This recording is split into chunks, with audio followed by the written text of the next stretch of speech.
Alright, how's everybody doing? Can you guys hear me alright?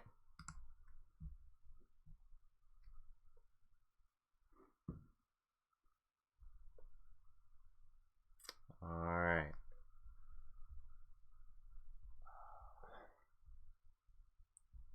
So it looks like most people want the question answered on why we're closing. Gonna probably answer that first. Get right to it, don't wanna waste too much time. So the biggest reason for closing is mostly a personal reason. Okay? So it's nothing crazy about some of these wild speculations some people have here. So it's mostly a personal reason based on basically not having, what do you call it? What's the word? Not having as much passion for the game and the business anymore. So nothing bad, nothing crazy happened. Okay. So the business has at this point been here for almost 6 years.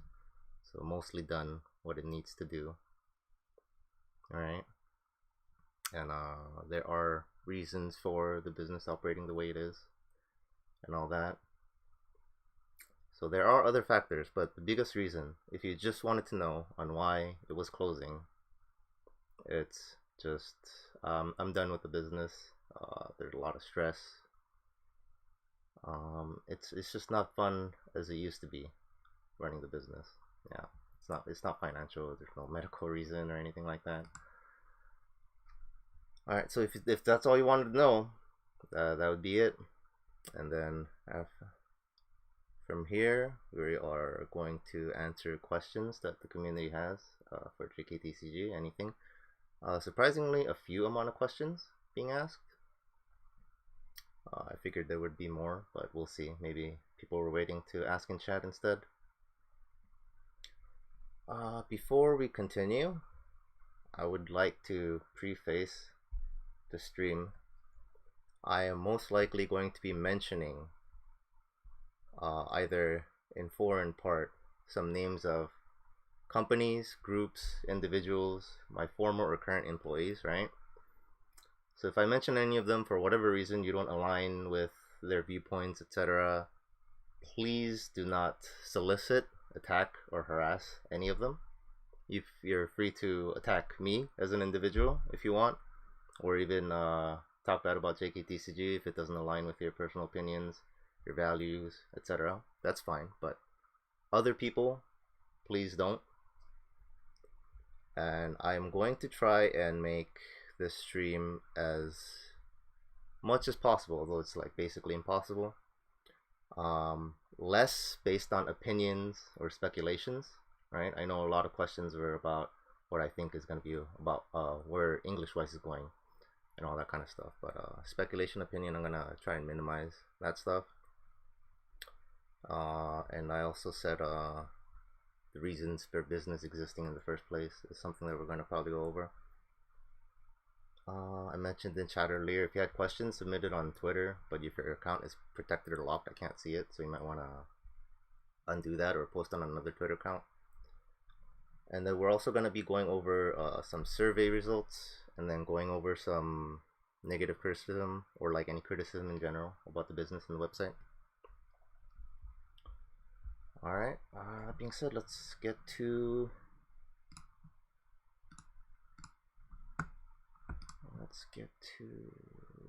there we go. Alright, here we go. First we're gonna look at some of the social media places that have very little questions posted. So Facebook, it looked like there was only one real question. We got some comments here and there, right? But the only question on Facebook seems to be from this person here. Are you shutting down your marketplace because you think the English version of Weiss is dying in Western countries? I've already gave you the reason. Is the sound not good enough? I already gave you the reason. That is not one of the reasons. Well, there are other factors as well, but that is not one of the factors. So, okay. You can't hear. Is it good? Let me know if you guys can't hear. I can try and up the volume a bit. And then next is Reddit. Okay, that looks like it's fine for most people. Alright. Reddit. Reddit question. We got do you see a profitable future for Weiss, or will it die out in the next 5 to 10 years? Again, that's a very opinionative and speculative question, right? That you want an answer from me as a owner of JKTCG.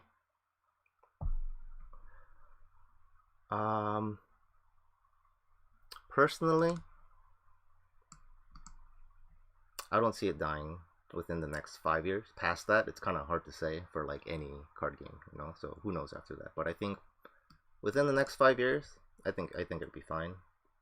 With recent changes and stuff like that, that might affect it a bit. But I think it's got a good solid 5 years, if not more, easily. Whether it'll be profitable, that is I can't say that. I can't answer that. Either now or in the future, because I don't have the data for other card shops, other regions, and stuff like that, right? I only know what is directly involved with my business and my region, right?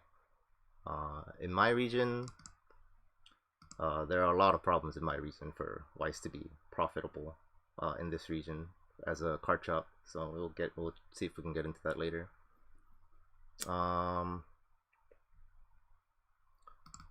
Got a question here. What happened to the large amount of sealed product your store previously had that suddenly disappeared several months ago? Was it all sold in a large lot, and if so, who instigated the initial deal, your team or the outside party? Was it known to others that your store was closing long beforehand, or was it an opportunity that led to that decision? There's some of this I can answer, some of this I can't for customer privacy reasons, right? Anything dealing with a customer or any customers, right? I can't give you any details, right? Because we respect privacy a lot. So what I can answer is what happened to the product. I can tell you that they sold. All the booster boxes, all the trial decks, they have sold, is all I can say. Whether one person bought it, dozens of people bought it, etc. I can't answer that. Or who bought it, for what amount, I can't, unless like unless like a buyer or buyers, right, request that we make a public announcement to confirm something like that. We can't say anything. Was it sold in a large lot or instigated party? Like, I can't answer that either, right? Was it known to others that your store was considering closing beforehand, right? This was the fact that we were closing was a very private matter until very recently. So the decision to close JKTCG was actually made back in September of 2020. And there are certain business directions and actions we did since then that you guys might have questions on, but that's when it was decided, and basically nobody knew that we were closing until very recently. And no, whether it led to that decision. So yeah, the stuff selling was not what led to the decision of like, I assume this is asking is like, oh, since you sold everything, did you just decided to close? No, that was not it. Next question. Are signed cards from JP voice actors in English Weiss going to become extinct now? That's a speculation. I have no idea. I don't have any insider information. I know as much as the community does on what is going on with that. Nobody really has any idea. We've tried asking some employees of Bushiroad, and they were either unable to tell us, right, or did not know. So, unless Bushiroad says something, we have no idea. Will you be accepting PayPal as a form of payment in the last few days of the online store being open? No. We will not be accepting PayPal as a form of payment, and we will continue to not accept PayPal, unfortunately, for some of you.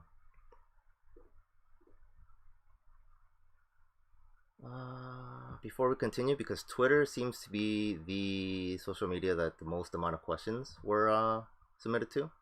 Before we continue, let me see if I can address anything in chat. Let me see.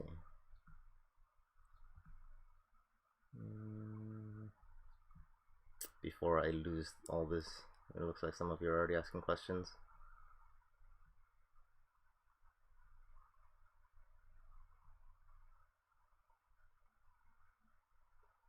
Do you think COVID played a part in the business not being as enjoyable anymore?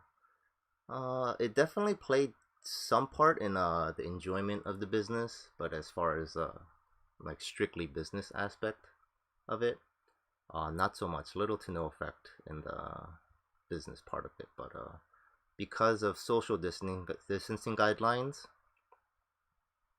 it became like you couldn't go to tournaments anymore. I never realized how much I enjoyed going to weekly tournaments as like a form of stress relief and having fun in general. Going once a week, playing with friends, just having a good time, right? I never realized how much I missed that until we couldn't anymore because of the lockdown and social distancing. And to this day, we have in our locals, anyways, we have nowhere to play, weekly tournaments in a large group anyway. What else is there?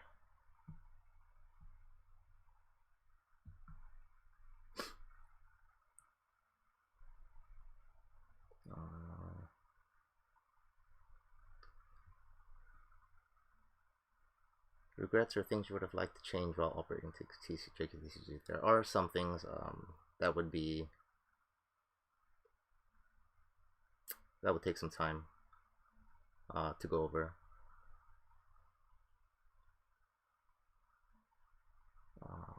And then I believe that was already asked. All right, we're gonna go on to continue on to Twitter questions because some of the questions that are being asked is on Twitter.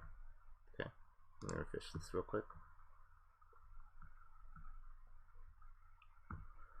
Okay, got one question here. How much has the pandemic affected your decisions?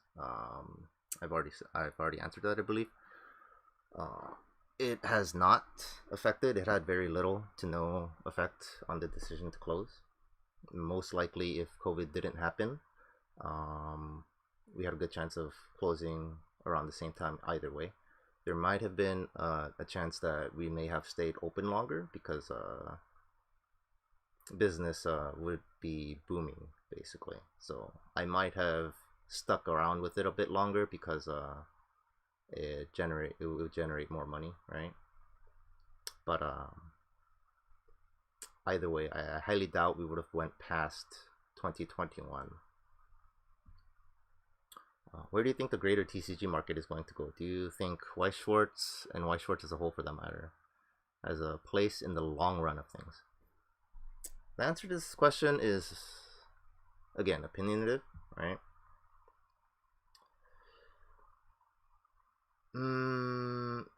Historically, Weiss has always been trending upwards as in the number of players, the number of sales, etc. Right? Back when JKTCG started, it was a very niche game, right? Small amount of players, small amount of product, right? And there are just way more people. There are way more sellers, way more vendors, right? The community is way larger than it used to be, right? So the trend continues. They're releasing more sets, more availability, right? So it's growing. It's been growing. So whether or not that trend will continue, I can't say. I would like to believe that it will continue. At the current immediate moment, if I had to speculate, I think it would grow. But at the same time, because of the nature of the game, because it's a collectible, it's based on anime, right? And it's a card game, right? All three of those things, right? Chances are very likely that it will remain a niche game. All right, it'll have a small following compared to like Pokemon and Magic, etc. All right, next question. What are your plans for the future? Will you still play or do something Weiss related? For the immediate future, I just want to take a really long break.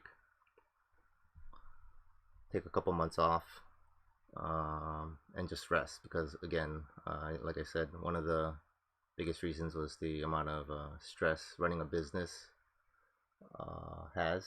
You know, there are a lot of things that a lot of people don't realize happens with like financial stuff, and like you have to look far into the future on, you have to speculate on a lot of things that may affect the lives or livelihood of other people because you run a business, right?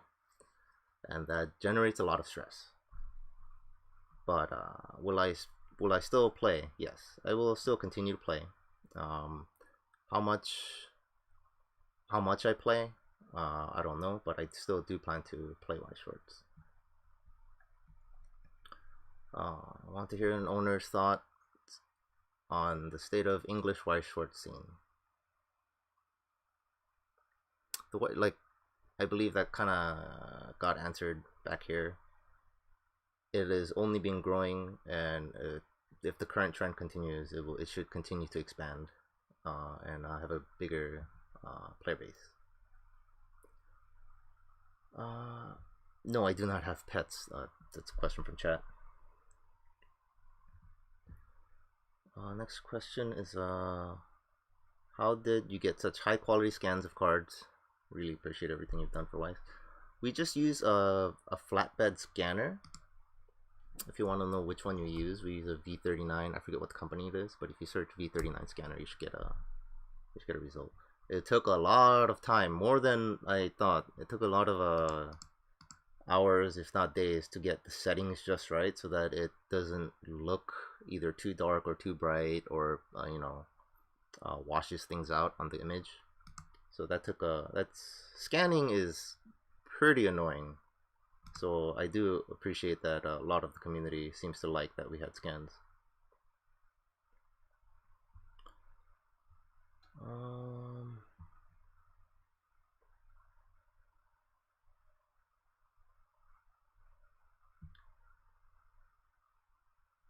Okay.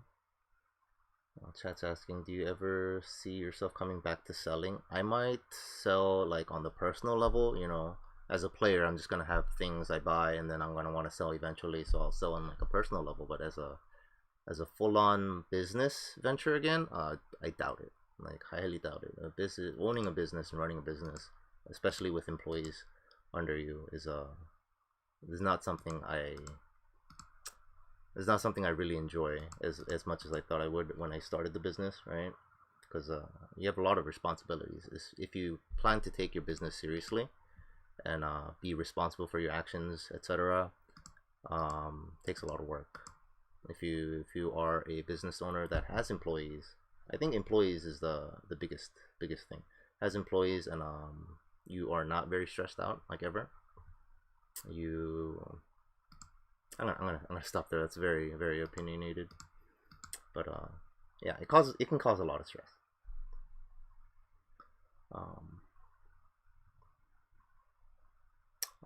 Chat's asking thoughts on graded Weiss.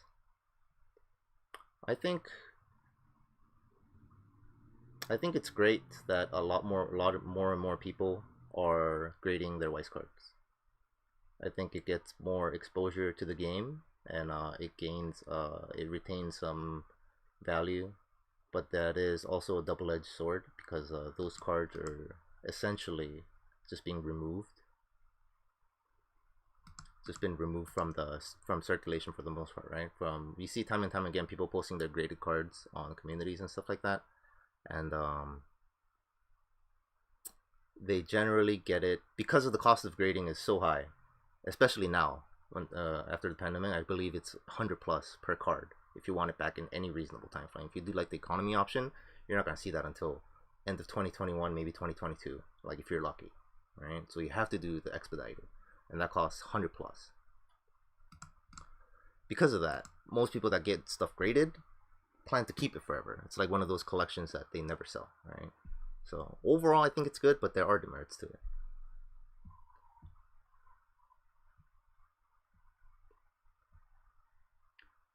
How does JKTCG, next third question, how does JKTCG determine prices for singles?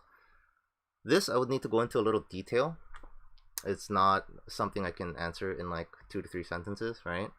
Let me write a note here.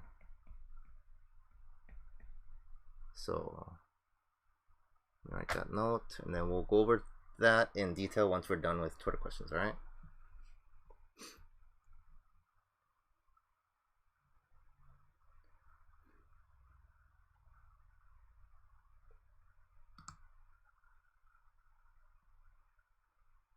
Yeah, chat's asking about something about an employee.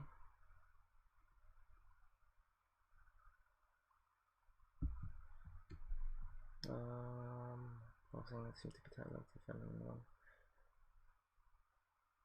You mentioned the loss of passion. What are the factors you're going to talk about? Yeah, I'm gonna try and go over other factors. There are a lot of factors that affected closing. It's just that if you had to name one, it was the passion, right? But a lot of factors affected that passion for the business. So that is not the sole reason. There are a lot of small stuff, you know. But if I had to choose one, and also the main reason is why I stopped. But there are a lot of small reasons that added up to that. Inventory API from Bushiroad directly. You're talking about from the website? The reason we don't use or even bother because their website is very incomplete. So we are better off just scanning and doing things ourselves because their website updates are very inconsistent. We don't know when the cards get added. Sometimes it's like a week before the set releases. Sometimes it's like months after the set releases. Like, so there's no real reliable way to get it from them.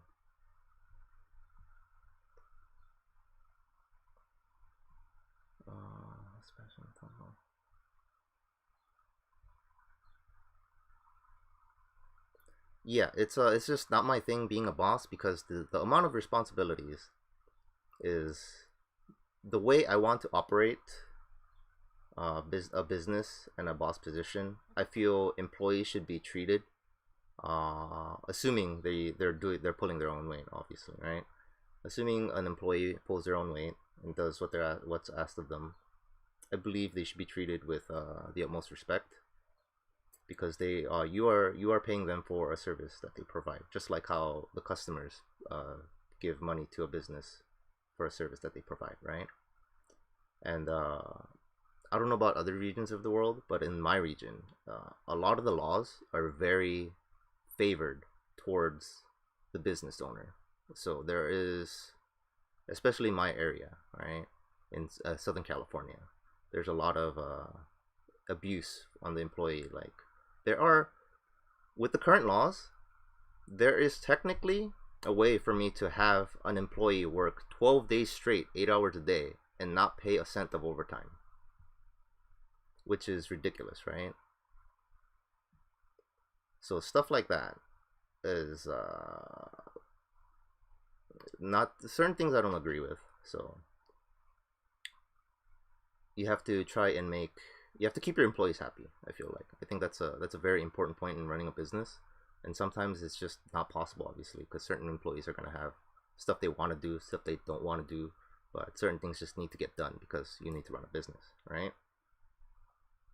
So there's a fine balance of having your employees do something they want to do and not want to do, right? And then balancing out with what your responsibilities are. A lot of scheduling, balancing, so it's a lot of work. So yes, it is not something that I fancy doing because if you run a small business and you're involved as you should be as a small business owner, it's an immense amount of work. I've done way more. I put in way more time in overtime than I really should have because I generally a workaholic. So try refreshing the page for Twitter. Okay. Who is better at Weiss, me or Mike? If I had to vote, and we were both back up to speed in like the Japanese meta and all that stuff like that, probably Weiss. Probably Weiss. Probably Mike is a better player than I am.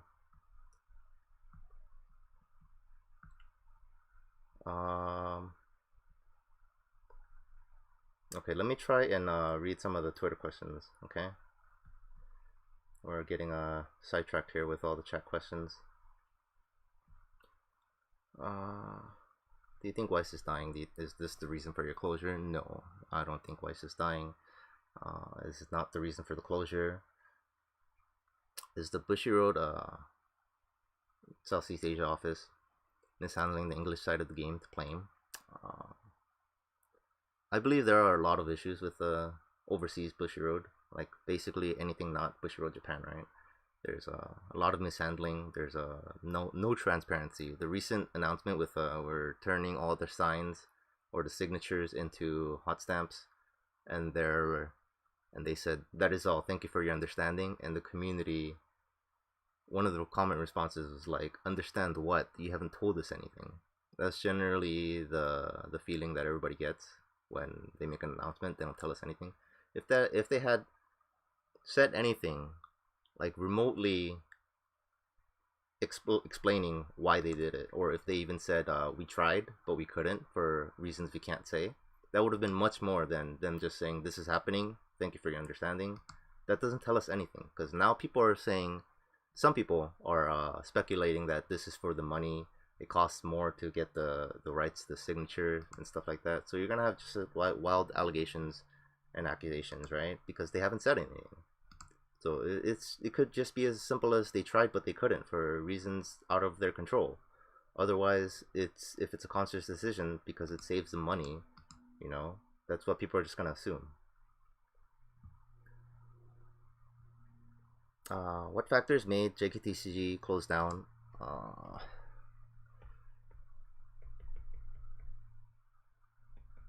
me write a note on that. A lot of factors, right? I said my main ones. We can go into the small ones going forward. At what point did keeping the business open become unfeasible? Did the new influx of collectors into the game or growth of private sellers make sellers market interrupt with sales to the point where it became hard to compete? Oh boy.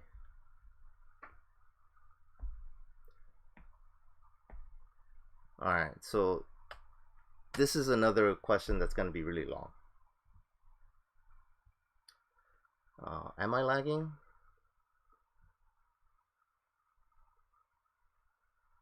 Okay.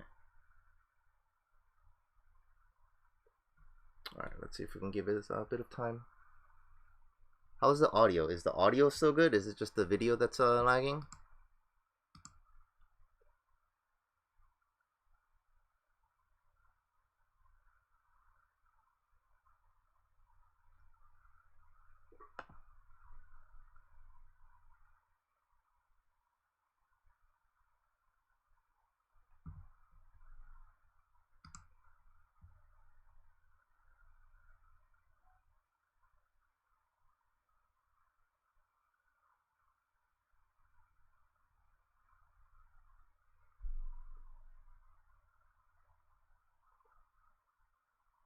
Let me know if it seems okay now.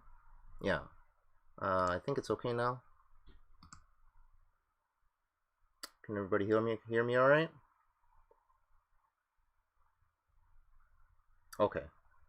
All right, cool. I don't know what's up. What's up with that? All right, where were we?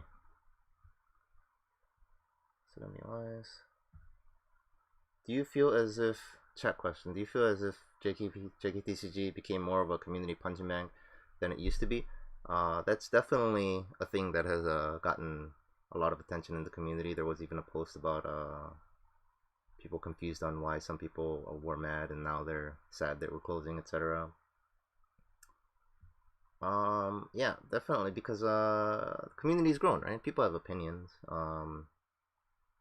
There will always be people that have opinions, you know. So, how do you feel about unrestricted data live coming to English? Short term, I think it's fine. Midterm, I think it's also fine. Long term, we'll see.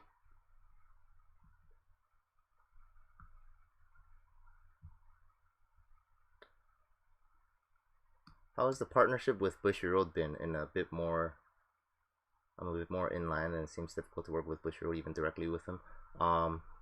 Funny to ask that question. What partnership? Bushiroad has never partnered with JKTCG in any form or fashion. They refuse to recognize JKTCG as a store. So that would be your answer.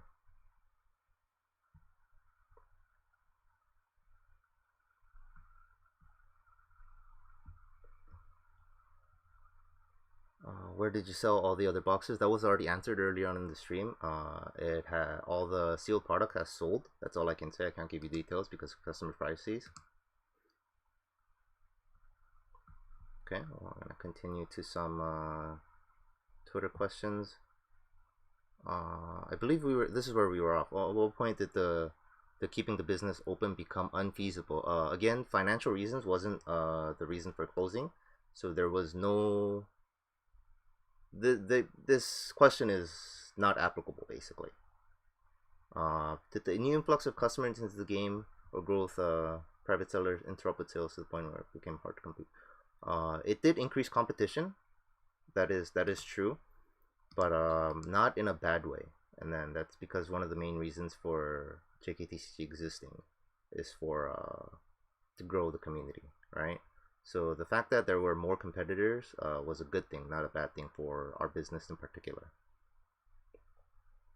Biggest reason for closure, again, personal reasons, stressed out, just don't want to be running a business anymore. A lot of work. Is this permanent? Will it be reopening or merging with another form entity? It will be permanent. The name and shop business JKTCG will be closed.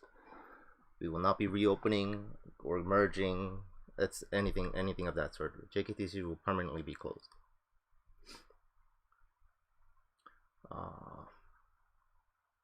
If you were to throw a party in the store, what place and what food would you order? I have no idea. That is a pretty. I feel like that's a irrelevant question, but it will just be whatever. We might do one of those what do you call it? Like those cultural exchanges where everybody brings in a dish from their culture or something like that. Because I personally like those, so might be doing something like that. Soup plantation, rip soup plantation.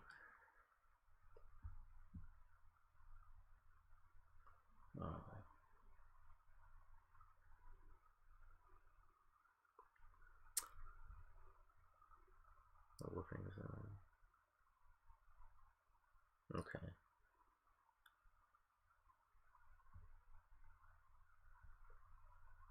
Yeah, all right. Next question. What are some of the fondest memory of running a shop?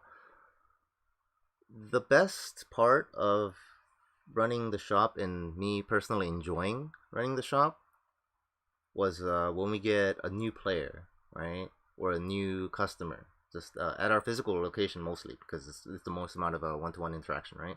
They see our display case, it's like, oh, what is this? An anime card game, and they get super excited, right? And they buy into like a trial deck or something like that, and then you see them come back like the next week and they're super excited. They really like the game. They get their friends into it, and like basically people genuinely enjoying the game, right? They enjoy the game. They're excited for new releases. They ask questions on like game mechanics and are they doing this right? Are they doing that right? Right? And they have ruling questions, which is pretty common for a new player. That would be the one thing that I miss. Will be missing the most of running the business. It's just seeing satisfied customers that are enjoying the game and enjoying our services because we put a lot of emphasis on customer service with JKTC, right?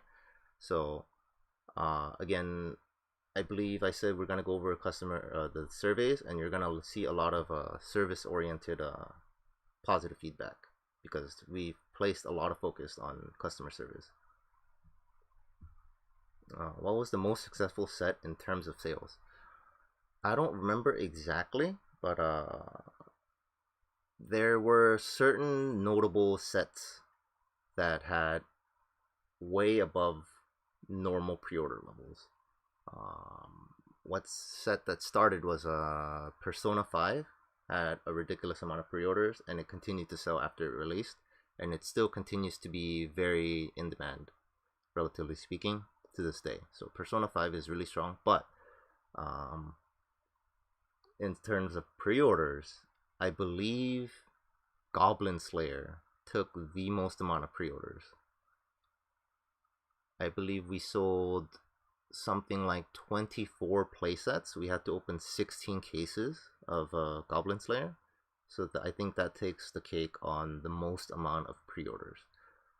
If we didn't cut off Data Live pre-orders because we're closing, that potentially could have gone higher. What set or card that got sold back to resold buyback, basically, right? What cards did people sell to the shop the most? There are several answers to this, because from a business standpoint, there are certain sets that we would love to get reprinted for more money, right? Those sets include Kantai Abyssals, Eni Konosuba, Sword Art, right? Persona 5, stuff like that, right? Those would be great from a store perspective. From a consumer perspective, a lot of people would want Bunny Girl, Fujimi, stuff that were super short print, right? As an individual, nothing in particular, because I've been here essentially from the start of English, so I've had the opportunity to buy into almost any set. So personally, nothing in particular.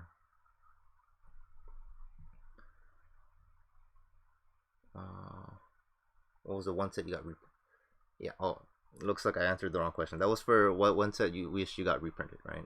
And then the card that got resold back to your store the most, that is generally just by math, right? And the amount of circulation there is Sword Art and Bang Dream cards had the most amount of representation, because there's just a lot. There are a lot of Sword Art fans. There are a lot of Bang Dream fans, or like the Bang Dream stuff was just open for the higher rarity stuff. So we got a lot of base rarity buyback, and Sword Art just in general was very popular.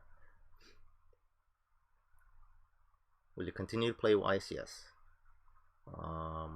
It seems you were really strict on card damage and priced them inexpensively in comparison. What is your take on this? Also, thank you for your business all these years.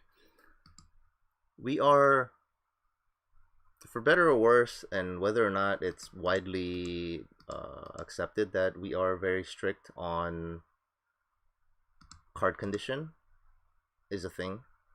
And because we provide services to an international market, right? And overseas and domestically, the grade at which one considers something as damaged or not varies greatly between, let's say, Europe and the Americas, right? So what we chose to do was take the highest that we thought was reasonable to consider whether something is damaged or not, and we just went by that standard, which just so happens to be higher than what most people consider, like the damage condition. So basically, if we say something that is like not damaged or near mint or whatever, right, but then it gets shipped to a country or like a community or group, whatever, that has a much higher standard, right, that's not a good experience whatsoever. But if we take the opposite direction, where we have the highest standard, right, and then people get it the opposite way, where they think is something that's near mint is something that has scratches on it, right, that's not an issue. But the opposite is an issue, right? So that's why we just put the bar way higher. Somebody saying refresh Twitter. Offensive content. I don't know why this was hidden. Maybe because no name. Will the website be kept up so people can quickly find images, or it will be shut down? Also, the website will remain up for a couple years because we still have the rights or lease or whatever you want to call it for the domain and the server. So until that expires, the website will remain up, except we just won't be adding new stuff after Data Live, because that's just part of business, right?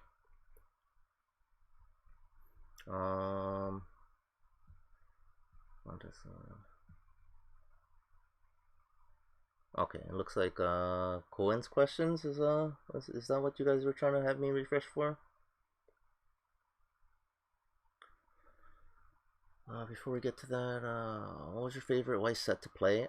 I got into Weiss Schwartz because of Hatsune Miku. That's still my main set. I have 2 non-foil playsets of every single card in the set. So if I had to choose, that would be my favorite.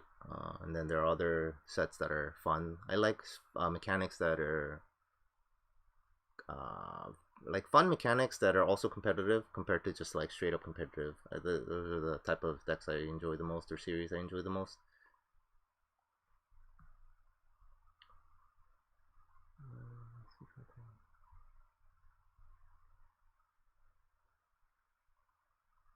Do you have the Birdcage Diva SSP, or did you ever sell it? That has been sold. And I sold it for around $2,000 back in the day. Like, oof, right?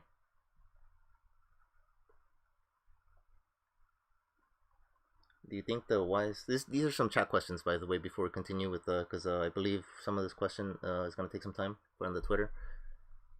Do you think Weiss has a huge secondary market problem, or where old staples would just disappear? I believe that is pretty opinionated, but I think general consensus would dictate that there is a secondary market problem with Weiss shorts where old staples would disappear. This is one thing that a lot of people don't understand or discount or like don't see, right? Or a lot of people mistaken White Shorts as a TCG first and then like a collectible second, which is a lot of other card games. Like Magic is a TCG first. Like Pokemon is mostly a TCG first and then it's a collector second, right? Whereas White Schwartz, it's way more. Even if it's not the first, the collector pie that it takes out of the chart, right, is way bigger than any other TCG. How many times have you seen people getting into this game just because X, Y, or Z anime is in it? And that is the biggest straw, and that's one of the biggest reasons that people stay in, right? Because they can play a game based on these animes. So the draw for them are these intellectual properties, and not necessarily the card game in itself, right? If you put this card game in a non-franchise or non-intellectual property, like a blank like MTG, right, with its own thing, right, this game would be nowhere near as big as it is now. Because of that, when a lot of people invest and buy cards for this game, a trial deck, signs, playset, boxes, right? They just keep it forever. It's part of their anime goods collection. Like when you have your shelf of figures, etc., right? I've seen pictures of people showing off their rooms just in random anime groups and stuff like that, and I see Weiss cards just like either pinned up or taped up to the wall along with their posters, right? And some of them are like signs, some of them are promos that are like hard to get, worth a couple dozens of dollars, etc. And those are just never gonna see the light of day, right? They don't care about the card game. It's just an anime good. So because of that, a lot of the stuff that gets printed just immediately disappears from the secondary market to never see the light of day again. For example, when Fairy Tail came out, that thing was printed, relatively speaking, for its time. It was printed in large amounts because it was like a shonen level anime printed. It got in a lot of people, right? There were plenty of boxes, but when boxes started going away, etc., right? This rare card like Lucy, Memory Searcher, that you needed four of in just about every deck at that time back then, right? You just couldn't find it, and that thing hit like $15-$20, and for a rare, it was more than the double rare, right? It's because there were a ton of Fairy Tail fans that just either bought a deck or bought boxes, right?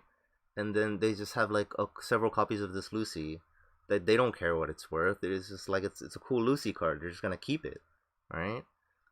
So you notice this if you look for it, you'll notice it a lot with certain cards. Like another example is Rias from Fujimi, right? A lot of Rias cards, DXD cards, that Fujimi Bunko Rare, the signature is not even a signature of the voice actress. It's a signature of the author. But people like Rias and they just want to collect it. They don't care that it has anything to do with the card game, or some people buy it as a token for their other card games. And same thing with Darkness.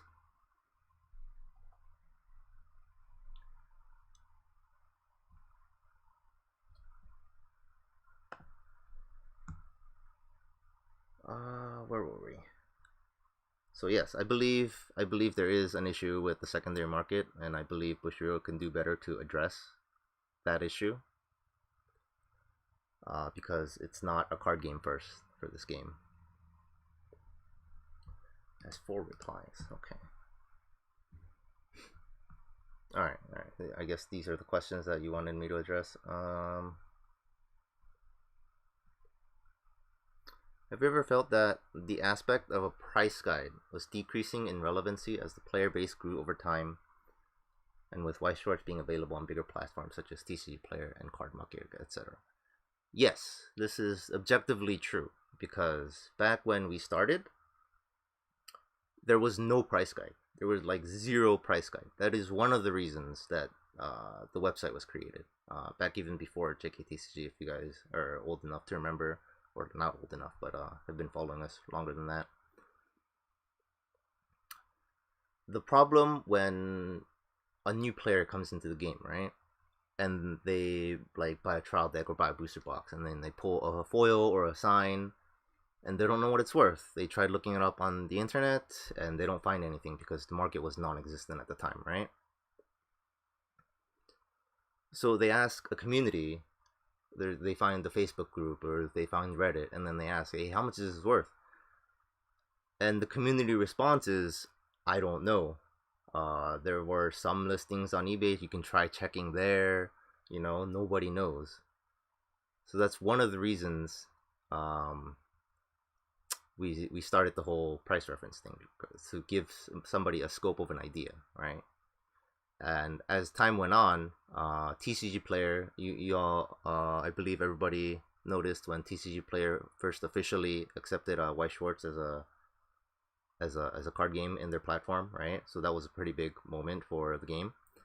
And then Card Market is the EU version, right? And then slowly, a lot of local shops started building their own website. A lot of shops opened up, basically started carrying Wise. So our relevance, of course, objectively decreased in relevancy because we went from like the sole price guide to just the most used price guide. So yes. How do you reflect on criticism people have had in the past about JKTCG? How do you feel like they were justified or just nonsensical feedback? See, criticism is something that we take seriously if it's an actual criticism and not just I don't know if complaining is the right word, but if you say, for example, you say JKTCG sucks, I hate them, that doesn't tell me anything. If you tell me why, then we can reflect on the criticism and then address it accordingly. Yeah, flaming, there you go. So if you just flame JKTCG, it does nothing. Like, I'm just gonna look at you like you're crazy. You're not telling me why we suck or why you hate us, right? But if you legitimately criticize us, saying, your website sucks, right? Your website doesn't have a shopping cart, right? Your website is so basic. Then those are legitimate criticisms, right? Because our website is definitely not catered towards making the shopping experience easy, right? And to note, that is by design. That is on purpose that we have the website the way we have it. There's a reason why we don't have a shopping cart, to make the shopping experience easy.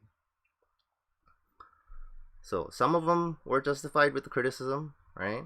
If they didn't like something, they wish something could be better. That's fine, but a lot of it was indeed nonsensical because they never told us why they hate us, why we suck, and a lot of their hate, sometimes I see comments, were just speculative, just assumptions. It's like saying JKTCG does X, Y, and Z, and because we're on the inside, we know we don't do those practices, so they were just like baseless assumptions. So we essentially just ignore those.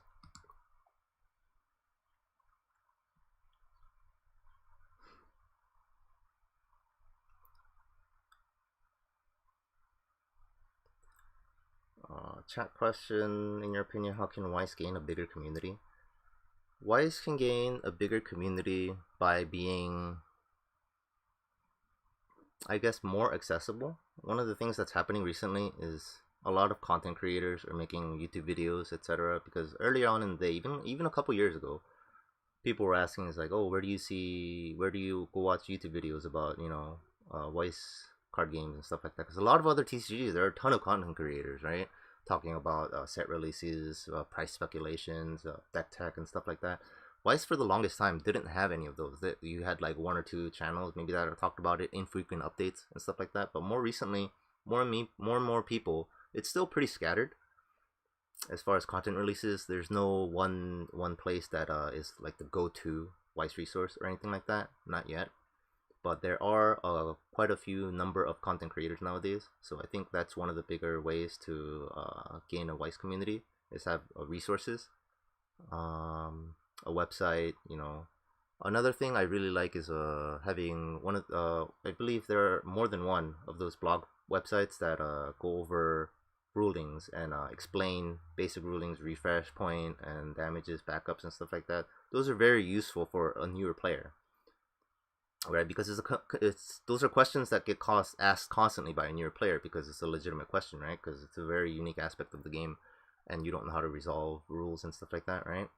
And for there to be a community resource for a website that just explains everything in detail, and then if a new player comes around and asks the same question, you could just link to that website that explains everything, or link to a video that explains everything, right?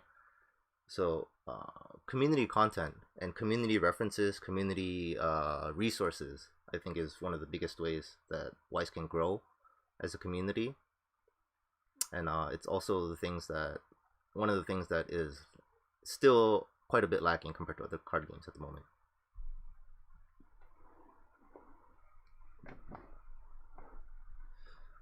Since JKTCG is closing, where can I get top quality playmat covers?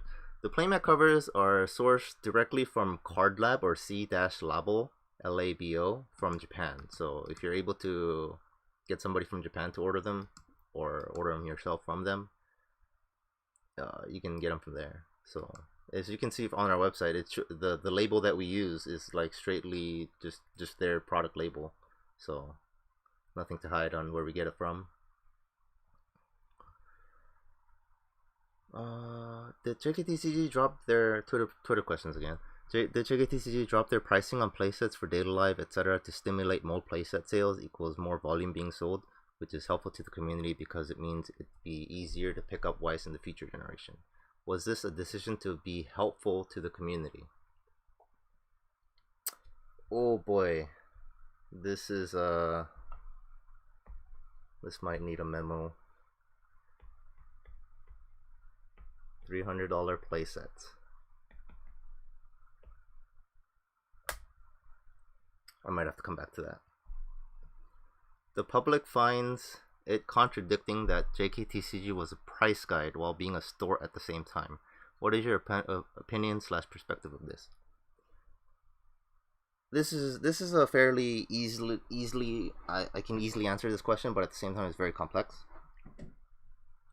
So objectively speaking, from an outsider, right, there is a clear conflict of interest in being a price guide and being a store that sells the product that you're pricing. That is objectively a conflict of interest, right? There's no ifs, ands, or buts about it. If you're pricing something and you're also selling it, you have every incentive to price the stuff that you have higher and then the stuff you don't have lower, right? Because profit-wise, that's just more profit, right? So anybody that like criticizes that aspect of JKTCG, I believe, is correct. And there are a lot of issues in such a system existing, and that is one of the factors that JKTCG is closing, is because having one source for pricing is not very healthy, right? Because if you look at it, the amount of power, whether you agree with it or not, JKTCG has a lot of influence over the community, right? The amount of influence that we can exert should not be allowed for one entity to have in such a niche card game, like such a small community, right? Like for instance, we can just overnight dictate some prices because there are no or has not been any market movement for certain prices for certain cards, right? So on the flip of a switch, we can just exponentially increase or decrease prices of certain cards, right? And no real entity, JKTCG or not, should have that kind of power, right? So fundamentally, it's just flawed. The system that JKTCG has been operating under, fundamentally from an outsider's perspective, is flawed. So anybody that criticizes on that, I believe they are correct. Whether or not they think the situation is necessary or not, that's a completely different argument, right? But objectively speaking, it is fundamentally flawed.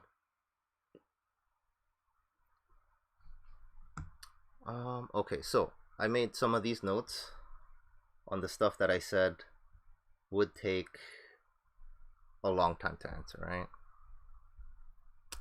So we got the 300 playsets question, how JKTCG prices things, and the other factors for closing.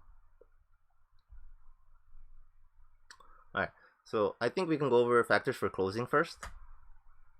So other factors for closing, and then I'll try and see if I can add other things as they come to mind.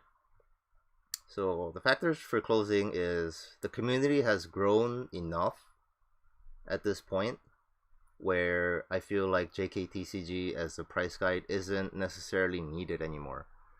It is a very convenient tool and reference website, right, to use. It's so much easier to, hey, I want to sell some stuff or I want to buy some stuff, right? And then just go to one website and then just get all the information. As compared to the other hand, if you want to do your due diligence, right, you go to a number of websites and price compare, right, and see if you're a buyer, you want to see what the lowest one is, who has stock, right, and then try to bargain purchase, right, get the lowest price from everywhere. And if you're a seller, right, you want to get like if you're trying to be a decent seller, you want to get like an average on like who has it low, who has it high, and then get a general idea on how much price. That is a lot of work for most people, right, that don't even have time in their day to do that. So being able to go to one website, JKTCG, and just say, yeah, I want to sell this stuff, and then just prices pulled from this one website. Again, like I said, that's fundamentally flawed, right, for one website to dictate prices like that. So I feel like the community has enough resources nowadays. It has like TCG Player, it has Card Market, it has other card shops, right? So I think that's one of the reasons that we're also closing, because if we leave, there are other alternatives. There are options. The only thing that worries me is the older stuff. Some of the older stuff, just these newer shops just never got into it that old. They're new, so they don't have the old inventory. Same with TCG Player, right? Anything before when they first established TCG Player, they just don't have stock for. Nobody like lists any of those, right?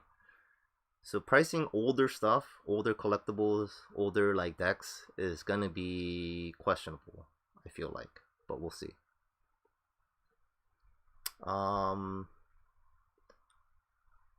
Other factors for closing.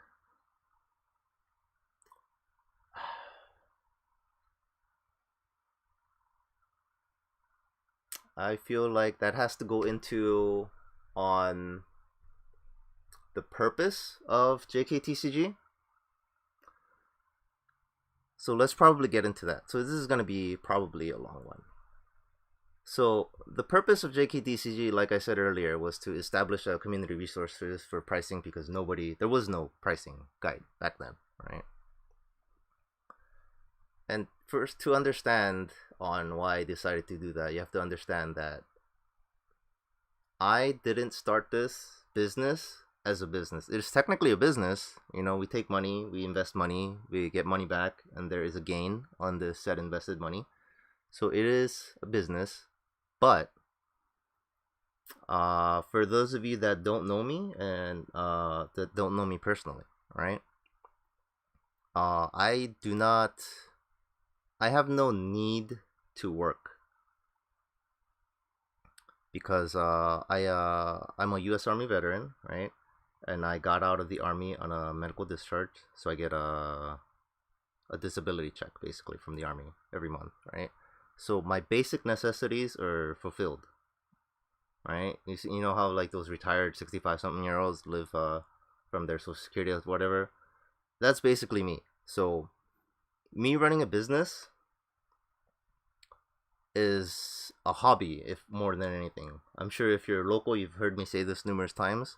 I run JKTCG as a hobby, right? So I have no vested financial interest in trying to run the business as a for profit business. So there are a lot of things that we've done with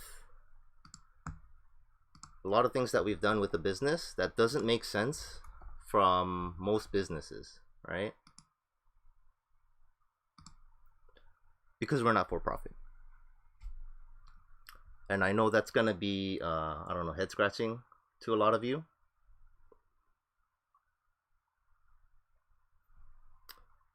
But that's just how it is. Whether you believe me or not, that is a completely different thing, but that is my statement.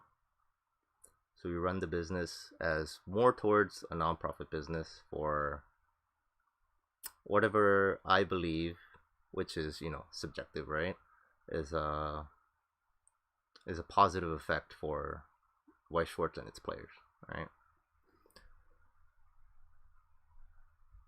And because of that, I believe we're at a point where the community has enough players and shops and stuff like that to be able to continue on without this one price guide website existing. I think is one of the reasons. I think it's due time. I think if even if COVID didn't happen, right? I believe we could have closed the shop in 2020 and we would have been in a similar situation. I think around 2020. I think I honestly, personally overthink I overstayed my welcome by like a year because I believe, what was it? Yeah, 2019 was a great year financially speaking. Yeah, as a card shop owner, you do not become a card shop owner for the profit. That is not if you ever think about becoming a card shop owner, don't expect to make money. Like you make enough to like get by and stuff like that, depending on how broadly you wanna cast your net and profit, right? But if you wanna be a respectable card shop owner, being fair, right? Not like sniping boxes or doing some crazy stuff, right? If you want to be a respectable, fair business person, a card shop is not the get quick, get rich quick scheme. So I've basically been doing this as a hobby because I like white shorts, right? And then we get into JKTCG pricing. So now that I explained that I run the business as more of a nonprofit, all right. Uh, the way we price. Let's see. What's a good grand order is probably fine. The way we price singles,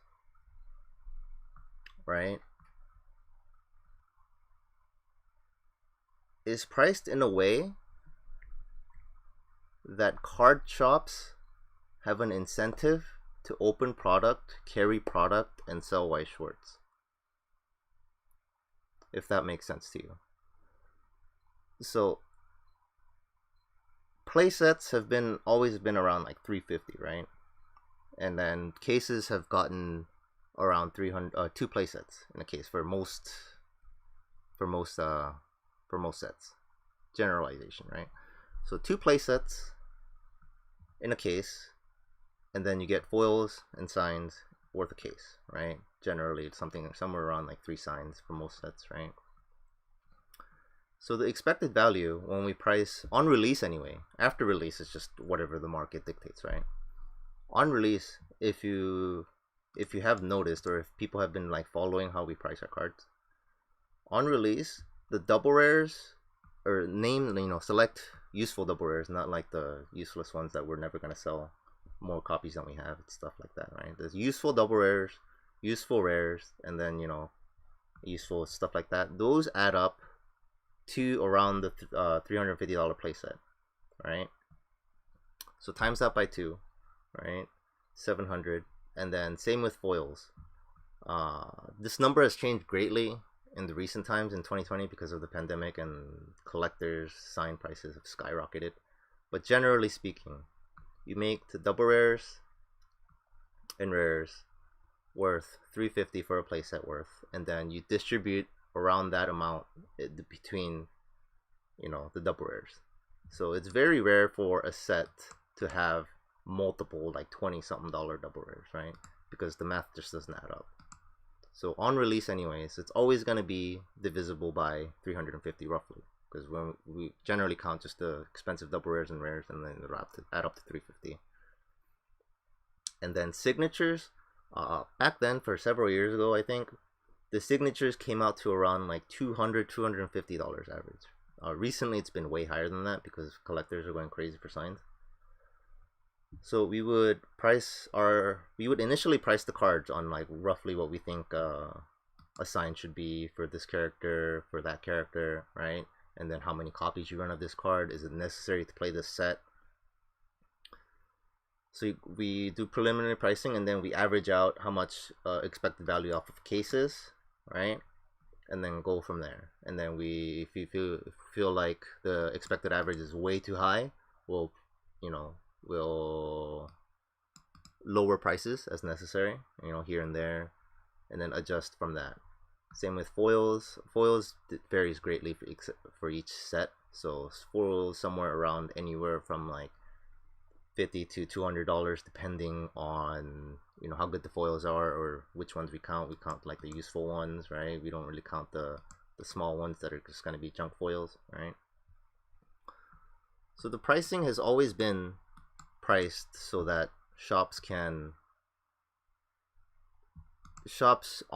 shouldn't be afraid to get a case, open a case, sell playsets, or even just sell singles, right? Because that incentivizes shops to open product, and I feel that increases the amount of presence White Shorts has in like the TCG community and stuff like that. And one of the other factors that, other than that, right, that like how do we decide this card is worth more than this card, etc., right?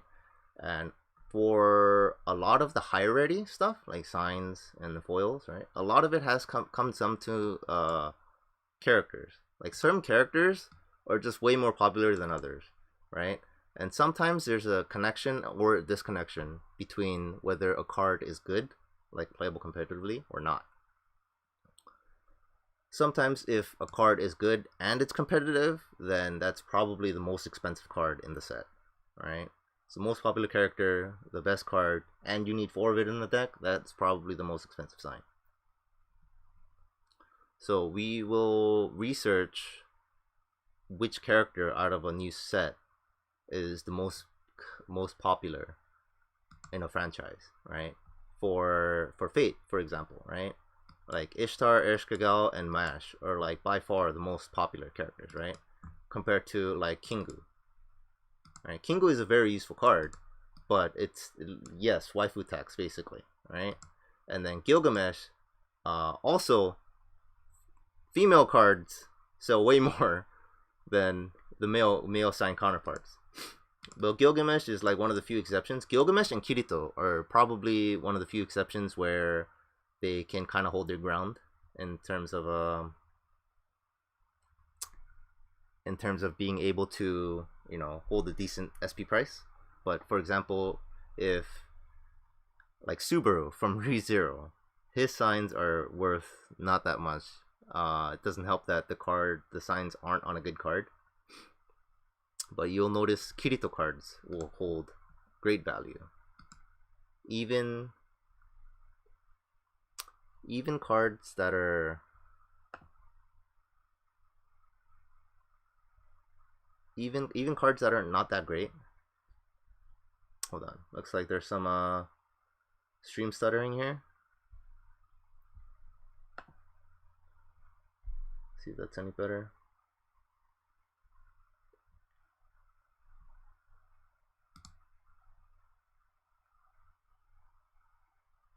It looks good on my end for now. Okay. So yes, character popularity matters a lot for signature cards. And then for the non-foils, it's not as drastic, but it does make it is a factor. Because what happens a lot would be people would try and build theme decks, or like, you know, people like to call it waifu decks and stuff like that. Let me know if you guys are having issues with the stream. How's the audio? Is the audio getting cut off as well? Alright, let me pause for a second.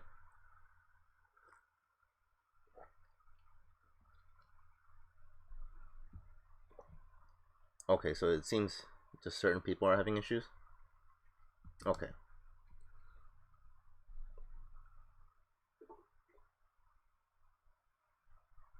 Yeah.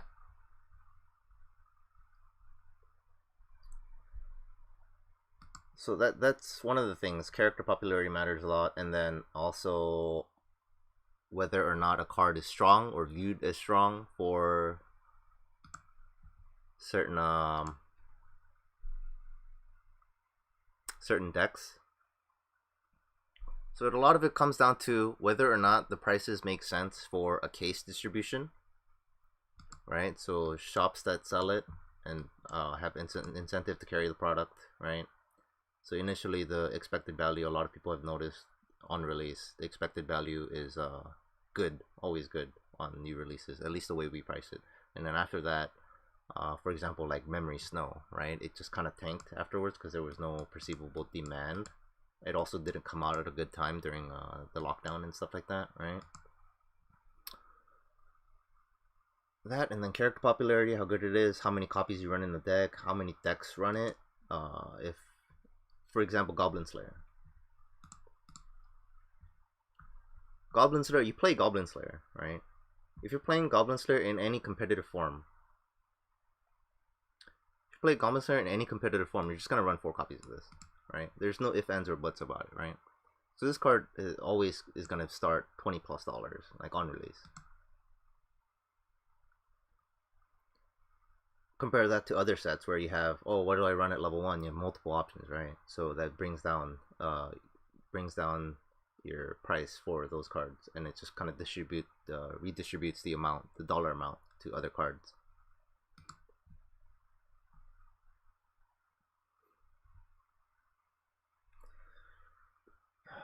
How do you think we get to situations like early play Aqua from Konosuba Set 2? I'm not sure what your question is on that. Are you talking about like how expensive it is? You might want to elaborate on that question.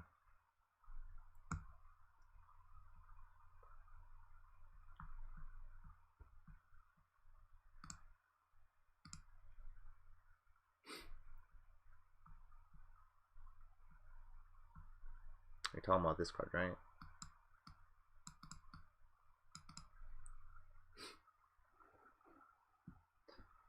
Oh, give me a second.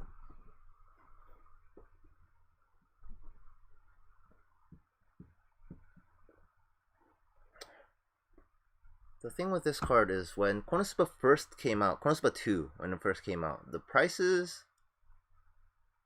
it was around the time where there were a lot of sellers on the market, and if you went to TCG Player around release, a lot of these prices tanked. I believe Aqua was $10 or lower, available by the dozens. So if you were big brain back then and bought a bunch of these, like several dozen of these, for $10 or less, you'd be making bank, right? But back then it was perceived that this wasn't that good, along with some other cards, right? And that's the trend on TCG Player. TCG Player generally has a market trend on historically. On release, right? On release, they'll start like baseline. They'll wait until we post for the most part. Go by JKTCG price, right? And then if we sell out really quickly or whatnot, they might like go up a bit. But then otherwise, you got a bunch of different vendors, right?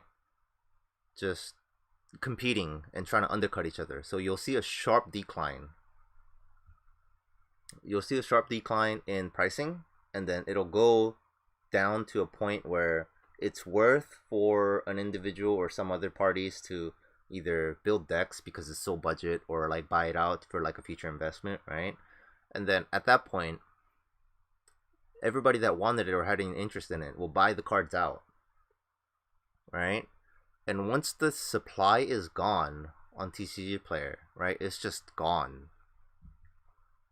And if there are no more booster boxes to supplement the stock, you're just never gonna see it again. And I addressed this earlier. When people buy stuff for this game, they often just never sell it, right? Because it's an anime collectible. Sometimes people have decks, they just stick with it forever. So once those are gone, half of those are just like never seeing the light of day.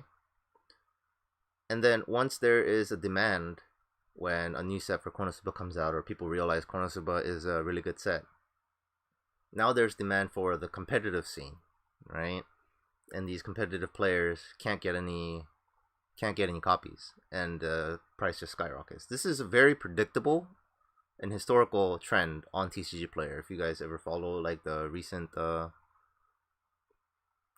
market trends on TCG Player for new sets, even ReZero Memory Snow is also like this.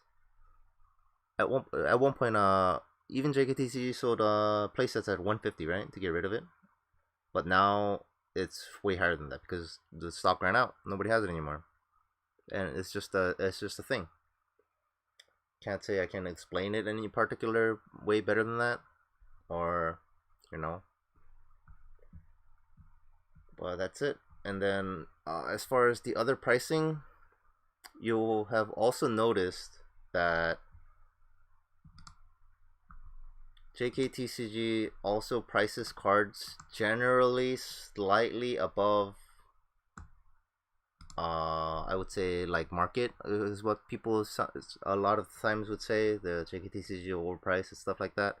That is also by design. It is priced to the point where other shops can undercut us and still make profit. Because if we have the lowest price, right,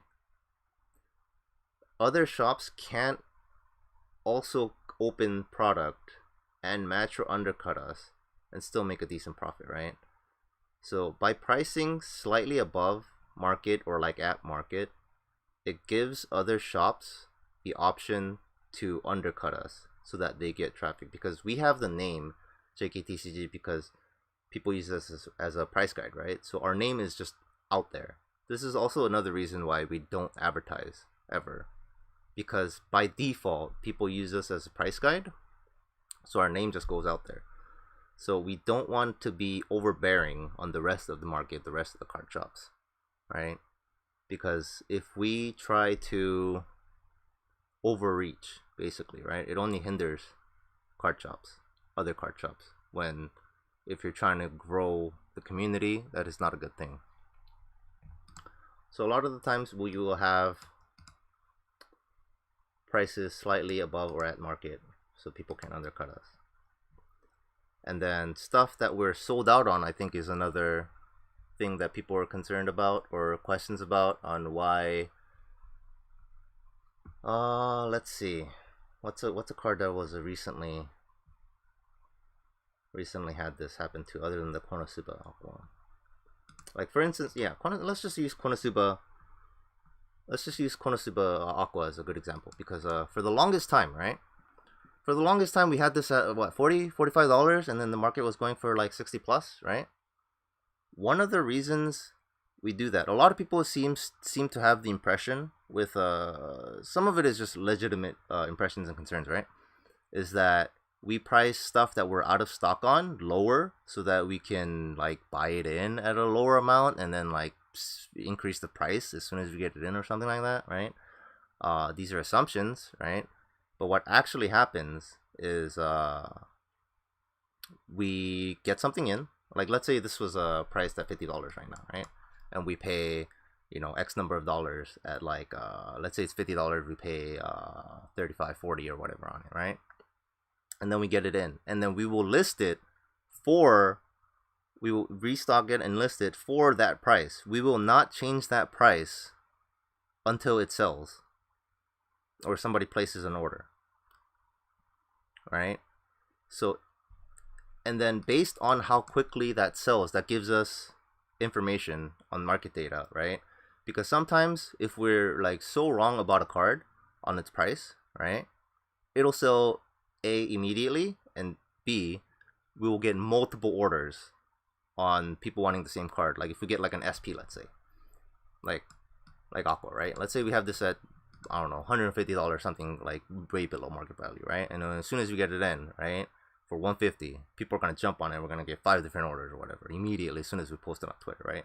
That gives us some data on how much of a difference there is in demand and our pricing, right?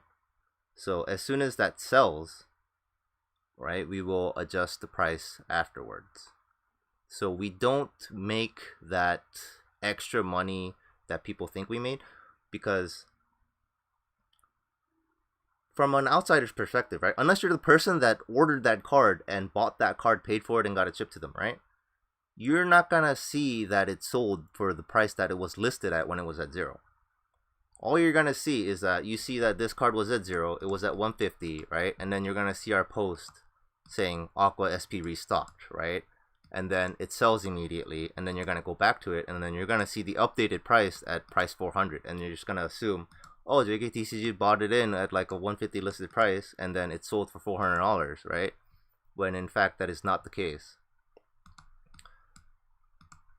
There have been instances where my employees, I'm not gonna say current or former, I have definitely yelled at my employees because they have done so where the price was adjusted before the copy that we got in sold. So I have definitely yelled at my employees for doing that, because that is something that is, I don't think that's fair. Because if you're, let's say you're the person that sold it to us, right? You sold this card to us for like, let's say $100 because we listed it for $150, right? You were okay with selling it at $100 because you thought, based on our pricing guide, right, that the card was worth $150. So if we immediately turn around and sell that for $400 when we had it listed at $150, that feels terrible for whoever sold it, right? So that's one of the reasons. Whether or not we get that point across to the customer, that is something that I want to personally do. I don't think that's something that we should benefit off of, right? Obviously, the person that bought it for that lower price is benefiting, but somebody benefits that's not us, right?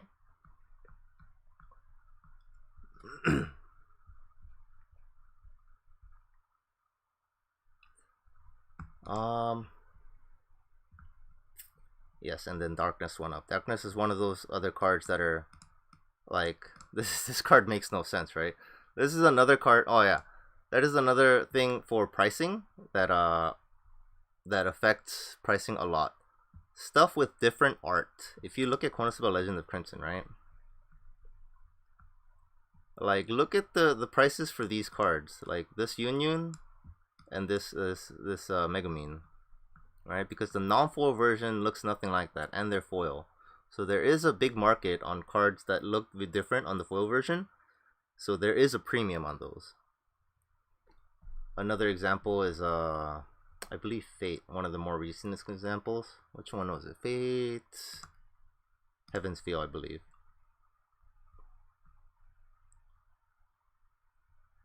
Another card is, I believe, this card, yeah.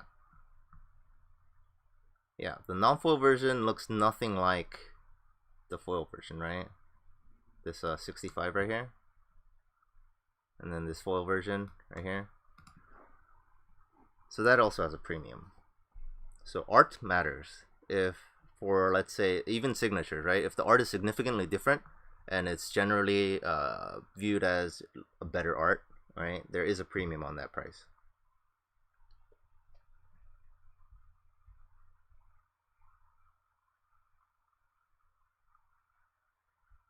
Okay, and then I believe we get to the point where somebody asked about $300 playsets, right? $300 playsets. There are a couple reasons for this.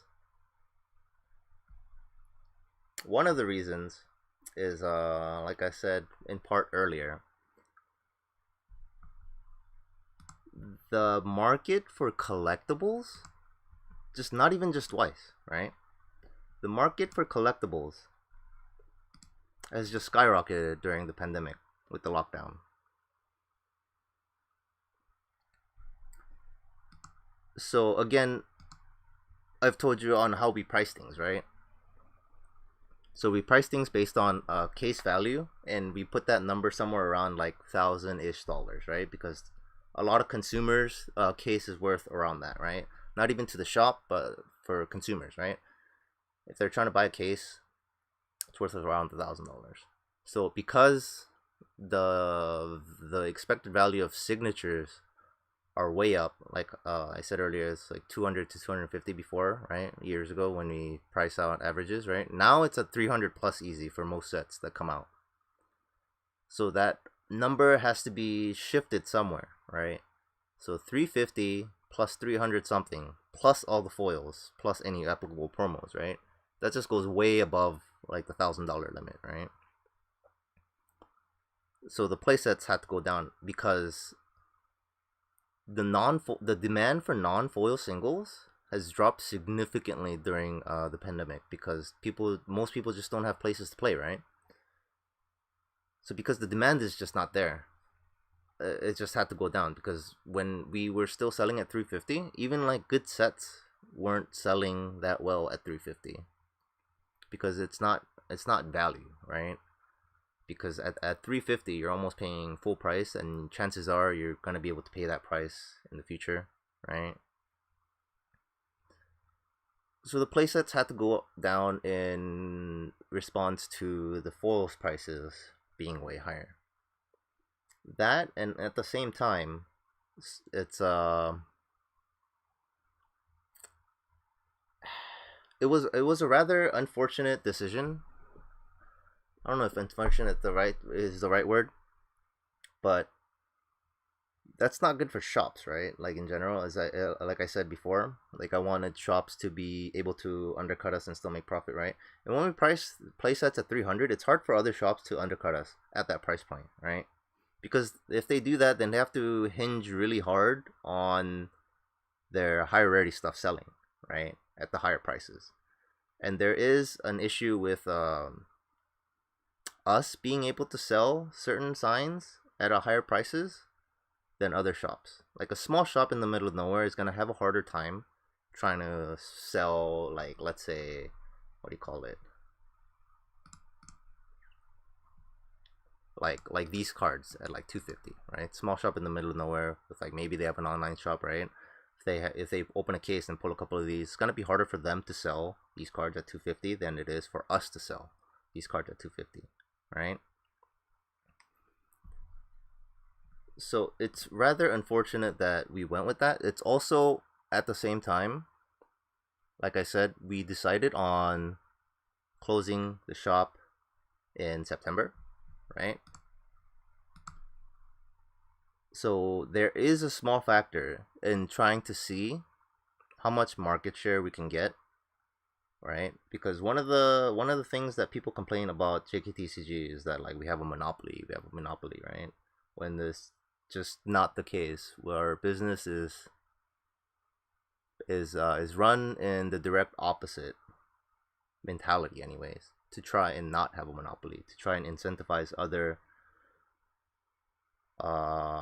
shop prices, right?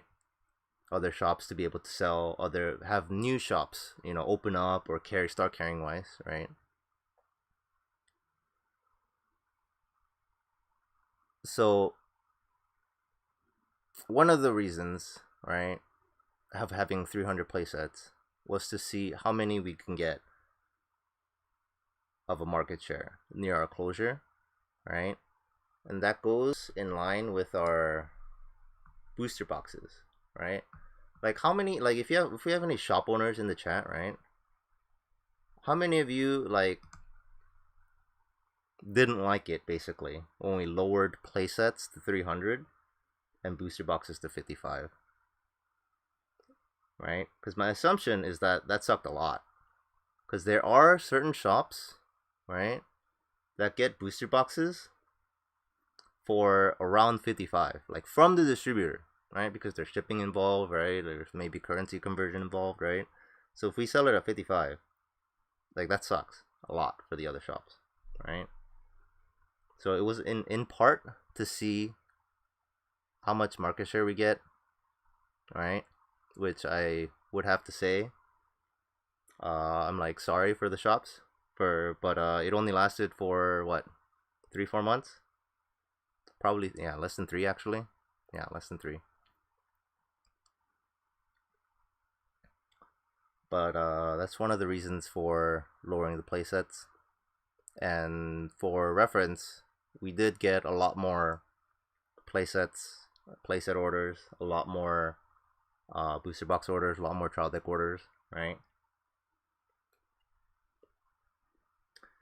Yeah. I heard a lot of people, a lot of local shops and small shops were getting complaints about people saying, "Oh, JKTCG has it for like 55, blah blah blah blah blah," right? Because from the consumer's perspective, right, they don't really see like the overhead cost of having a physical shop and stuff like that, right? From a consumer's perspective, all they see is the dollar sign, how much it costs, and how much it costs them, right?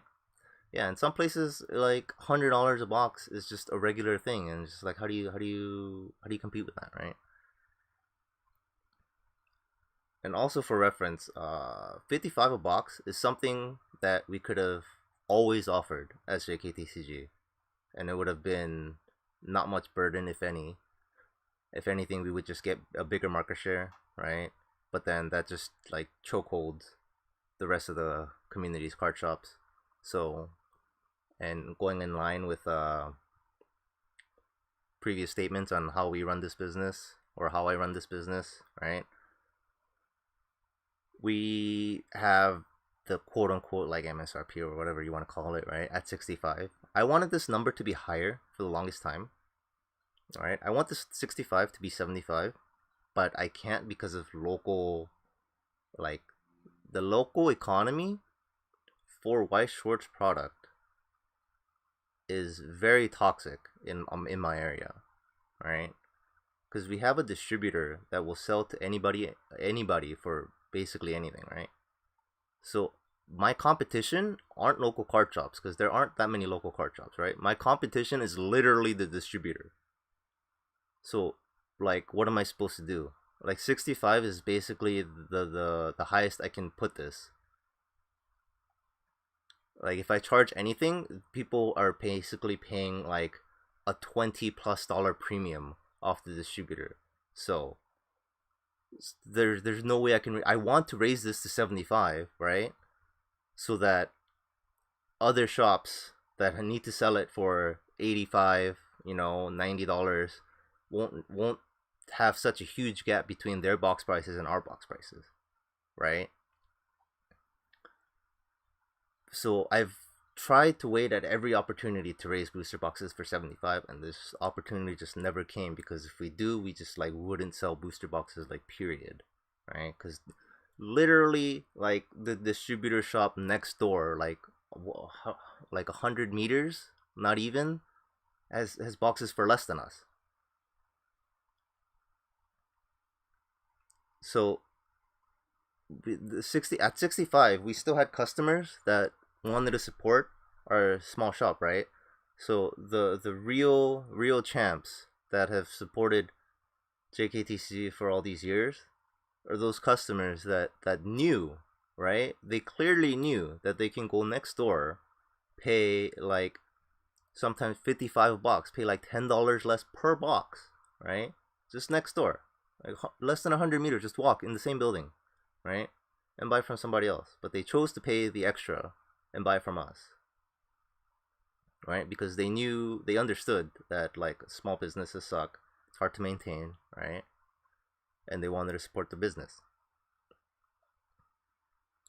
But at even at $10 a box, that's like doable for some people. But like if I raise this to 75 and it becomes like $20 a box difference, right? That's just not sustainable in any form or fashion. Like people just they as much as you want to support a business, there's a limit on how much extra you're willing to pay, right? And $20 is way too much.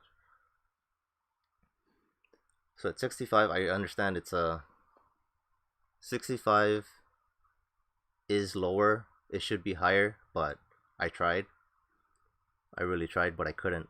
Like, hopefully, maybe now that we're out of the picture, the overall global price for booster boxes goes up, and shops can compete better, right? So it might be better that that we're out of the picture, offering lower boxes, right? And that's also one of the reasons we had 55 a box, right? To I get I guess in a sense, depending on which direction you look at it, right? It was very immature of me in a sense to lower the booster boxes for the older ones, anyways, to 55. To it was in some small form to make a point, I guess, because there were a lot of people saying that we were, like I said, like a monopoly, etc., right?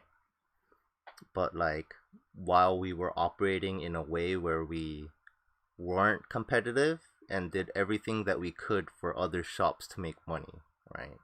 So if we really wanted to go for profit, right? Make as much as possible, get as big as market share as possible, right? There were so many things that we could have done that would just be not favorable for the community in the long run. See, so a lot of people say competition is always good, right? I wholeheartedly disagree with that statement. Competition is always good short term for the customers. Long term, it's rarely that good, depending on how you go about it, right? Because competition right now in overall markets, like many different sectors, right? Competition just comes down to whoever has the most money. Whoever has the most money can take the most amount of losses for the longest amount of time until they just kill off the competition, right? So imagine a world where JKTCG has 55 a box, right? $300 playsets, or possibly less than that, less than 55 maybe, less than 300 maybe, right? $13 trial decks, right? We have a shopping cart, we have a deck builder, right? We ship everywhere. We're the price guide. What other person has any incentive to open up a card shop and carry wise? There would be like next to none, right? Other than they just want to do it for shits and giggles on the side, right? But it would not be profitable. They would break even at best, right? With all the overhead they have rent, they have employees, right? They have to spend time and hours to like open sets, sell sets, right? So that is one of the reasons why our website is super basic, right? Because first and foremost, it's supposed to be a guide, a price guide, for people to go and see prices on, look up cards, right? So the main reason isn't to make money for this business or website. It's to grow the community, have shops open product.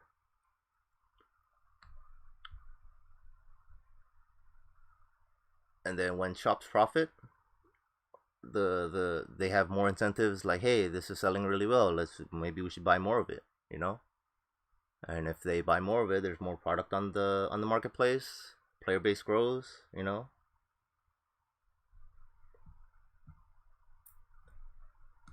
But that is the main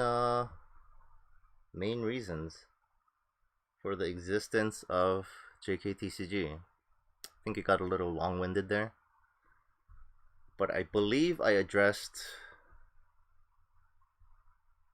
the questions. Factors on we're closing, the $300 playsets, JKTCG pricing, non-profit. Were there any other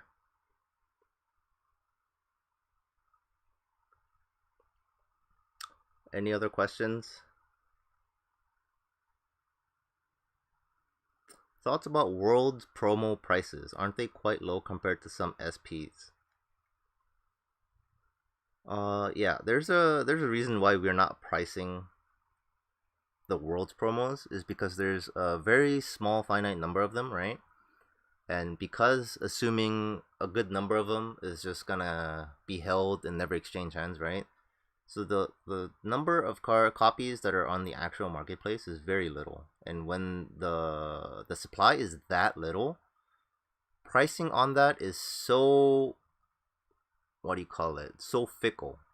Like one day it could be worth like $200 because there's only one or two guys wanting to buy it, if at all, right? At $200, right? And then the very next day, some other guy runs around, some whale rolls around, and it's like, I want to buy this card for like 600 because I can't buy anymore because the last two that were available were sold at like 200, and like that's it. There are no more sellers, right? So the very next day it could just be worth $600. So on a drop of a dime, the price of those cards, when their supply is so little, can change drastically overnight.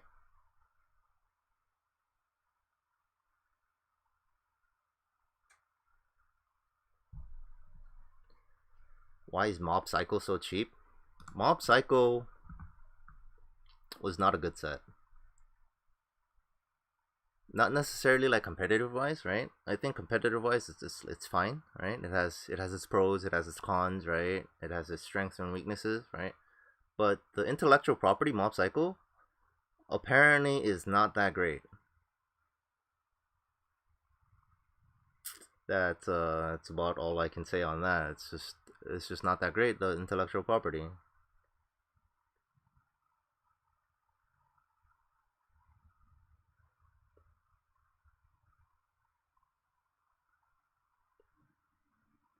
Do you feel like naming your deck / teams JKTCG was out of obligation, and would you have rather named something different? Rather, would you like to name decks even now? If not JKTCG, what would you like to name them? Naming my decks JKTCG was partly meme, partly advertising, stuff like that. I say advertising, but because there is merit, because I'm a price guide, right? So like there is every incentive for me to be regarded as knowledgeable about the game, right? So me winning tournaments and stuff like that has some impact. I don't know how much impact, but it has impact on whether or not people view as whether or not I know what I'm talking about, or like I have some say in how much a card could or should be, right? Compared to like not being a good player at all, right? So it was partly because of that. Also because I'm not very creative in coming up with names, so it was just kind of a default option to just like, hey, I run JKTCG. There's benefit in me, being a good player. People thinking I'm a good player, So it's just I always just defaulted into JKTCG. So for the late to the news, there's a closing for getting to harassment similar to from players. So closing is for getting to someone. Oh, are you asking if we're closing because of the harassment? No. I mean, people will have opinions. We'll get harassed. People say we manipulate market prices to our benefit to make a dime. No. I ran this business in a very, what do you call it? What is the word? In a respectable manner, right? Like, because I am not financially obligated to profit from the business, as long as I can pay my employee a good wage, right? That is really the only financial obligation I have for running this business, to be able to pay my employees a good wage, like a wage that they deserve, right? For the amount of work that they do, because they do a lot of good work, right? Do everything I ask of them, etc. So as long as I can meet that financial obligation, right, everything else is secondary. So I meet my wages, and then obviously I have to like pay rent and everything else that goes with the running the business, right? But that's still secondary to wages. Wages is number one. I can meet that. That's good. Second stuff, that's all my problem, right? That's the business owner's problem. So if I can make wages, I can make overhead, right? Then that's it. After that, it's just if I can make some money, sure. For reference, if you do the math, for the amount of work I've done over the past 6+ years, I was getting paid. I would have been better off working minimum wage, like literally anywhere. I was getting paid below minimum wage this entire time because of the way we operate the business as a nonprofit. So it's not like I made no money. So I made some money, but otherwise this would just be minusing me, right? So I made some money, but it was nowhere near what I could have gotten working just minimum wage at McDonald's, because of the way we operate the business. As a we didn't take every little cut that we can get for dollar here, dollar there. You know, it was in the best interest of players and community and other card shops. Um, let's see. So JKTCG funded VTubers when? Do you have a price in mind for Kurumi SSP for Data Life? We do not like to discuss pricing for sets that have not been announced, because we found that community perception on pricing affects pricing a lot, right? So we try to wait until the very last minute, and we also try to not put out any information. That's one of the reasons why, if people have noticed, we have very little, what do you call it? We say very little, right? We say very little publicly. We make very little notices, right? Unless absolutely necessary, like stuff with Kantai, let's say Kantai extra boosters and stuff like that. But we try not to influence the community more than we already do, because we're like a price guide, right? So we have, whether you agree with it or not, we have an non-insignificant amount of influence on the community, right? So we try not to steer or control the narrative as much as possible. So if we told you right now that Kurumi SSP were probably gonna be like X dollars, right? That might preemptively put numbers in people's heads, right? That is not natural for what that card is worth. So we will wait until we see some community discussion, right? We see community discussion on how much people think that card might be, how much people think they might be willing to pay, willing to sell, right? And we will wait generally until the last minute to finalize on a price, right? We already have like a general idea in our heads, but it's not something that we would disclose publicly, because that may influence the community's mindset or view.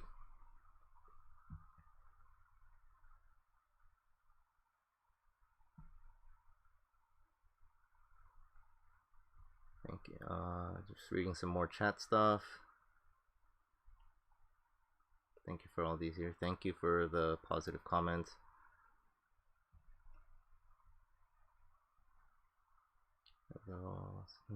Joon is just gonna be a VTuber now. Yeah.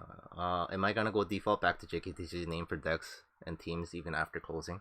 I might, just for the memes, because oh yeah, I used to be JKTCG Keck, but probably not. I'm gonna probably just try to continue as an individual, and then the name JKTCG can just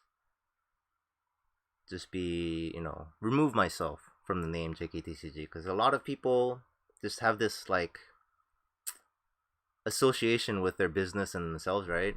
I personally like to remove myself. That's why you'll notice me saying I or we depending on the situation that I'm talking about, right?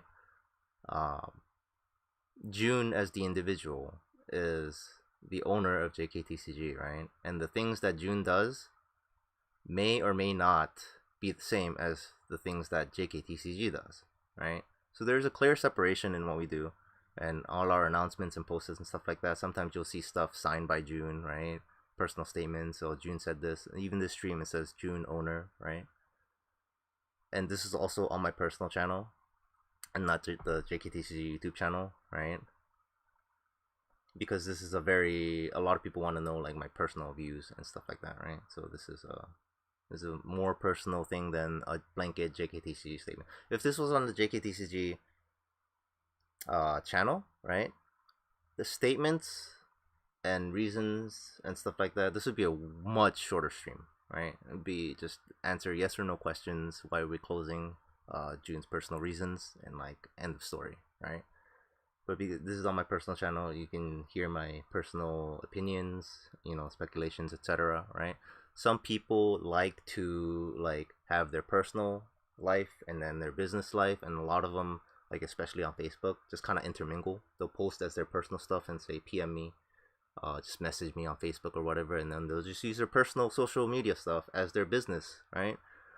And some people do that and some people like that, and I personally don't, right? So I like to very much to separate. So some people will message me personally, like people I don't even know, and ask me about my business stuff, and I'm just like, I'm pretty turned off by that. I'm just like, if it's business related, message the business. There's a reason why we have a business, right?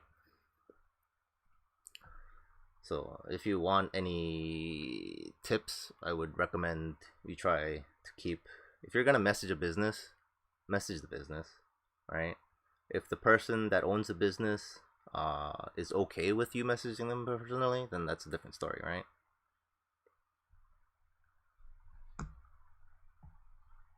Okay, what else? Could you ever see JKTC making a comeback if things ever go sour or the game/market flips? I doubt it. I don't think so. I think I've put in enough years into this game and community, and whether it's enough or not, I don't know. But I personally think I've given it enough of my years of my life. So I don't think, even if it goes bad or worse or whatever, I don't think I'm gonna come back. As far as, returning as a business. I'll be here as a player for the time being.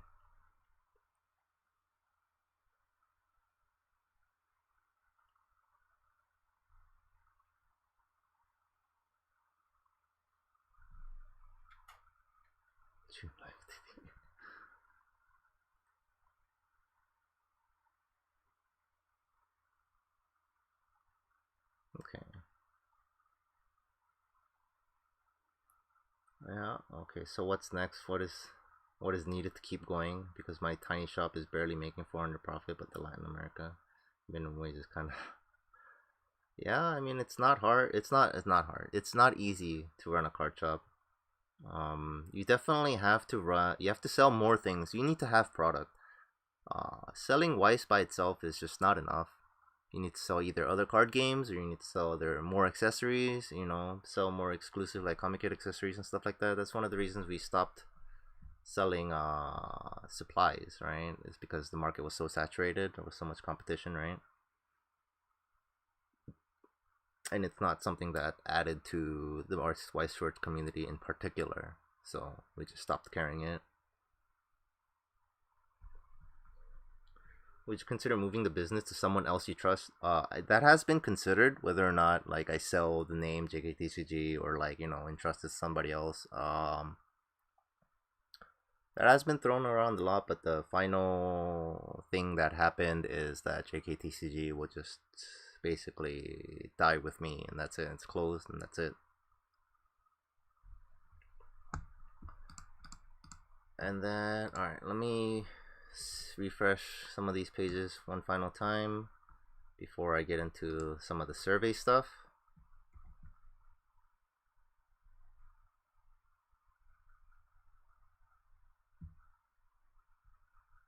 Do you have any regrets or things you would have liked to change while operating JKTCG?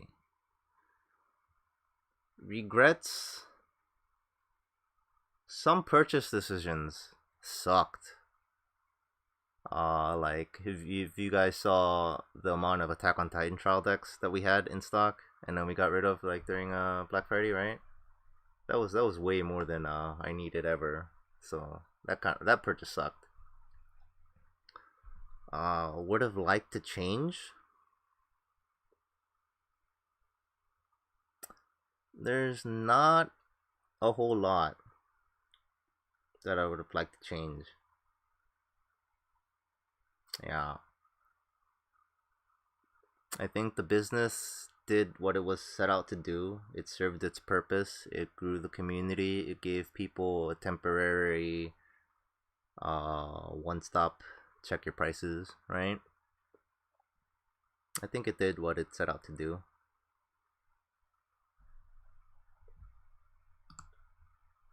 And then see Twitter here real quick.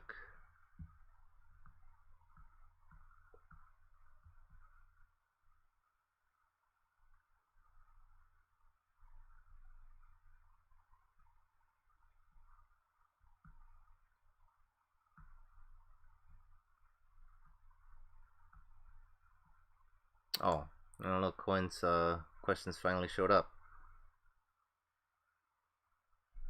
Yeah, it looks like it's stuff that was already. Yeah, will the website be kept up so people can quickly find card images, or will it be shut down also? I believe I already addressed that. Okay, so people that have submitted questions to the survey, right? This is the survey.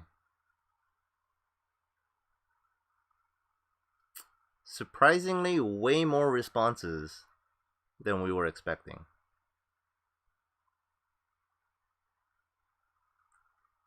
Can you tell us your story of Batman Ninja? I'm not sure what story you're referring to. There's no particular story about Batman Ninja. You would have to be a little bit more uh direct on what you're. I'm not sure what you're asking about Batman Ninja. Are you going to start a Way of Shizu Cats and start an OnlyFans now?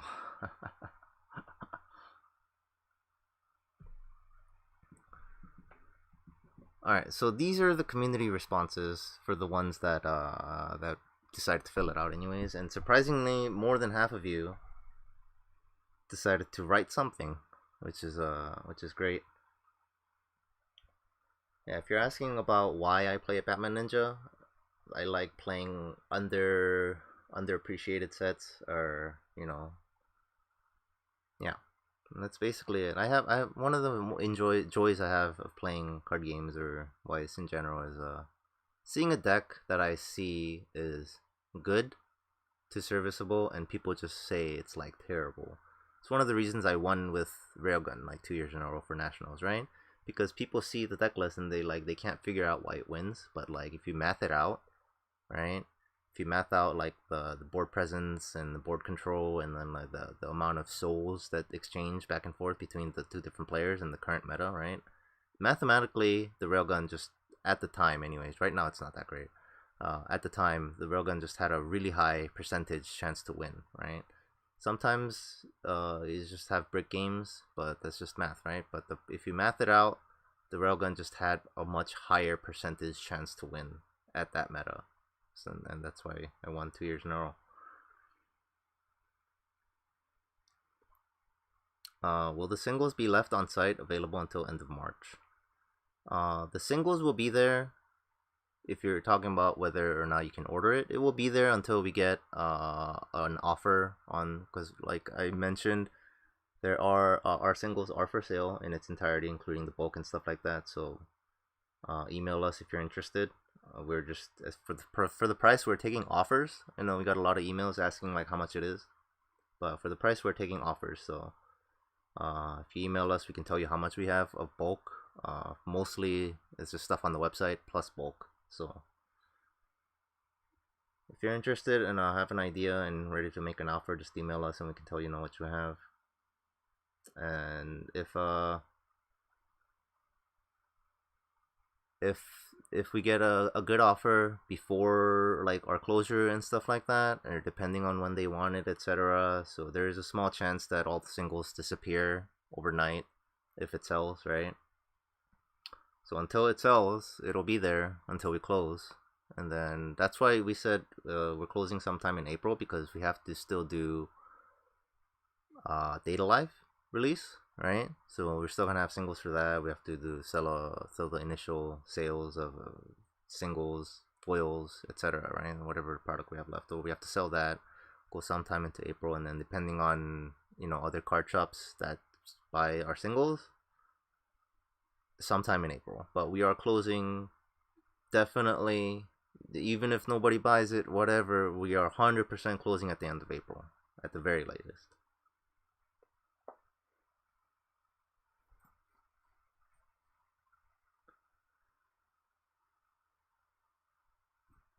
Okay.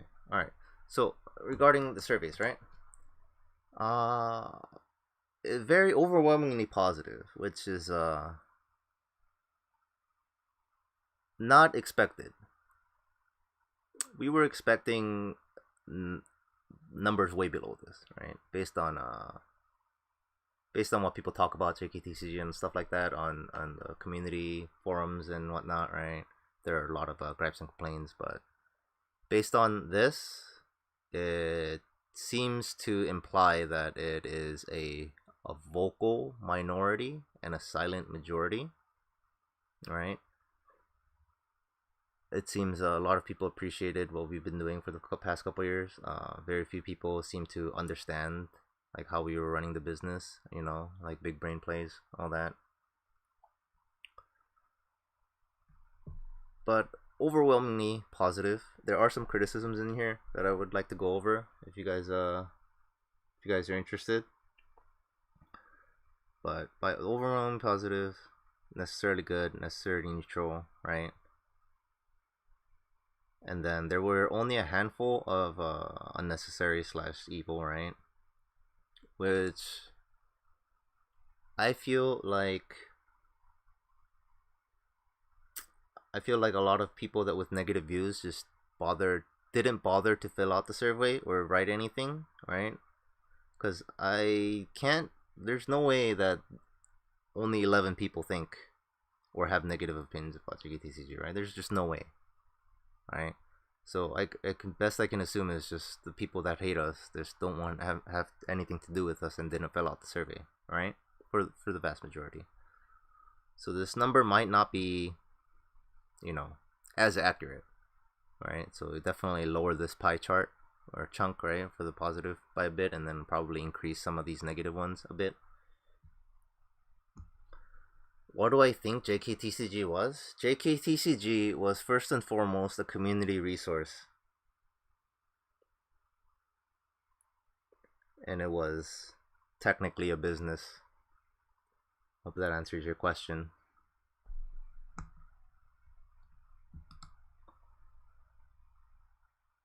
So a lot of these have overly positive. This is where I left off. Thank you for the comments, by the way, everybody. I've read every single one of them. We have read every single one of them.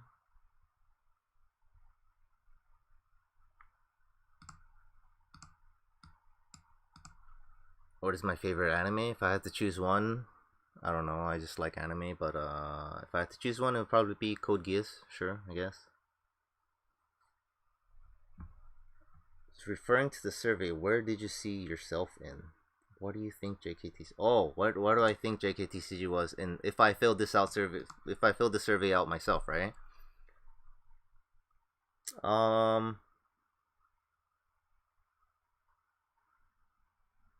I think. See, the question was. Let me see. What are the questions? See, what is your opinion of the JKT's presence, right? And do you believe that in the presence for the community, right? So in the terms of whether or not JKTCG was necessary, in the earlier stages of Weiss Schwarz, I believe it was necessary. Like newer players or players in general just needed something, right? Needed a price guide, needed a price aggregate website, something, right? Like how are you gonna like have a trading card game with where nobody knows what anything's worth, right? That doesn't make any sense. So earlier stages it was necessary. Right now, as the time goes on, right, that bar just gradually goes from like necessary towards like it slowly creeps towards neutral and then towards unnecessary, right? I think at this point in time, um, basically one of the reasons that we're also closing, right, is that it's unnecessary. I think there are other venues of pricing, right, that are more readily available that can be used by the community with not necessarily like better accuracy or like better or worse or anything like that, right? But there are alternatives that exists, right?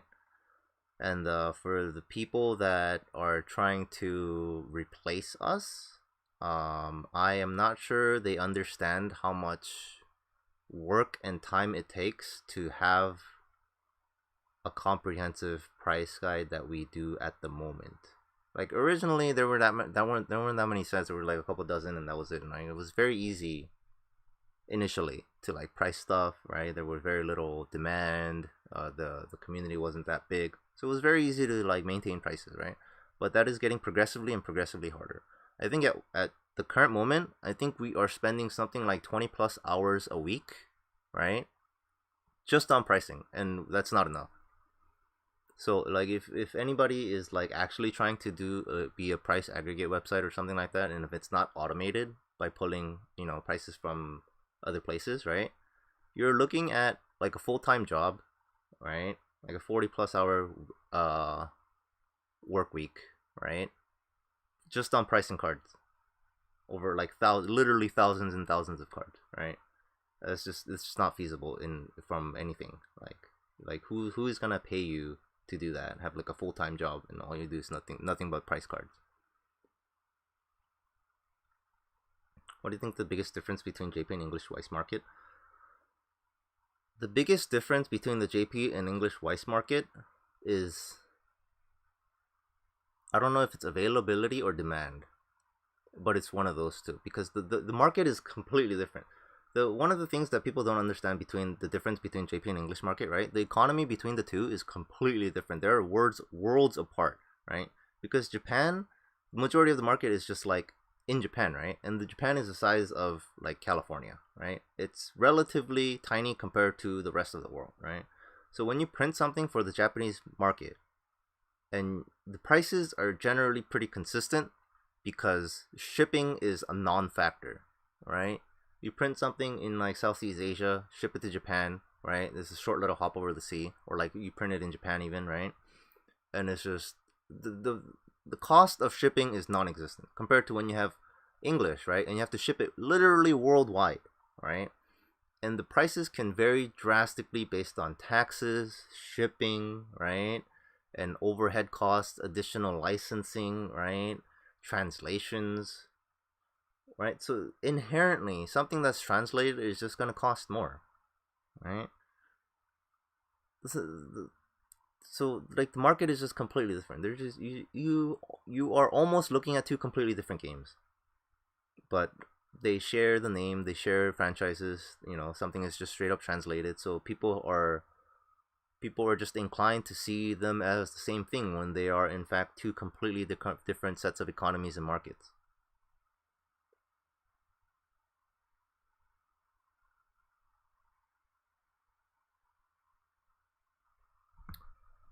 All right, so yeah, JKTC currently like used to be necessary, and then now it's like unnecessary, right? And whether or not it's good or neutral or evil, uh, personally, I think it was trying to do good, right? Good to neutral. It was trying to do good. It may have come off as neutral or not. Yeah, that's perception. I personally think it was good. Best intents, anyways, and then some actions might have clouded my judgment in some certain decision makings. Because the whole personal and business aspects are not always overlapping properly, right?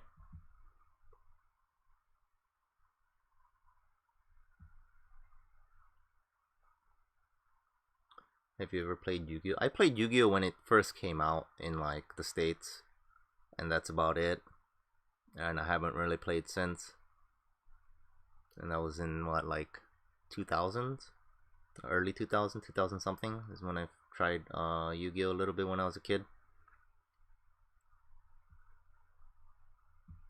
All right, so the responses for this, right? And there are some criticisms. I would love to read all this, right? Kind of like a super chat type of thing, but that's not reasonable. Plus, I said, like I said, most of these are overwhelmingly positive, so I'm not here to keep you guys and do a circle jerk.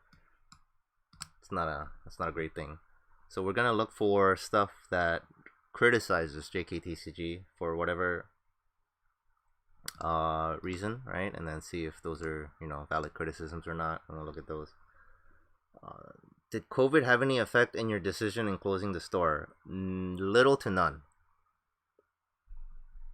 Do you think English Weiss needs more imports or more originals? I think it needs more originals than it does imports because people, like I said, people have a hard time like disassociating the Japanese version and the English version, right? So I think originals just makes it better to establish the fact that they are indeed two completely different games. Let's see. I probably should have marked these ahead of time on the stuff of criticism. You guys can glance at it with me, I guess, while I look for the ones that have criticism. See, this isn't necessarily criticism, but it is making a statement. Community is going to lose a pillar that they don't realize yet. While it is true that we were a founding pillar in the community, right? It's not necessarily the only pillar anymore. And I feel like there are other, community resources, shops, and stuff like that that have filled in enough pillars to hold up this, community. And us being gone isn't gonna collapse the whole thing, I feel like.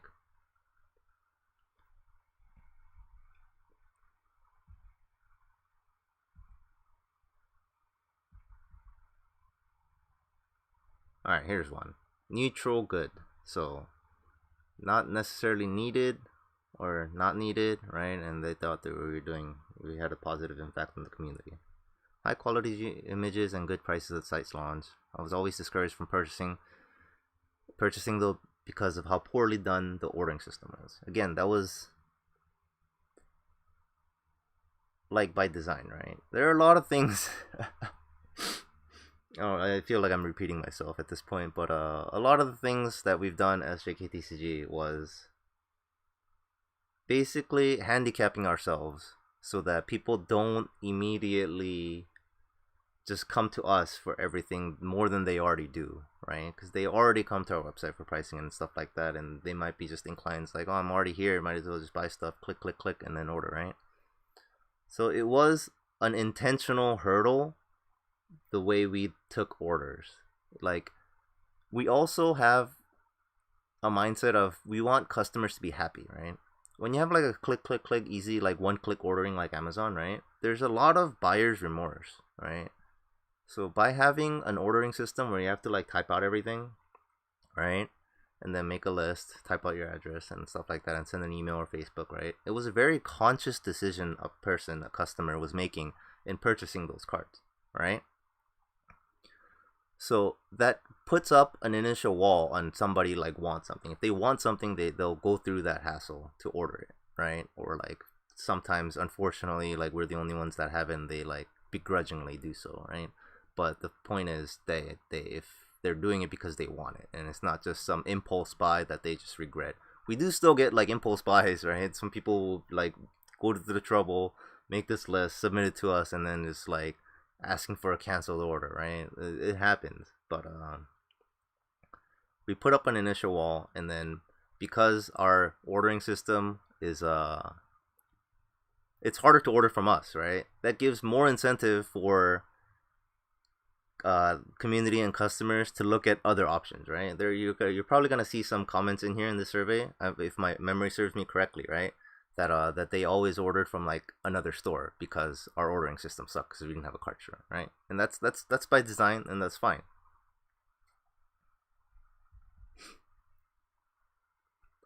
Why the closure? Was the lack of money or fault for Bushiroad, or multiple things? Multiple things put together, and it wasn't the lack of money.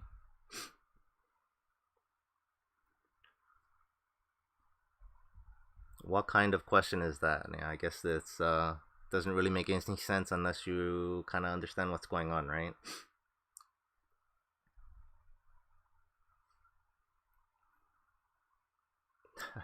You do have a valid point because there's no shopping cart. You can't see how much you're spending. Yeah, but we do get you the invoice, and you are not obligated to pay that invoice, right?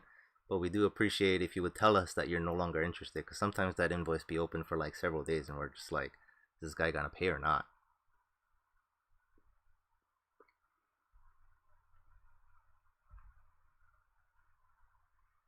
Are you going to have discounts on your singles at your shop at Frankensons? At the moment, we don't have any sales planned. It all depends on if we get buyer offers, etc., stuff like that, right? But no plans. But if we do plan to have a sale, we'll announce it.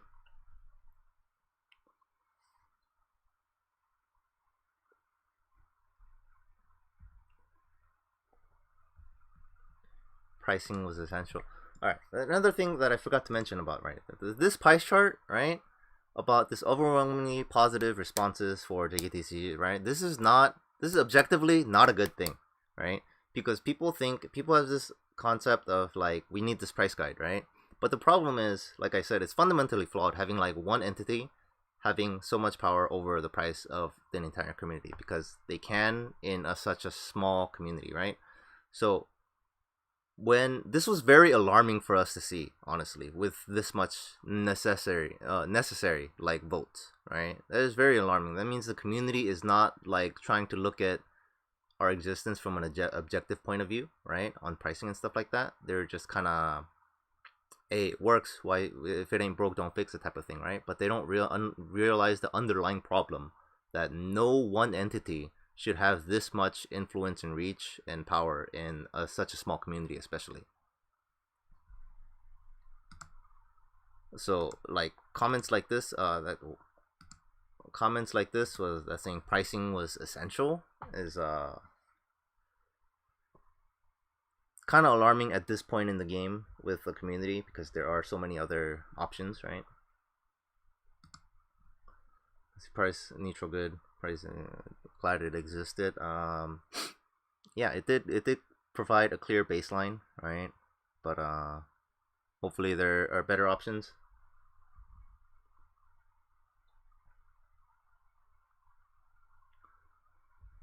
Okay.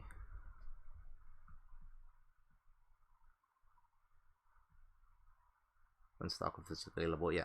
That's one of the other reasons why we didn't have a ton of stock, right? That goes down to let's see. Yeah, it goes back to our pricing, right? How does JKTCG price cards, right? Buy at a fair price when stock is available. And one of the reasons that we would price certain cards like below market of, like, let's say the Aqua, right? We have it priced at like $75 and the market is like 80 plus, right? And we have stuck with the $75 market pricing, right? The reason is, if people have been paying attention, once we run out of stock, or if they see that JKTCG has 0 copies, right? People start thinking that it's okay or it's justified to charge a premium on top of the price, right? So it's like, oh, it's 75 sold out at JKTCG. They haven't had it in a long time, right? So that means it's higher, right? Because of that, sometimes we have, like in the case of Aqua, we have to price it lower than the going market so that it reflects the market price more accurately. Because as soon as we price it at $80-$90, right, and we're still sold out and we're still not going to get in more copies, right, then people are going to start charging 100 plus because we're sold out at 90, right? We're not going to get more copies, so they're going to charge the premium and then charge $95, $100 plus, right? And then after a certain point, right, like the discrepancy becomes wider and wider, and at which point we will raise the prices, because like I said before, we used to go for like 60 and we had it priced at 45, right, and then started climbing higher into like the 70s, and that's when we upped the numbers to like 50 something, right, and then now we're at like 75 because the costs, not the Cosmista, the aquas are going for like 80 plus, right, so we price it at the 75 so that people see that 75 sold out, charge premium, etc., right? So it's not without reason why we price like stuff that we're sold out of stock on, that's highly coveted, slightly lower than what the market perception is. Yeah, so the 10% below JKTC or 10% above JKTC sold out is a very common like pricing thing that you see, right? So we are aware that people use or like arguably abuse the way we price cards, right? So we're aware of those factors. So our pricing includes and accounts for those factors. That's why you will see some discrepancies in market pricing.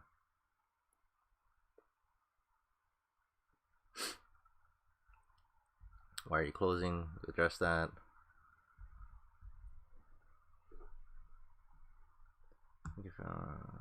TCG.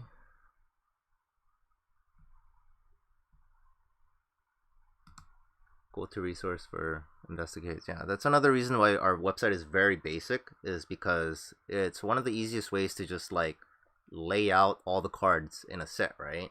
And then just read through all the cards, and it's separated by rarity. It's also separated, basically by price because of the rarity, right? And like I said, it's a community resource first and foremost. So there are no real other websites that have this kind of visual, resource at the moment. I wish there was. That's one of the reasons we're keeping our website up this whole time. And it'll remain up, at least for the older sets, up to date alive for years to come. And then any of the newer stuff, hopefully somebody else decides to build a similar layout that's easy to read cards and stuff like that, because I'm also a very visual learner, right? So I like reading the card itself. So I personally use my own website a lot when I need to read cards, look up cards, and stuff like that.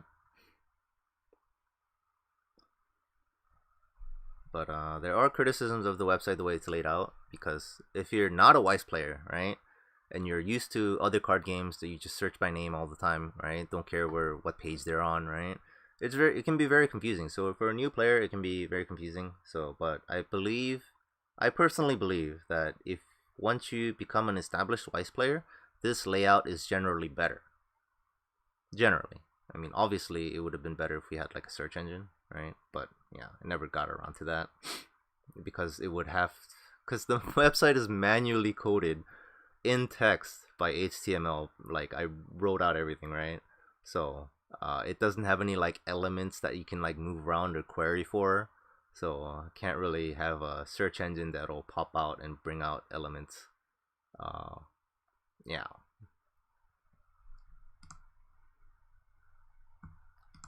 See, there's this one. Everyone in Fairfield do not know what it takes to maintain a store and have no right to criticize.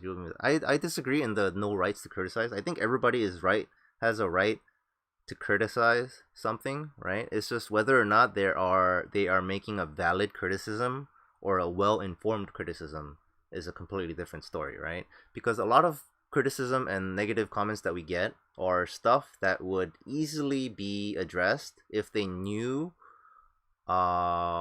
if they understood the greater encompassing economics of White Short and the market a lot more, right? So a lot of the stuff that a lot of the criticism that makes no sense comes from just ignorance. Not saying that's bad, right? It's just not everybody is so well inclined on the overarching economics and market movement and stuff like that, right? So they have their right to criticize. It's just might not be a well informed criticism, right? Because based on what their knowledge, their criticism makes sense, right?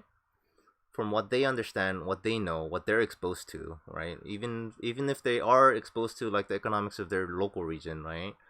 Our economics might not, and the way we run the market might not make sense for them, right?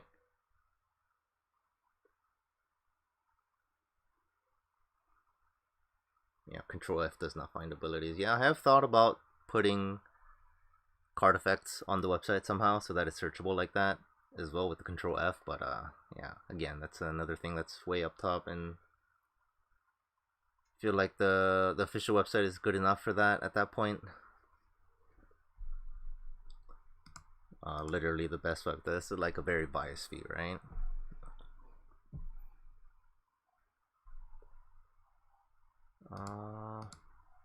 But official statement I would do. Yeah, that's what this is for. Please continue. I'm sorry we can't. It's too much work. It's too much work. Always felt that the website could have been better overall. True. If you have noticed, we have improved on the website slowly over the years. Like this collapsing thing wasn't there. I added that, right? And then most recently, with the help of a small web developer, we added this button right here because if your internet is poop, it takes forever to load all these pictures. So we had it default to the smaller pictures and then have it high-res pictures afterwards. And then a lot of small improvements here and there. This, when you click, it enlarges. This wasn't always there. That was added at some point in time.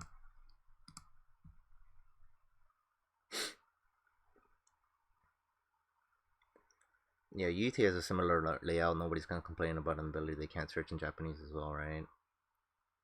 Yeah, that was one of the reasons that we used the layout we did, because a lot of people that started Wise just started with the Japanese version with UT, right? And it's just basically a direct copy of their layout with the 8 rows, right?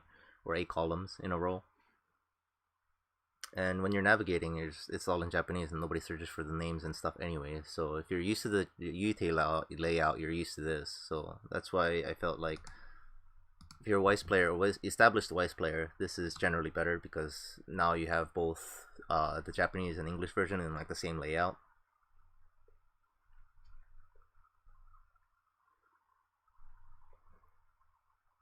The collapsing was a pain for one single titles. Yes, that was definitely a thing that I contemplated on whether or not, like single titles like this, right? Like, why do you have to click and then click again? For the sake of consistency, I made it collapsible. Because otherwise, right, you're not sure if you're like how many clicks does it take, right? But this will always be 2, right? Always be minimum 2 clicks. So for the sake of consistency, I made it collapsible for a single one. That was a conscious decision.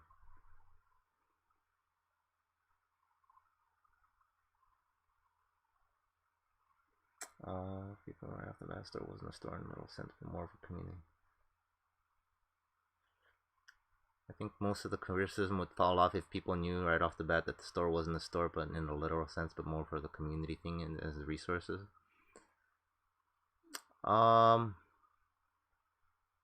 Yeah, you can argue that, but it doesn't change the fact that we are, quote unquote profiting, from selling things, right?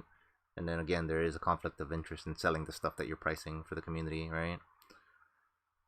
And then another person, you mean normal card economies, not understanding monopoly?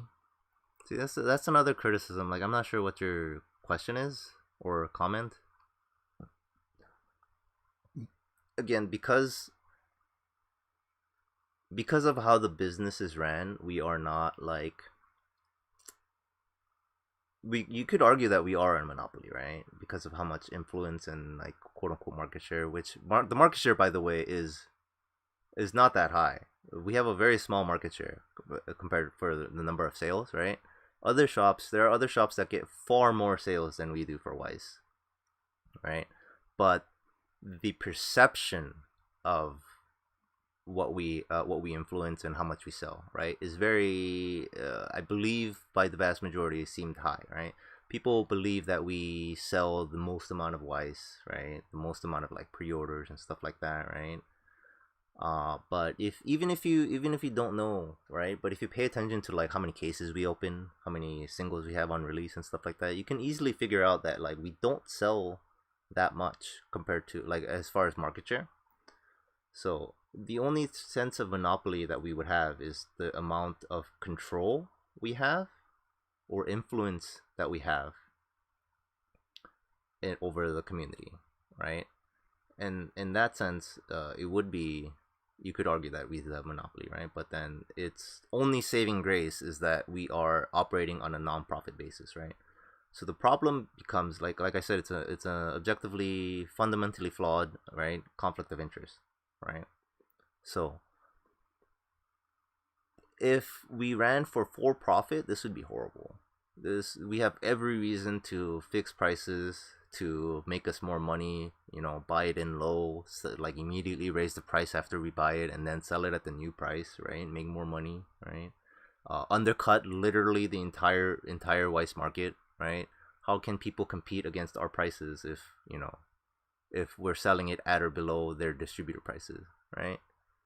That would be a monopoly. That's one of the, like I said, like basic like childish reason, I guess, to dropping the boxes down to 55. So in my head, anyways, whether it is or not, right? We weren't a monopoly. We definitely gave a lot of impressions that we were, but we were far from being a monopoly.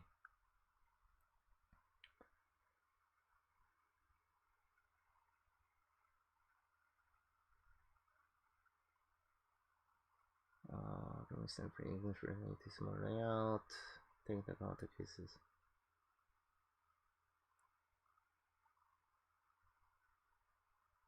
Card deck. Why do you guys do the Twitter cheap sales on Japanese card decks? That's a good question. Why do we do the Twitter Japanese like lots or whatever, right? It's because once we dropped like Japanese, right? We don't have Japanese inventory, right? So for an individual to buy select Japanese stuff from us, right, is basically going out of there. Let's say like a customer only wants Japanese, right? And we get in a small amount of Japanese. That's literally all we have. They can't like buy that or buy pieces of that and then buy other things from our inventory to like finish out the deck or like, you know, buy for the rest of the collection. It's literally all we have, just that little lot or whatever that we have. So they have to like place an order. Again, the ordering system is a barrier, right, on purpose.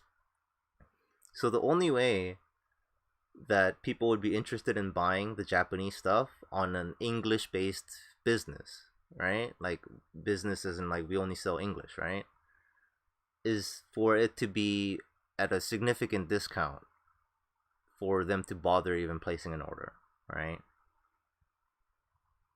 So that's the main reason. And then we buy it in at a relative price so that we still make money off of it. Like it's not like we're losing money, right? And we, whenever we get those in, we tell the people we tell the people that like, yeah, we buy Japanese, but we pay very little. We pay you something like 10%. Are you sure? And some people are just like, yeah, screw it. I just want to get rid of it. Here you go. You know, it's better than $0. And that's most of the stuff that we get for those Japanese buybacks. Is people just want to get rid of it. They don't care, right? And it's like, we're all right. We'll take it off of your hands, and then we just sell it at like 50% off because otherwise, people aren't gonna be bothered to place an order.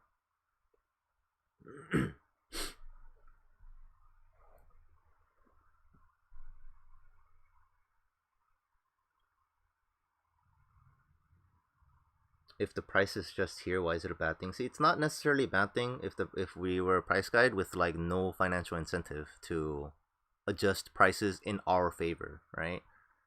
And that's the conflict of interest and monopoly like stuff that people criticize us about, right? Because if you're selling stuff that you're selling, right, selling stuff that you're pricing, you have every financial incentive to price stuff that you have in stock, especially if other people don't have it, higher, so you get more more profit, right? And then the stuff you don't have, you just like don't care as much, so you're not gonna pay as much attention, right, to adjusting its prices and stuff like that, right? Even though like we do, because that's not our business model for profit, right?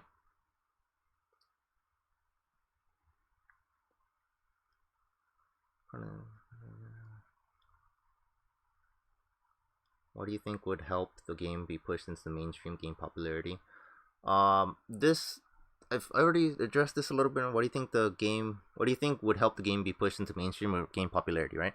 I've addressed this a little bit in the previous questions. I don't think the game is ever gonna hit mainstream like Magic, Yu-Gi-Oh, or Pokemon. I don't think that's just fundamentally possible. The only way that happens is if anime, the entertainment medium in itself, becomes mainstream, which is probably not happening, right? Like in Japan, it's a very mainstream thing, right? You just have they might not be fans or otakus about it, right? But like you ask some random guy down the street, right? Chances are like you have a pretty decent chance that they have either watched, Dragon Ball, Attack on Titan, Kimetsu no Demon Slayer, Kimetsu no Yaiba, right? It's because manga and anime is just very ingrained in Japanese culture, right? So yes, most people are not otakus in Japan. Like that's a very small, that's still a minority, right? But like mainstream hits here and there is just a very common thing because that's just their medium. It's just like how cartoons are in the Western market, right? If you ask somebody like down the street, have they watched The Simpsons, right? Chances are like a good number of them are gonna say, yeah, I've watched The Simpsons, right? It's the same thing in Japan. Instead of cartoons, they have anime, right? So chances are they've watched like Attack on Titan, right? And then so you have a demographic of an entire nation, right, that have some ties to Japanese like anime, right? Animation or comic books or manga, right? And then of that entire population, you just gotta just find some of them that play card games, right? So you have a much bigger market share out of an entire country's demographic compared to in the Western market, right? First, you have to have players or people that are interested in card games, and then you have to have people that are interested in anime, right? Two different genres, right? And you have to have people that are interested in both at the same time, right? In a Western market where anime is just not a regular thing, it's not like a cartoon, right? So because of that, it's just fundamentally cannot get mainstream.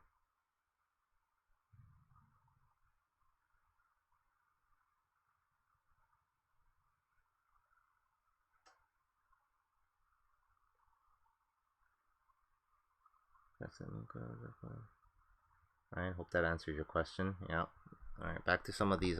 Let's see if there's any more criticism. Oh, there are. Just have to get to it.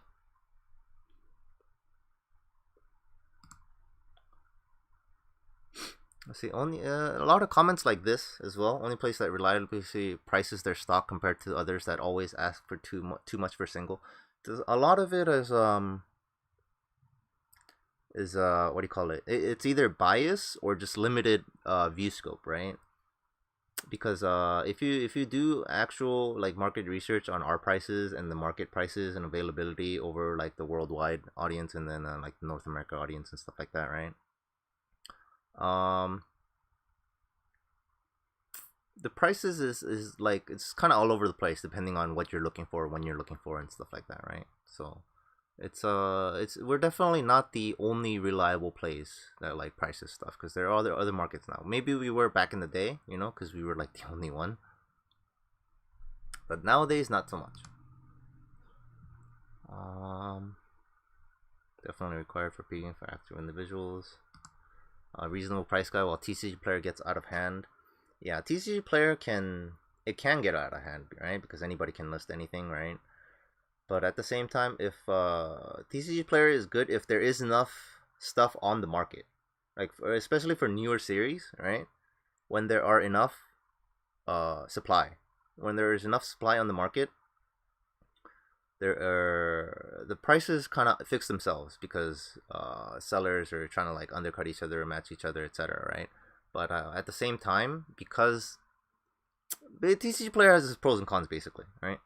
As I said earlier, TCG Player on release will have a ton of stock, right? And then the prices will just continuously, gradually like tank because everybody's just trying to undercut each other. They just want to get rid of their stock, right? A lot of the sellers are not in it for the long run, which I feel like is counterintuitive for most TCGs, right? Most TCGs, it's got to set releases, you got to get products in, products out, get rid of them, right? Compared to Weiss, generally speaking, it's good and safe to hold it for a medium to long term period of time, right? So when shops that are used to other TCGs get into Weiss and they try to get rid of the product and they just constantly undercut each other on TCG Player, right? And then the price tanks, and then after a specific price point, right? Like I said before, somebody's either gonna buy it out or a bunch of people are just gonna make budget decks with those good cards, right? And then once it's gone, it's gone, and then the price just skyrockets.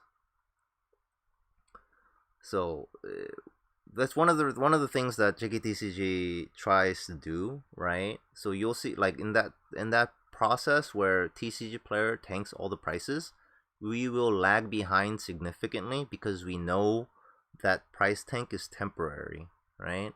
That temporary is not subjective, is relative. Temporary could mean like a couple months, right?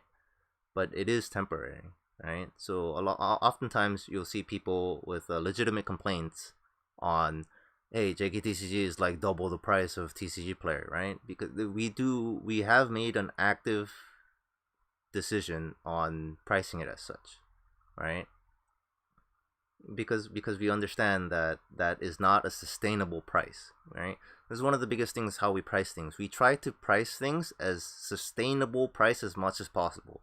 Like, we try to not make the prices go up and down like crazy, like Yu-Gi-Oh, for instance, or like other card games that just flip a coin, one card is like double the price, right, overnight.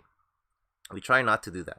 So we try to, if we see a significant increase overnight for a particular card or cards, right, we try to wait it out and to see how the community reacts, and if the community, like, by far and wide agrees that this new price is indeed correct, that it should be this new price, right? And over time, like not overnight, but over time, as we collect more data and see community feedback, then we'll adjust price upwards or downwards as necessary.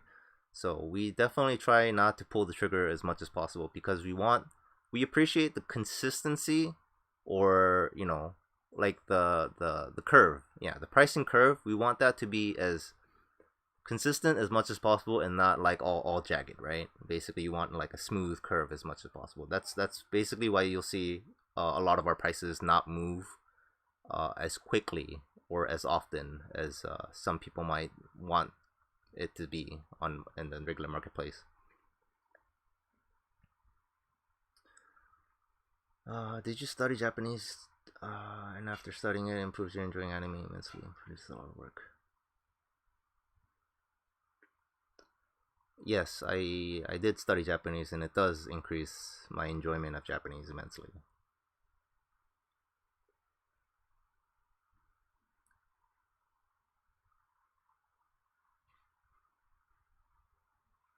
Yeah.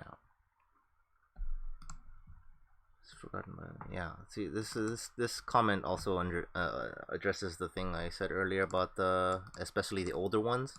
That's one thing. That's the only thing I have concerns over us leaving, is because there is no, from what I understand, anyways, there is no other like marketplace that properly prices the older sets like Tulavuru, let's say, right? Like there's no demand and market movement for Tulavuru anymore, right? But we price it and try to price it as much as we can see. That's another reason we can't. A lot of people will complain that we don't update prices on older sets, right? But if there's no market movement, there's like literally zero market movement for like some of these older sets, right? We have no data to adjust pricing, right? So it could very well be outdated, but like you have no argument in the opposite either, that it should be higher or it should be lower, right?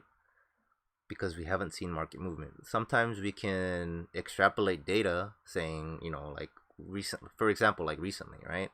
A lot of signature prices went up. so we can extrapolate maybe some of the older stuff. We go back to some of the older sets, right? And then depending on their relevance and popularity in the anime community, it's like maybe some people will be looking for these older signs, and then we can increase those, right?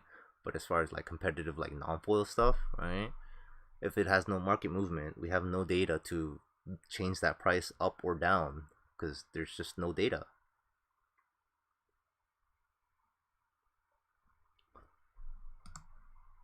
Here's a necessary evil comment, right?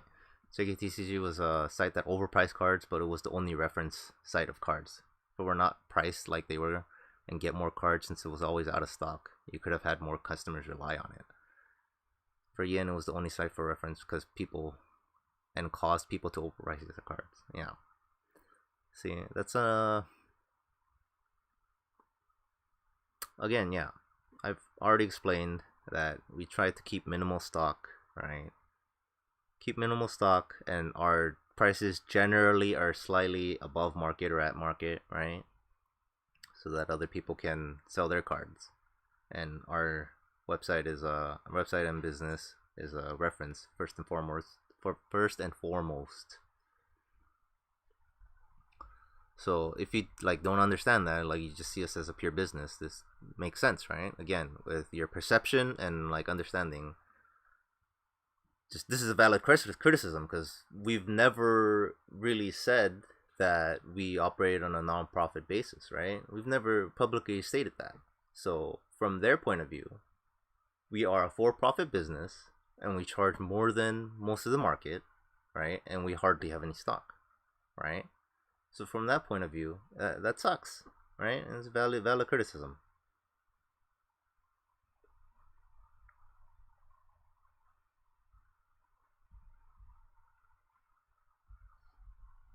Has helped keep the prices of the game fair and consistent. That's basically what we aimed for, right? Keep the prices of the game fair and consistent. Let me show you here our little moniker here. Right, this has been here since I started JKTCG. Right, your most reliable source for English white source singles prices. Right, because I believe that to this day, at the immediate moment anyway, there's no other more reliable, comprehensive pricing guide for English white swords. Right, like for example, TCG Player might be better at like the newer releases, right? Newer releases, non-foils, they're probably a better source, right, for English pricing. But they don't have everything, right? They don't have the older stuff, right? They also don't. They have never sold on their platform any of the older stuff, right? On certain cards, certain SPs, certain foils, right? Because of when they were like established or added to the thing, right? So I believe there's no other more comprehensive price guide at the moment. Hopefully that changes, or like or maybe there will be a shop that prices the older things and then there's another shop that prices the newer things better, etc., you know. So hopefully that changes. And then see, this has not changed. These sentences have not changed since the establishment of JKTCG, right? We strive to bring the fairest prices available in the white shorts market. Not necessarily the most expensive, not necessarily the cheapest, but the fairest. What we perceive to be the overall fair price for a card for all parties involved, the seller, the buyer, right? And the market intermedium, right? So that again, that's very subjective on whether or not you agree or not with if a price is fair or not, right? But that has been the moniker, right? Joon owner works to bring stability to the white shorts community and its market. Not necessarily the buyers community, not necessarily the sellers, but like its community and the market, right? Both enjoyable and affordable for new players, new and old players alike, right? So we also don't want to kind of gate out newer players with like, oh, you want to build this set or deck or whatever, and it costs like 700 starting. It's like, oh, that's fun, right? So it's very subjective in what's considered fair, what's not. But that's what this is what we strive for, and this has always been the case.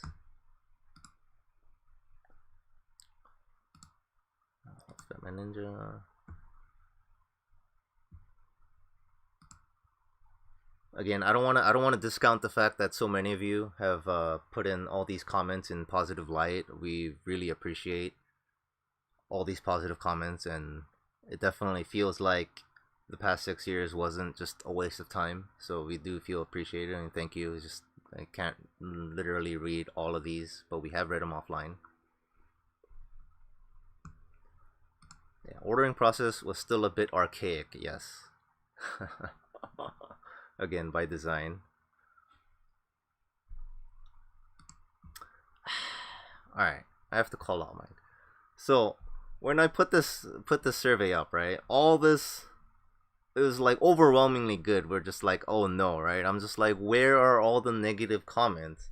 So Mike gets on, opens up his browser, and then types this out. So this just like is part of the survey now. Thanks, Mike. For those that don't know, Mike is my employee.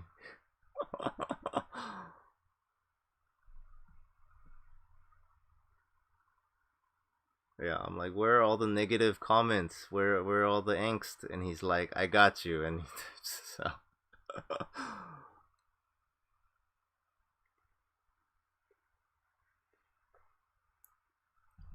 yeah, and here is a very valid criticism on uh the pricing of JKTCG, right? As much as we want people to use our pricing guide, to keep a fair price for everybody involved, right? But depending on your location, like let's say you're in North America, right? Especially America, United States of America, right? We have the privilege of having a marketplace called TCG Player for those that are overseas, right? It's like eBay but for card games, right? It's kind of late explaining this all the way down, but it's like eBay for only card games, right? And for the vast majority of sellers, they only ship to like the United States of America, right? So to them, right, a lot of the times the prices are going to be lower on TCG Player than like our prices, right? And one of the things that a lot of people discount is that our pricing guideline is worldwide, right? TCG Player is like 80-90% just for the USA, right? And that might not translate, probably doesn't translate a lot of the time to overseas. Like if you're in Europe and you have to pay this 20-30% tax on like literally everything, right? That's just these prices make no sense, right? So we have to find some type of middle ground for JKTCG, right? When we price cards, right? It has to one appease like the market in the US, but at the same time, it has to appease the market in Europe, Asia, Australia, South America, right? So that is very difficult to do. So if we price it one way, right? If we take TCG Player, like, and price it marketing TCG Player, right? Then Europeans are like, what the hell? That's way too cheap. So like Australians, right? Or like if we take prices for like the East Asia or whatever, right? Or we price it towards like Europe, where it's like much higher, add like 30% to all this, right? And then the US players are gonna be like, wow, this is overpriced, just buy on TCG Player. It's like, right? So we have to try and find a good, like somewhere in the medium, right? Like a mean price or median pricing, right? Somewhere along those, so that it's not too far off from any particular demographic, right? So that's why you're gonna see some cards more with way more variance than others. Also, some regions play certain cards way more than other regions. So some regions a card will be way more expensive than other regions. So that is also another factor that you may see huge price discrepancies, right?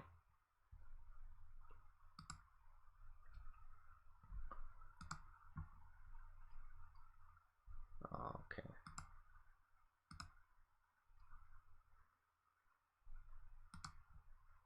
So prices were okay until 2018, and when they started skyrocketing in a very absurd way. Anything else was fine.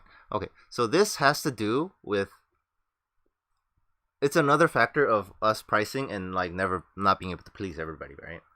Because if we price it in a way that's like cheap, people are complaining that it's like too cheap.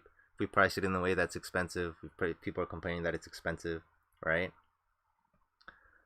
And around 2018 is when the game I wouldn't say exploded, but gained a lot more traction than it did in the previous years, right? It's also around the year where they released a lot more things, right? And a lot more popular series and stuff like that. So when this person saw that the prices were skyrocketing, that wasn't like us being just like, hey, like flip a switch, let's make everything skyrocket in prices. That was just the natural market reaction, increasing prices because there were more players, more demand, more stuff being printed, right? So the price just like gradually went up. There were just overall, it was just more demand, and around 2018 was like a good time frame where it's just the curve went up significantly.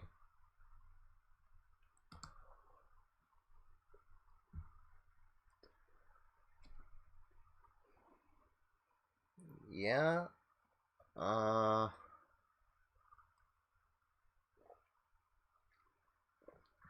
JKTCG has a lot of decent prices. The gatekeeper is what is the gatekeeper when it comes to new players joining the game? Influence on the secondary market is too strong, and JKTCG has too much power in the fact that it can dictate the prices. So this just because means you can doesn't mean you are, right? So this person understands that JKTCG does have too much power, but that has no basis in assuming that we are in fact doing so for profit, right? And then also never updating the cost of older sets leads to people overpaying or underpaying, right? Again, I addressed that. It's hard to update prices for older sets when we see no market movement, right? So we can only go on sometimes speculation or extrapolate data from based on effects from other sets, right? Yeah, like I said, is this fundamentally is flawed. Having one website, one person, dictating prices, right? That is fundamentally flawed and should not exist.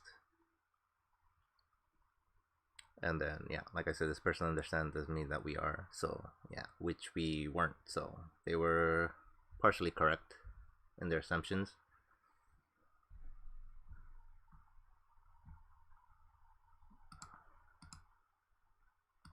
As the best price reference and compared to the other websites. This is also like I don't know if bias. Yeah, it's probably a biased view, right? Maybe if they had said like comprehensive reference, right, then it would make sense. But best is I don't know, it can be taken either way. Amazing prices, wonderful. Even for out of stock cards, it was easy to find what's in a set. Yeah, that's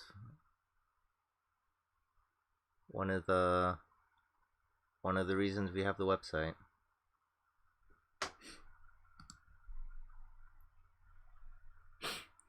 See, unnecessary neutral. TCG as in TCG player, right? The U.S. marketplace seems to be a better metric of card value since you can see market prices.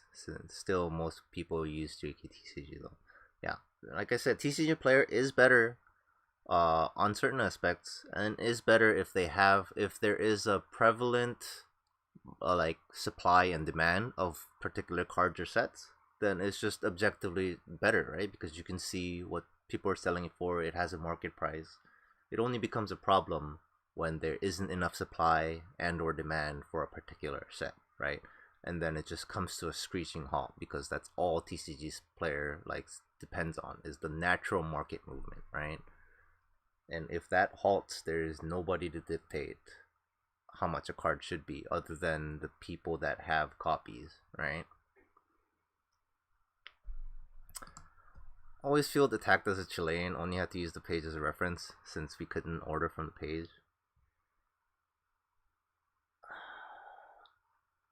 I almost didn't want to address this, but I feel like I should for the sake of the Chile community. For some reason, right, we've had the most amount of issues, be it the way people ordered, communications, postal services, right, mail is getting lost, etc. Right? We had a non-insignificant number of issues with orders originating from that country, right?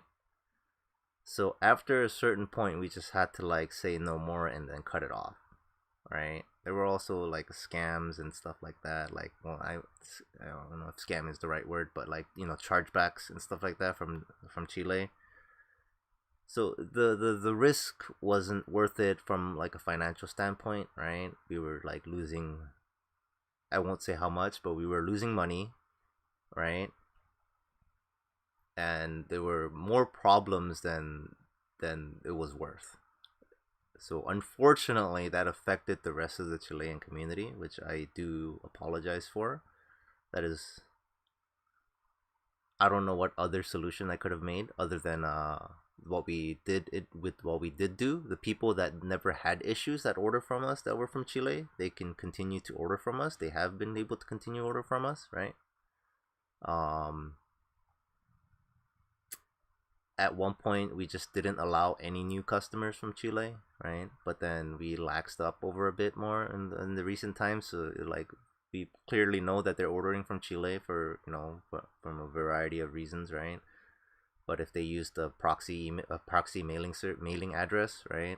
Because that was one of the big concerns of like the lost package, right? So if they use the proxy shipping address, we just let the order go through. It's like, yeah, sure, okay, even if they're a new customer. But any customers that had previous order history with us and didn't have any issues, they could have always ordered from us, even if you're from Chile. Do you have data on how much international traffic the site was getting? Yes, I do. The website does have a metric, but it is still by far USA dominant what do you call it? Traffic. I believe it was USA first, and then I want to say Mexico is up there, and like Canada. Like USA, Mexico, and Canada are probably the most biggest share in website traffic. Did you guys recently bump the prices of older SPs without sales from your platform? I feel as though certain cards have spiked multiple times without any record of them being in your inventory. Yeah, another common misconception that people have with our website and pricing is that we only price cards that we have in stock of or we get stock of in. When that is not the case. We, other than like market data of movement and demand, our inventory doesn't serve any other purpose. We will price and update prices on price or singles, right? Whether we have it in stock or not. That is almost irrelevant whether we have cards in stock or not. So yes, there was a huge recent bump on SP prices, and that is in response to the market prices of signatures and collectibles just skyrocketing in general. Like if you look at what is it, Pokemon, I think it was, just prices skyrocketed in older collectibles, just in general, worldwide. That's the reason why what is it, Beckett Grading Service, their grading service price is just huge now. It's 100 plus.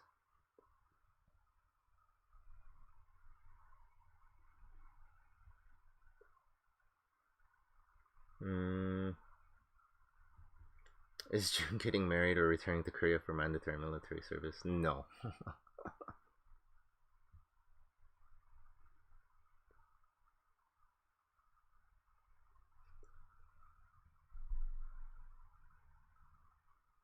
Okay, then what creates the ladder of pricing movements? Why does this card say? Why does say $150 card that has no record of sales and it's gonna go to up to $300?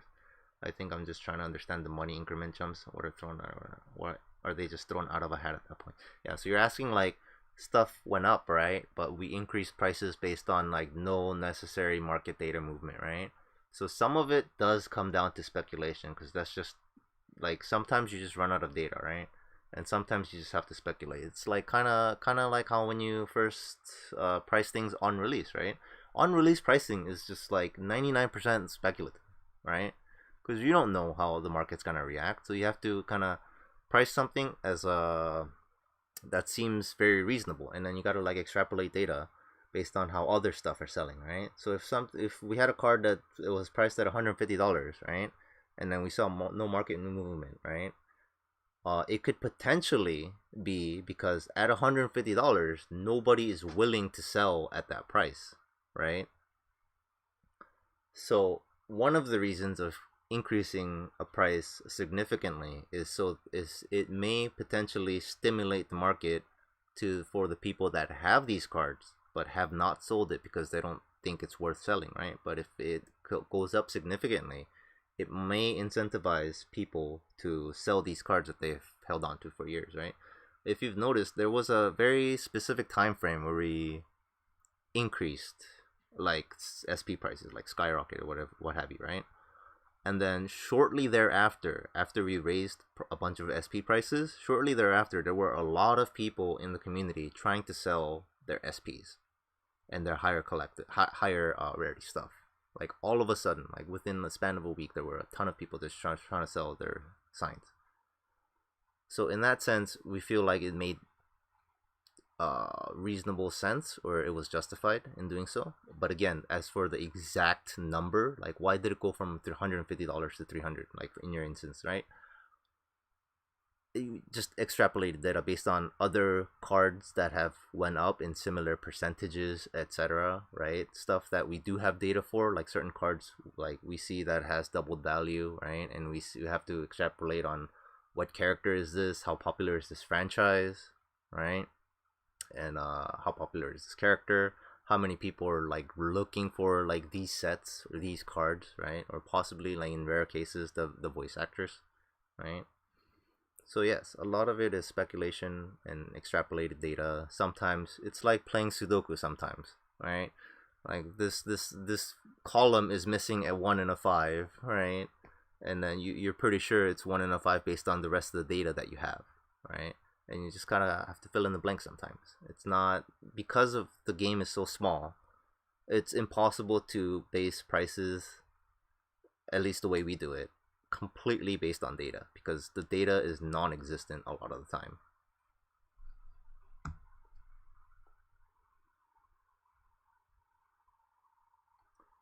Chile is an issue, has an issue in shipping. I used to sell some single SIM products. Also, the market is flooded with scammers. Yeah, they definitely have like issues with shipping for whatever reason. So yeah, it was rather unfortunate. It's, if we didn't make that decision to, stop servicing Chile lightheartedly, it sucks. Like, what about all the people? That's why we let people that had good history keep ordering from us. Have you answered that one yet? What is I'm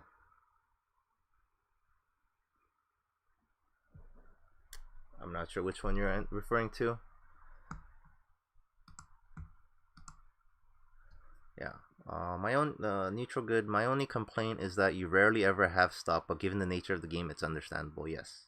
Again, by design, we try not to have too much stock, because when we have too much stock, like other shops have like literally no choice but to sell it for less than us, right? If you're trying to like compete, unless you have like a big presence in like your local community or whatever, right? If you're just trying to compete directly with us as like a no name or whatever, if we have a ton of stock, if we have everything, you have no choice but to sell it less than us, right? It's not a very good competitive environment. So generally speaking, it's more often better than not that we have limited inventory.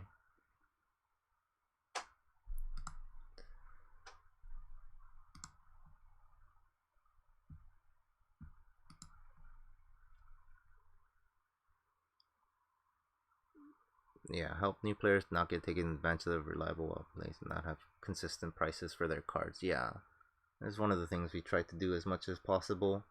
Like one of the things that really gets to us sometimes is when stuff gets distributed, like promos or whatever, like at events and stuff like that, and the cards are literally free, available by like the dozen, easy peasy, right? And then somebody just gets it as soon as they can and then posts it on Facebook or sale or whatever for like ridiculous amount of prices. I still remember, I forget which year, in Anime Expo, right? They were giving out this, I believe, Love Live promo, and there were like posts of people trying to get absurd amounts for this card that they just like got for free, that were being given out to like anybody, like at the Bushiroad booth, right?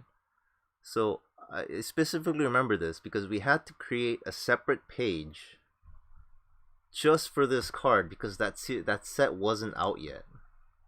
Let me see. Was it this one?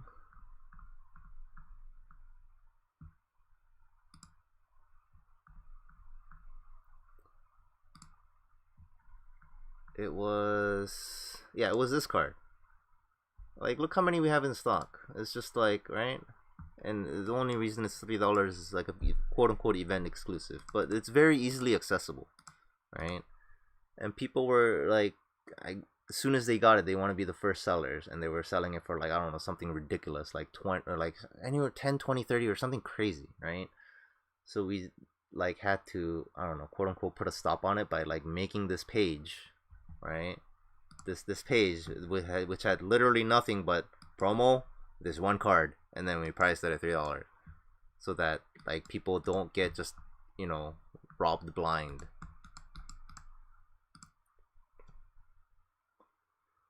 Yeah, the Aaron promo, I forget if the original one had like a stamp on it or not, if it was just by itself. At that point though, if it didn't have the stamp, right? That was just super speculative pricing, right? Because nobody knew whether they were gonna redistribute this promo or not, right? So for all they knew, so people could have speculated that this was the only way to get it, that Attack on Titan maze, right? So that was somewhat justified because nobody knew. It was like, is this the only way to get it? If it is, then these prices could be justified, right? Well, it turns out it wasn't. It turns out it was a super easy promo to get afterwards. But that's a gamble that you have to make sometimes, right? But in cases like that where we don't know, we're not gonna price a card like that. We didn't for Attack on Titan, but for this Love Live one, we knew it was readily accessible. It was easy gonna get. It was gonna be easy to get, you know, and we were preventing people from trying to take advantage of other players. Do you think cases having a guaranteed distribution, as in essence, two playsets is good or bad, either from a store or player perspective? I think in general, it's better. In general, it's better. I think it does more good than bad. From a local store perspective, if you have a small like customer base, right? It kind of sucks, right? Because you have people that just buy one box at a time. Let me get a box or let me get a pack, right? And then they just keep pulling and buying until they know the box pack or case is dead, right? And then everybody at locals knows that whatever's remaining is dead, right? So in small, what do you call it, in small communities like that, it's really bad, right? But in the overarching like healthiness of the game and stuff like that, right? I think it's generally good because it gives you a fundamental mathematical value on what cards and things should cost, right? Like I said before, we base our prices based on like a playset cost and like foils, and out of like a case costing roughly $1,000, right? Because those numbers are there compared to other card games, right? Where it's just like random, right? And they like obviously for legal reasons they don't really publish the ratios, right? At least not all card games publish the ratios, right? So it's effectively you're playing this gotcha game, a physical gotcha game that's not regulated, right? And they don't have to publish their percentages, right? So it's just like you don't know what the pull rate is. You don't know what your rate of return is until like the community like maps it out and figures it out and stuff like that, right? And it can just it has no consistency in changing from set to set, right? And it's even if they change it slightly, you will never know, right? Compared to Weiss, where it's consistent, right? It's very easy to see where if something has changed, even by a small percentage, like getting 4.5 double rares instead of 5 double rares in a box, right? So, but because of that, it makes pricing and prices of cards and product just way more consistent. I think it's overall good. So if but yeah, the way Japan does it, right? if there is an issue with stuff like that with your local shop, the way Japan does it, to be fair, this is not applicable to all shops because of how it runs, right? Japan has everything behind the shelf, away from people's eyes, right? So you ask for a pack or ask for a box, right? They pull it out from the back, and you have no way of knowing whether that was a fresh box, whether that's been sitting there for 2 years, right? Whether this is from a fresh case. You have no way of knowing, right? And you have to check out and pay for the stuff before they give it to you. It's not like a lot of small communities where it's like, oh, I'm just gonna keep opening packs. Here's money, and I'll pay you the total at the end, right? That's a very common thing. But Japan tells you how many packs you want, how many boxes you want. You pay for it, and then they bring it out to you from the back, right? Now, this relies heavily on the shop being an honest shop and not like weighing in boxes and stuff like that, right? But if you do it that way, and then like you take some precaution of like mixing boxes, etc., stuff like that, right? That should address or help the way the way you move things. But again, it's not a cure all, and there are pros and cons. So overall, I think it's good.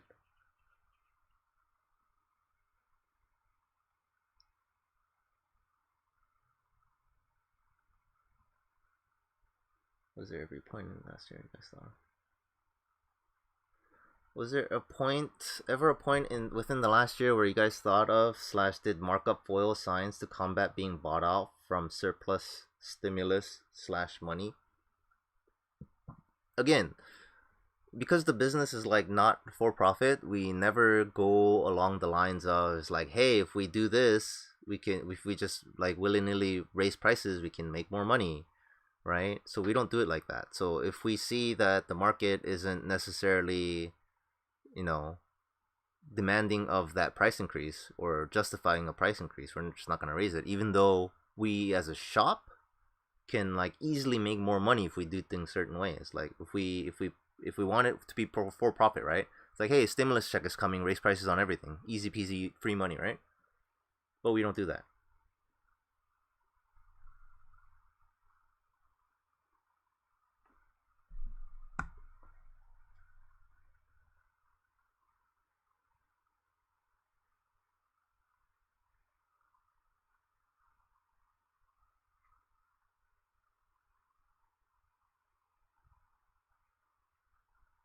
Yeah. Let's see. Yeah, also having JKTCG as an upper limit was an underappreciated aspect. So yeah, like with the example with the Love Life promo, right? We definitely, I mean, you can use the word market manipulation in like a positive or negative note, in my opinion, right? We manipulated the market by capping the price of this promo just by having copies, right? Because we knew it was readily available, and just capping it at $3. So like anybody that charges more than that, right, it's questionable unless they have a valid reason, right? So there's pros and cons to us setting like an upper limit, right?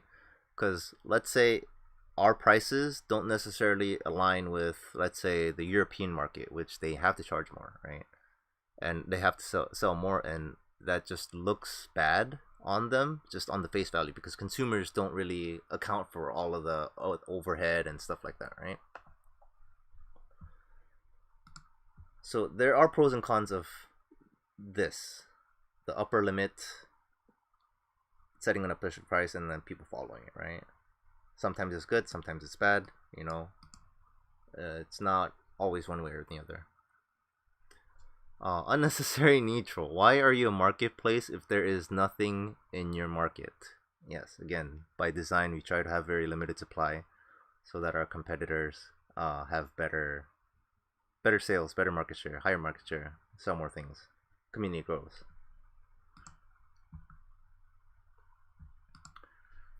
Price is way too high regarding single cards. It's no wonder players prefer buying the Japanese version. Yeah, again, the Japanese version, English version, completely different markets, completely different economics.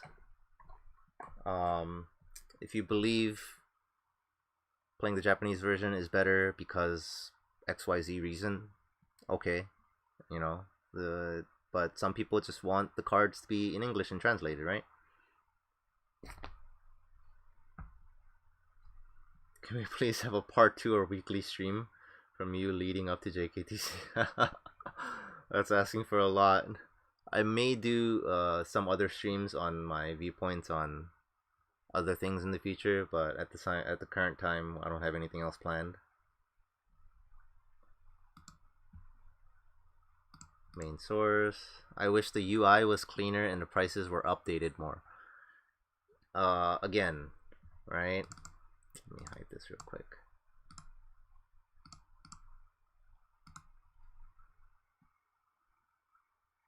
This is current price update more. Yeah, the website being used as a reference website was as clean as I can make it, without it being like a whole full cart system.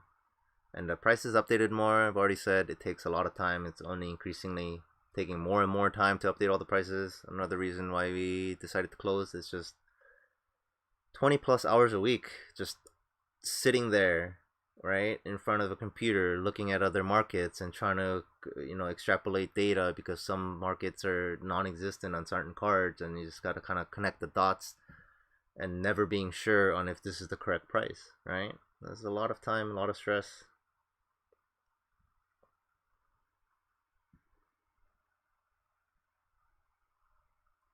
Yeah, that is a thing that I thought about having a content about. Business owner, like, gripes and complaints, different experiences, hurdles. So it might be something. If there's a if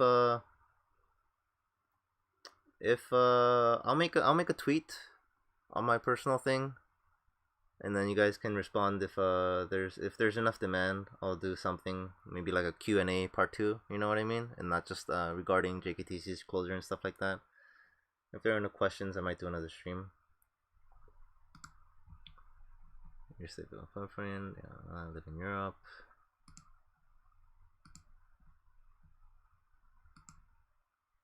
What are your thoughts on the community as a whole?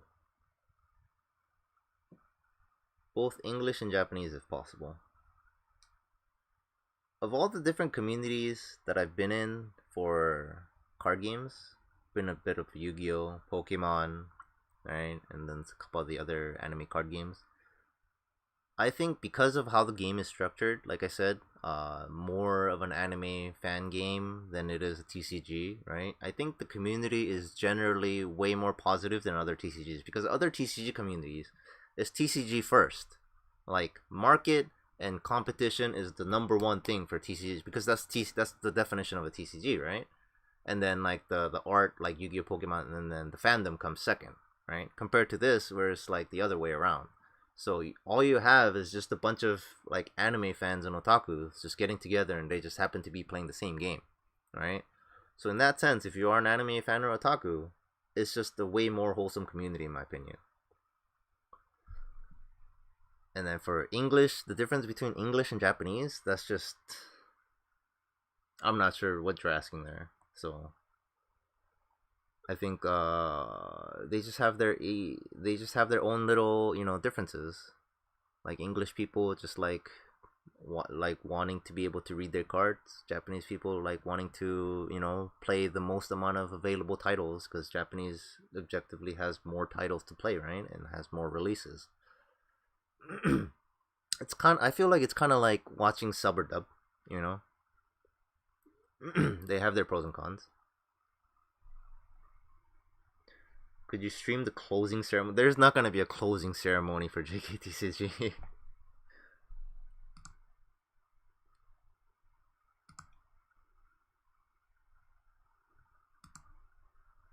Also, prices should be more reasonable. Personally feel they're too high and never get updated. Again, this depends on where they're based, right? If you're like a European, chances are our prices weren't too high, right? But it's quite possible that this person was an American, right? Because it's very easy to find cheaper prices elsewhere, in like if you're in North America, right?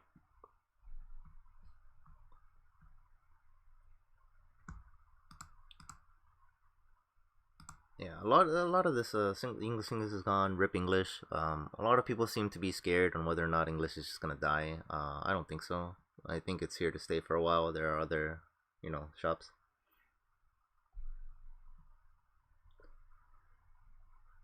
Can we have a closing ceremony for JKTCG? No, there's no. What will we even do? It's still social distancing guidelines for COVID. If it wasn't COVID, right? I can definitely see like having a final day, like everybody brings in food. We have like a closing tournament and stuff like that. That'd be pretty cool. We probably would have done that, but because of COVID, like we can't have customers like inside the booth and stuff like that. So we just can't. And then like doing it online is just not that not the same.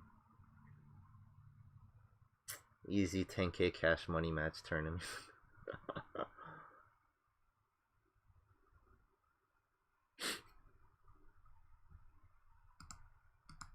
Again, if you're a prospecting business owner that are looking for insights on the way JKTCG is ran, it is not a good financial way to run. Again, I have to reiterate, I have no real financial incentive to run the business for profit, right? So again, I was paying myself basically less than minimum wage for the past 6+ years, right? So that if you are you willing to work for less than minimum wage? That's the question, right? If you're gonna try to run a business like the way JKTCG ran, chances are no, because chances are you're not in a position like me where you don't need the money.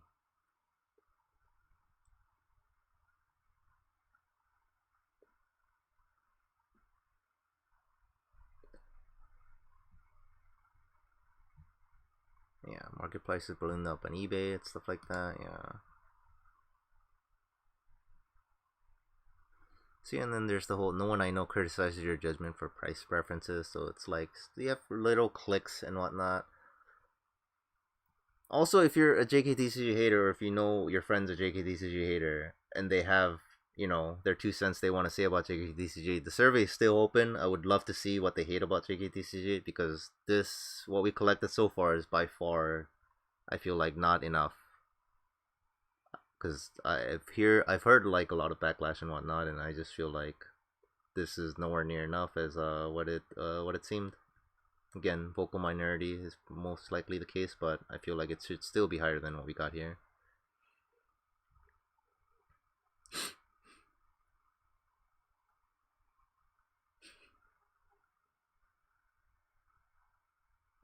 If I paid myself less than minimum wage, why did I money match Grant every week? It's just fun, right? The way I see like the money matches and stuff like that, right? Is entertainment value, right? Even when I buy cards, when I buy anything, any entertainment consumption, right? If I money match somebody for like $5 or $20, let's say, right? How much time does that take, right? If I pay $5 and play a best of one, and that match takes 30 minutes, right? And I have a really good time. Person I'm playing against has a really good time. Even if I lose $5 right then and there, right? After a 30-minute match, if we both had a good time, right? I just spent $5 on a form of entertainment, right? And that $5 went to somebody, right? A friend of mine, right? It went to a friend of mine, right? It's that's much better than like burning $5 some other place, right? That's one of the biggest things about like me enjoying money matching people, just in general, right? Because I see it as a cost for entertainment, right? You go watch a movie for 2 hours. How much do you pay? Like $20, right? And divide that by like 4 and 30 minutes. $5 seems reasonable. If you play like best 2 out of 3, right? It's just an hour plus, depending on how much you put up. So basically, you'll see me like if people recommend or ask about like how much do you want to play for, the higher the number, the more games I want to play, because I want to get my value out of my money, right?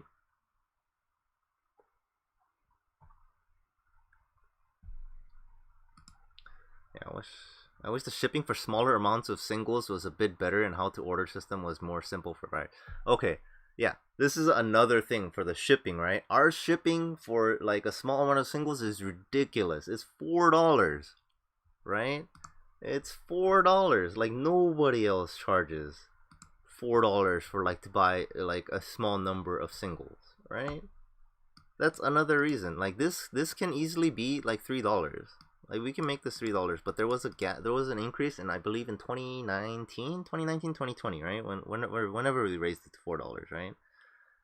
Certain regions it was like under three, and certain regions it was like slightly over three, right? For the sake of consistency, we could have made it $3, but like a lot of business decisions, right?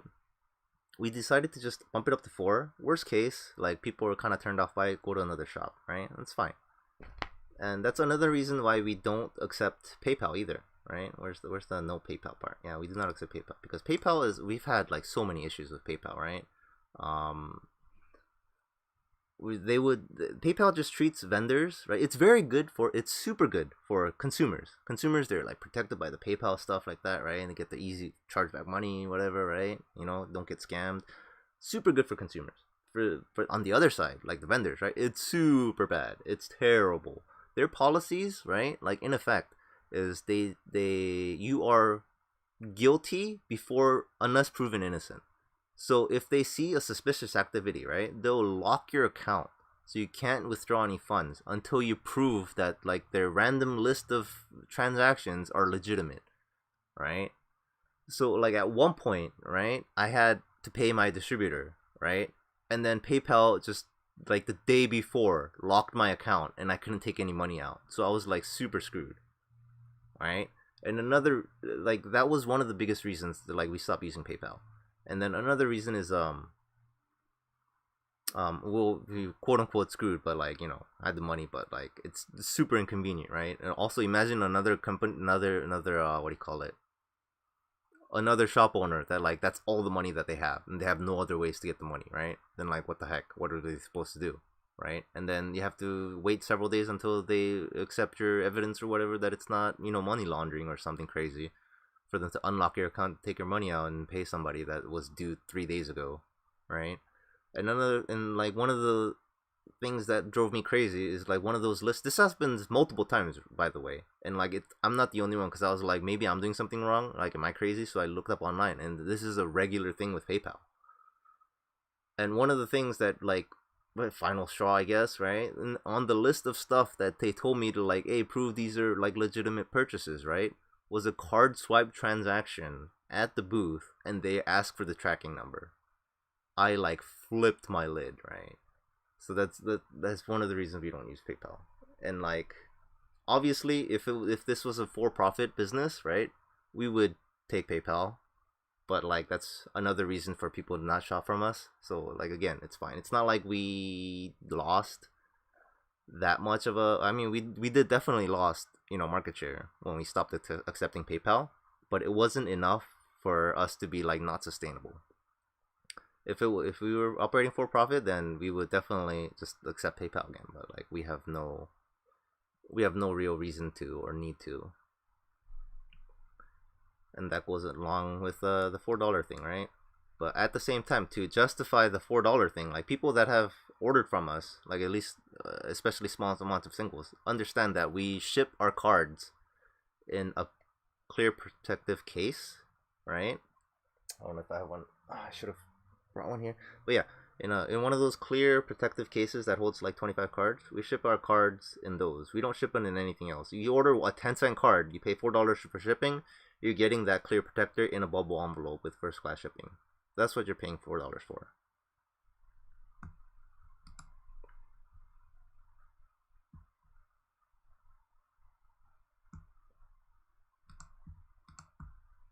Yeah, also like those cases are like reusable, right? So like people get them and they can reuse them.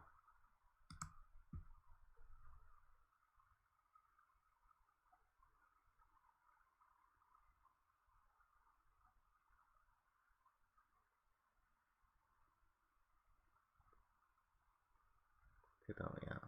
Yeah, PayPal's good for consumers, bad for businesses, And then they recently did the whole like they keep the transaction fees even if you refund them, What set franchise would you say did the best job of attracting new customers on site at the Frank's booth? This has changed over time, right? Let's see.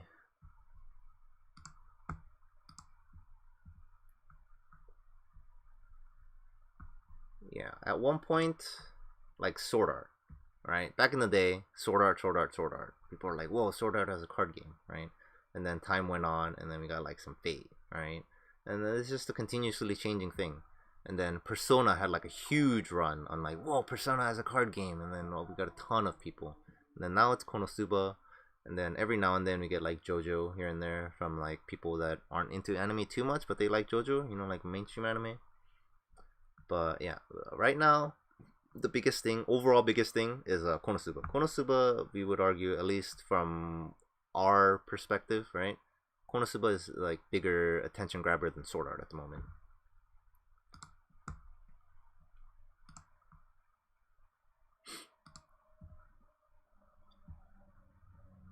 We need another source of pricing. Yes, but hopefully it's just not one website with one individual dictating prices.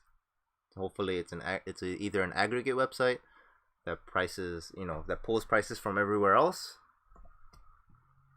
or it's a rather uninvolved party.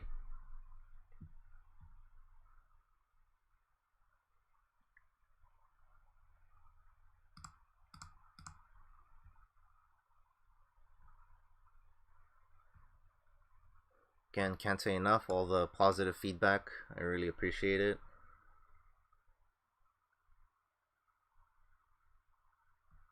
If you guys notice anything on here that you see that you want me to address that I might have missed, you know, it's not like I'm skipping anything in particular. Like if you see some criticism on here that I missed, let me know.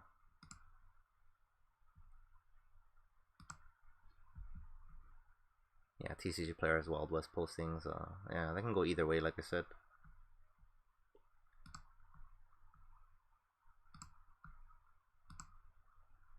Yeah, the only negative thing would have updated its ordering system. Yep. Shopping cart.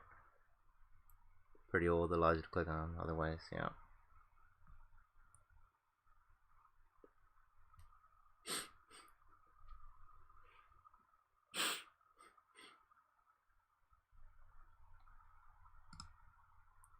Yeah, good card catalog with clear images, but the ordering is a pain. Well, good thing this person thought the first part was good because that's the main point of the website, and then this is secondary.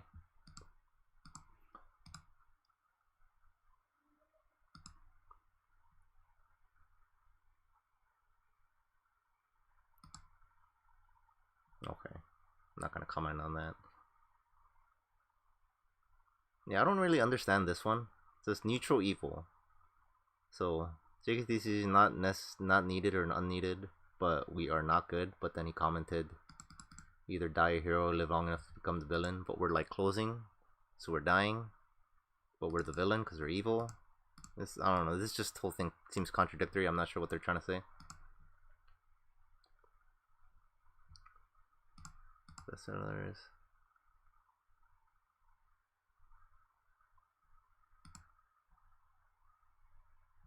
Non SPs. Yeah, a bunch of thank yous. We've read all this offline. Thank you. Just these are too long to read on stream. Yeah, I understand it's a Batman quote, but like you see, right? Like this person thinks that we are not necessarily needed or unneeded, but they think we're evil, right? Meaning they see us as the villain. So live long enough to become the villain. That means we're not dead, but like we're closing, so we're dying. But like they see us as evil, so we're not a hero. So that doesn't make any sense, right? So if they think we're evil, we're the villain. That means we're like, you know, we're gonna keep going, but we're not. So we're dying, but we're not a hero because they think we're evil. So it doesn't make any sense.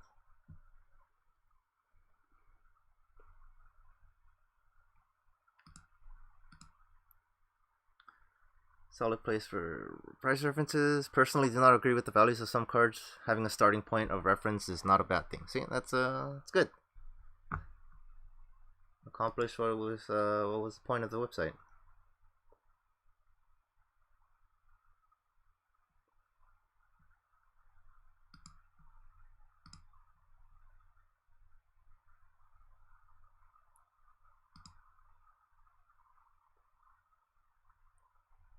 Yeah. Here's one. Necessary neutral. I felt like JKTCG by the end of it tried to lower the entry barrier for people and reduces prices, which is a good thing. But SP pricing seemed very compromised. SPs that got pulled were priced higher, right? Again, this is just the general market for collectibles in general, right?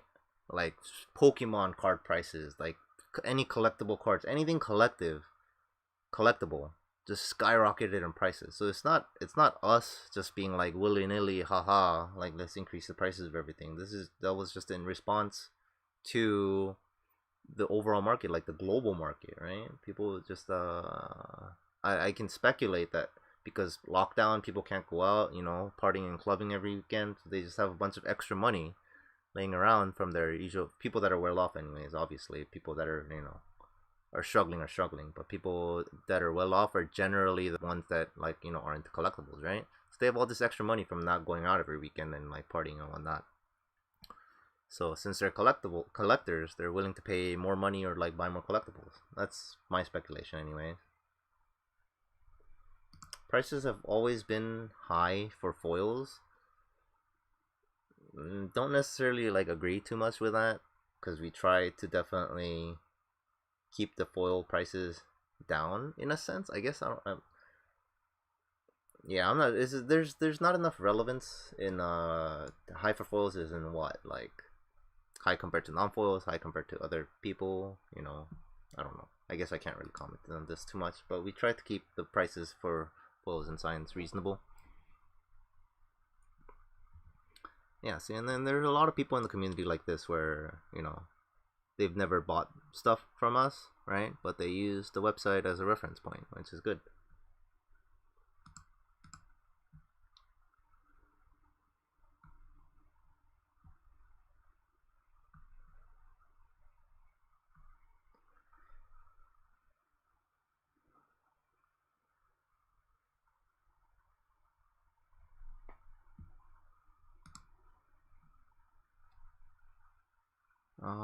The website. Here we go. Yeah, I remember this. Neutral evil, not needed or unneeded, and we are not good. We are, I don't know. I guess for profit. I have no idea. The website is frankly trash. That's valid criticism compared to like depending on which direction you look at it from, right? If it's like a business website that's trying to sell stuff, it's trash because you can't order anything off the website. There's a tiny bit of effort into your web platform, less people would have become disgruntled with your service, which I'm not quite sure I understand. Like again, this is very from their point of view, right? From their point of view, we don't provide a good service compared to like the survey would say otherwise, right? We've provided good service, but apparently from their point of view, we don't have good service, right? I don't know what else to say about that. And then someone with very minimal e-commerce experience can build a more usable site or at least modify an off-the-shelf template. Yes, like Shopify and stuff like that, right? It's very easy for me to just put all my singles, all the product into like a Shopify website, and then just run it off like most other card shops, right? But then it wouldn't look like this, right? It wouldn't look like very easily navigable, right? Very easily legible, right? You just do this, and then and if you're like on mobile, right? I think you can. Let me see. Nope. Okay. Can't zoom in on that. But yeah, you can like zoom in, right?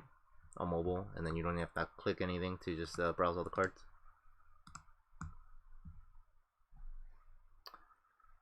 But then it wouldn't, it would kind of go against the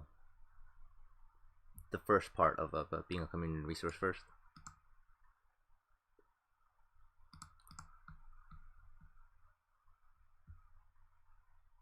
Pressing out.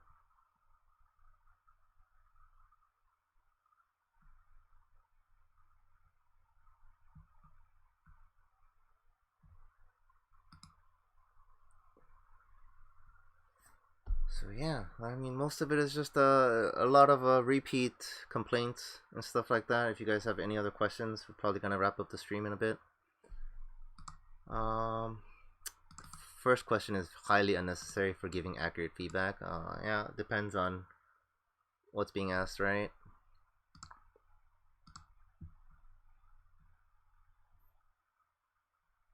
again, this was the reason for asking the question was to see the perceived effect that JKTCG had on the community, whether that's good or bad, you know, and whether people still think that we need JKTCG or not, you know.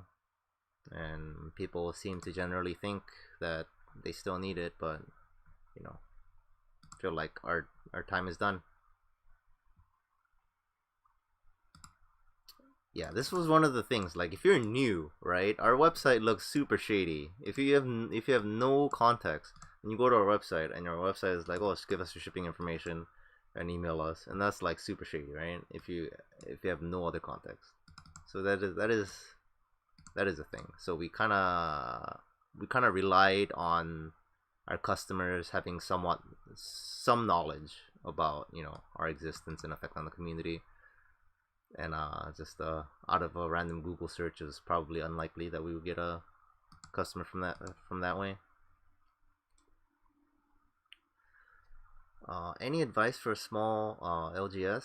Be honest. Like, don't don't lie to your customers, right? Don't lie to your customers. Don't take the easy way out. Like, if you make, like, let's say $1, like, right? If if you lose out $1 on doing something, right? If the alternative is like, I don't know how do I word this? Like, don't take the easy profit out. Run your business in a way where you have happy customers and you have returning customers, right? Because word will spread. If you run an honest business, right, and people have positive impressions about your store, or the owner of the store, right? They'll tell their friends. It's like, hey, there's this really cool card shop, right?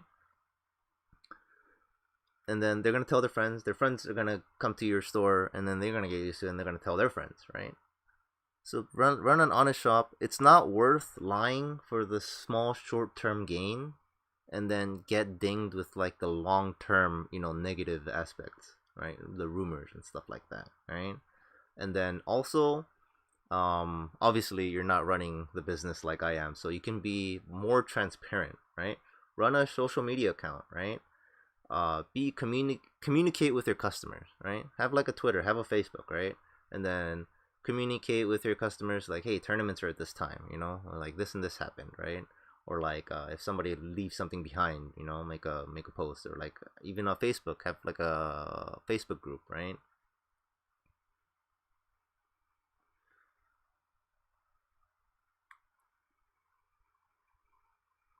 Yeah, if you make custom playmats, I don't. If you use copyrighted material, I don't agree with selling such products, right? For the most part, JKTC just sells official products, official licensed product, where the original intellectual property owner gets something out of it, right? If you're making copyrighted products and you're printed by on the corner, I do not agree with that.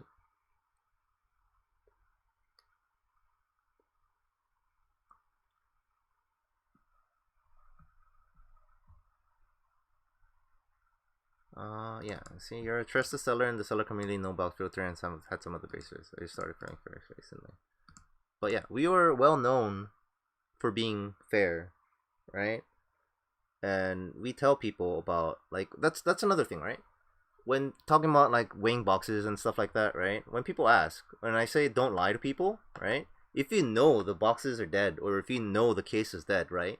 Just be honest about it. Don't lie to your customers, being like, oh, I don't know, right? That's pretty scummy in my opinion, right? If you know if you know the boxes are dead, tell the customers the boxes are dead, because chances are, especially if you have a small local community, right?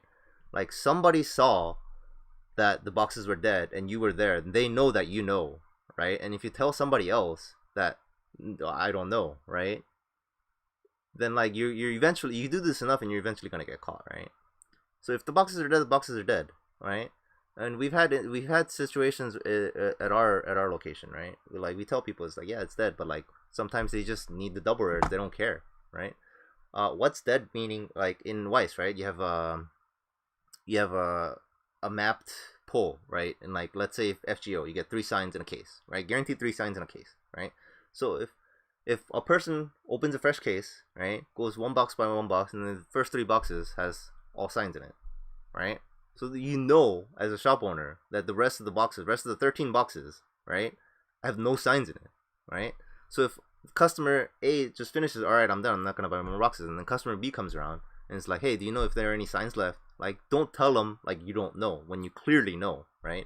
Like if you legitimately like forgot because the number of transactions and stuff like that, that happens to us a lot, right? We try to keep track of what sells, what's pulled, and stuff like that, but half the times people just buy it and walk away, right? Or like we ship it out, and so we don't know if any of those had it, right? If we don't know, we don't know. But if we do know, if anybody asks, we tell them, right? Because it's not worth lying.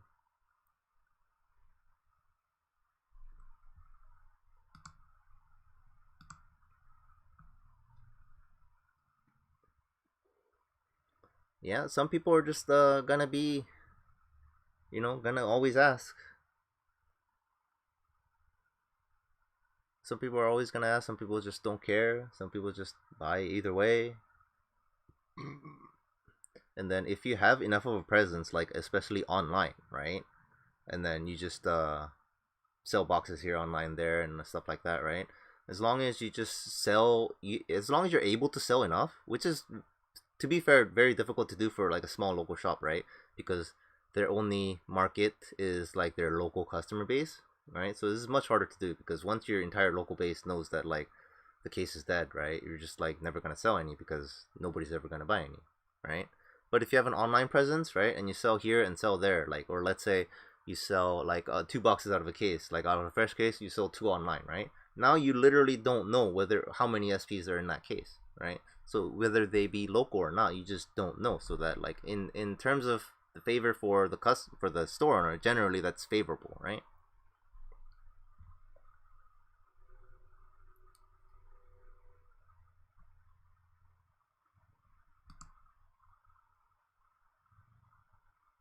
What's going to be my next source of income? I don't know. We'll see if any. We're just gonna just chill for now. Like I said, I'm gonna take a several months break, and then we'll see what I'm gonna do next, if anything at all. Worst case, I get a minimum wage job somewhere and just work at McDonald's. I don't know.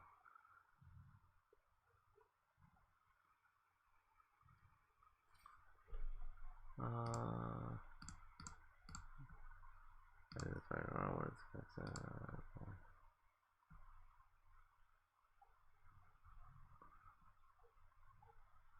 don't quit, please. Sorry, we have to quit. It's too much work.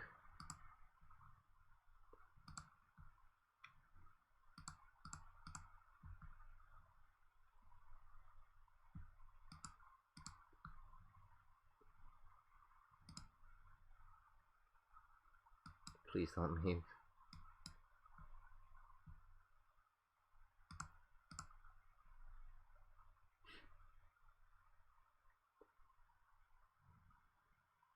VTuber chats.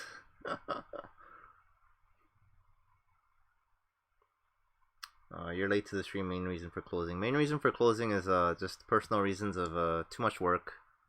You know, too much work coming with business, and then a lot of the smaller reasons are, it's about time we overstayed our welcome. I think the community can carry on without a primary price difference.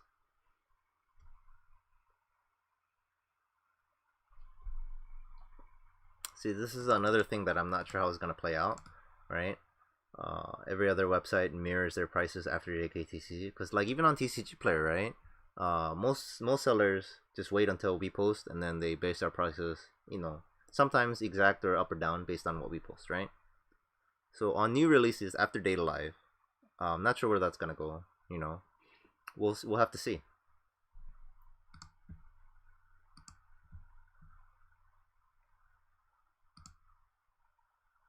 Yeah, here, see, this is another customer that we lost because we don't take PayPal, right? I always go to my prices, but I don't think I've ever actually placed an order from you guys because you don't take PayPal. Yeah, see. But if there's something they really want to order from or support business or stuff like that, they have other ways to make payment. But this guy never found it never needed to order from us, right? That means they got their entire wife's fix, never ordering from JKTCG, right? I think that's pretty good, right?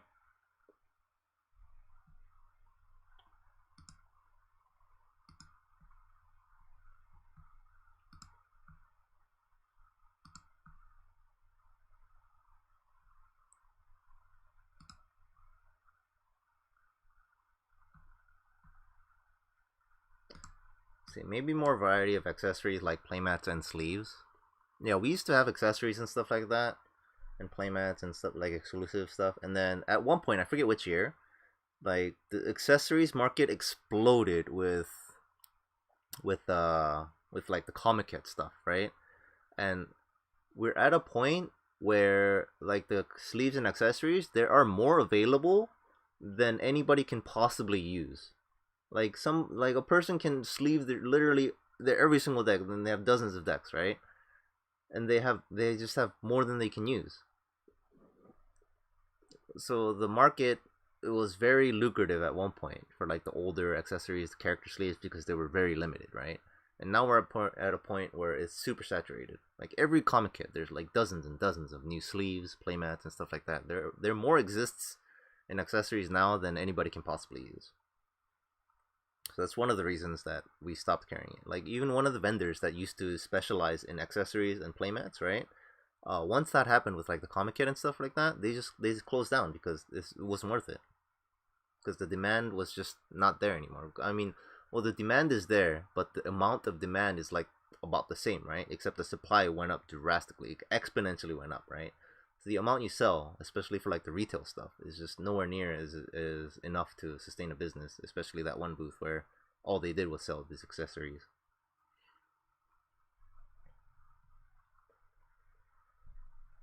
How long was I in the military? I was in the military for about 3.5 years or something like that, I believe.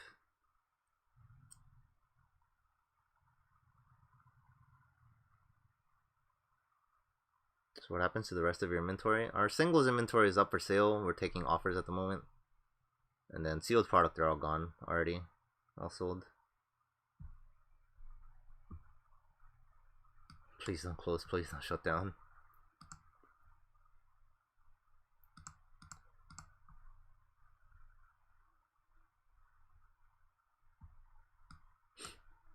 Yeah, I really would have ordered more on their site if the shipping cost wasn't to Europe wasn't too high, and they accepted PayPal as a payment method, right?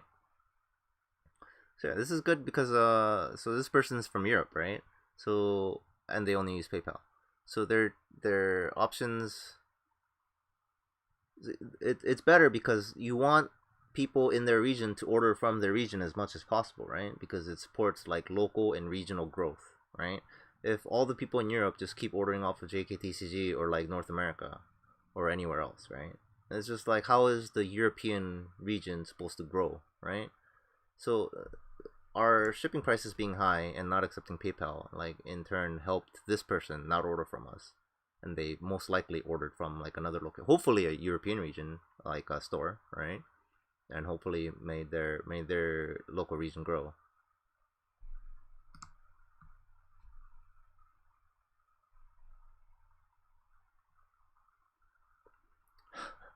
Your friend will have no reason to live after we close.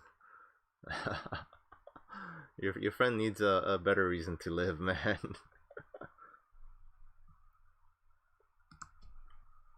Yeah, I haven't seen. I see. There is a ton of, for the people that don't know, there is a ton of buying power from like Mexico and South America. There are a ton of buying power, but like I haven't really heard any like shops or any presence from over there. All I see are buyers, which is interesting to say.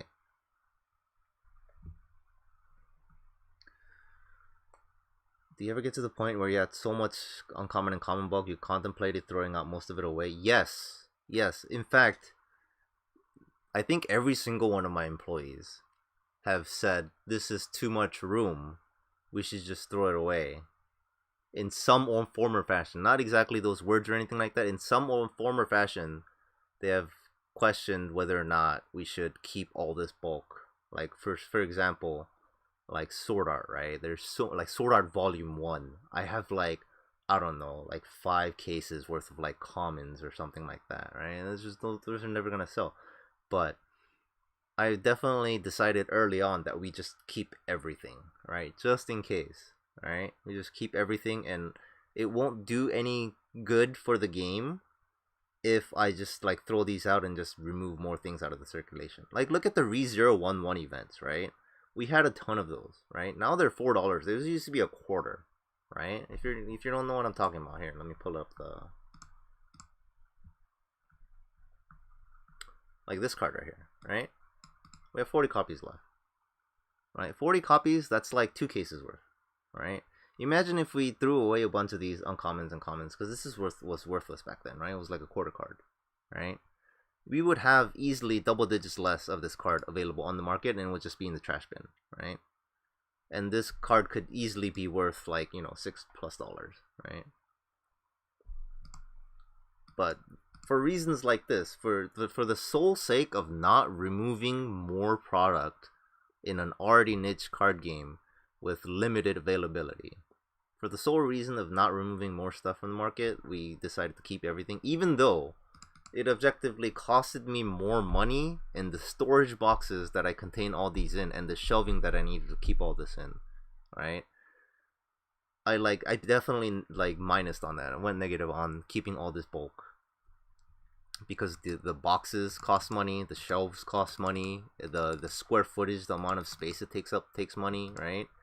And the vast majority, 80-90% of it is just like junk.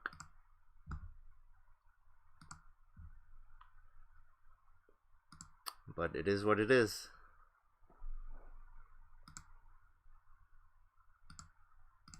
Please don't shut down. Yeah, see, look, here's a comment from Mexico, and then this they do use our prices for like the pricing standard, right? So yeah, for those people that know, like Mexico and South America has a huge buying presence, man. I don't know why they don't have online like sellers presence. That hard-coded website. Yes, the website is handwritten. Oh yeah, I guess I can show you the website, the code in a bit. I think we're almost done, possibly. Special offers, Twitter special offers. Site was very old and difficult to navigate. Yep. Yeah, that's another thing that Wise suffers from in the TCG aspect, because the deck building is set locked, right?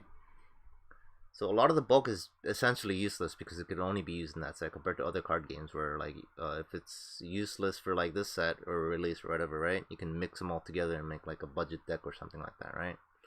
Which is not possible.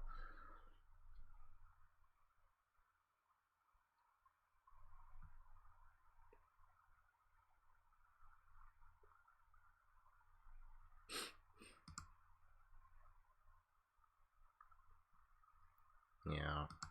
Yeah, standard is just like a nightmare to even like maintain or balance even.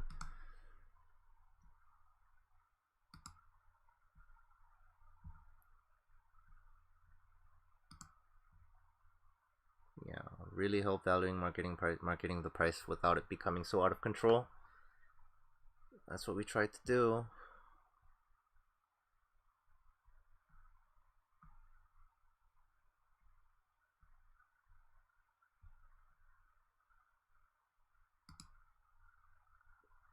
More, yeah, a lot of criticism is us not having a shopping cart, a valid criticism.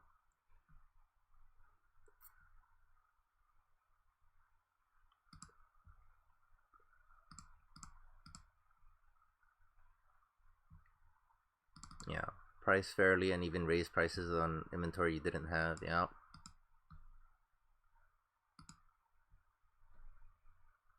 Yeah, see, here's another one, unnecessary evil, right? I don't think intentions were bad, but it wouldn't surprise me if consequences of selling sealed product at distro prices, like the 55 box, made a lot of LGSs simply quit. Which is very valid concern. Hopefully, us doing it for like 4 months didn't affect too much, right? Because it was a short term thing. we did it knowing it was gonna be a short-term thing because we knew we were closing, right? So we had to see last minute to see how much market share there is and if it would in fact affect the market in a negative way, and it definitely did affect the market in a negative way.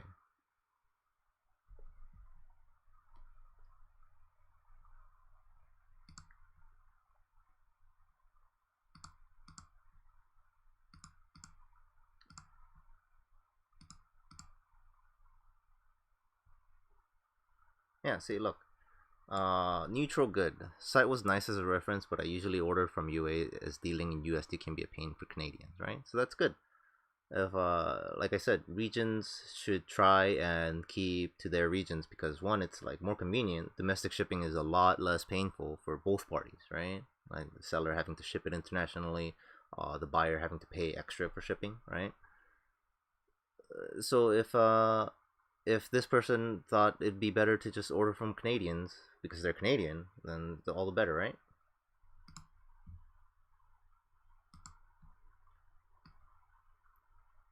Yeah, this person wanted to check out, but they agreed that the layout was good and they liked the layout.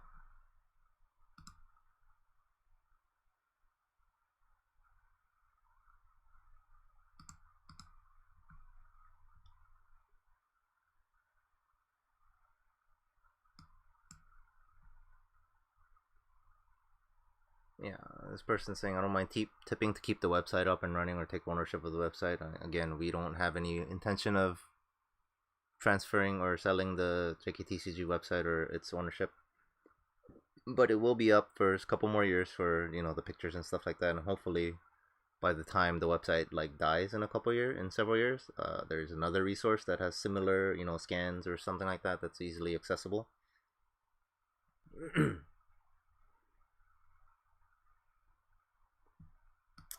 My favorite waifu. Who is my favorite waifu? I mean, let me see. Like, I guess Miku. If you have to point at an anime themed character.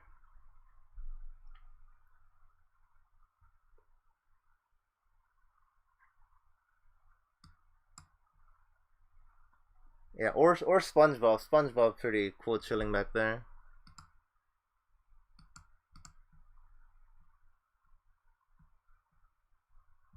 Do not close down, please.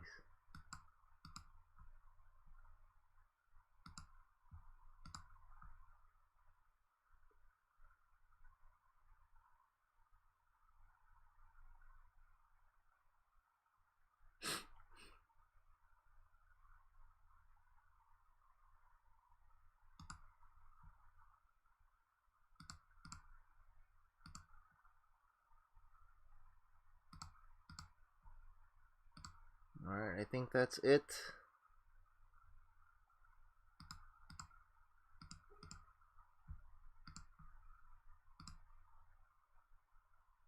Last minute rebrand to, for those that can't read this, Joshikoko TCG, or Joshikose TCG, which is often abbreviated into JK.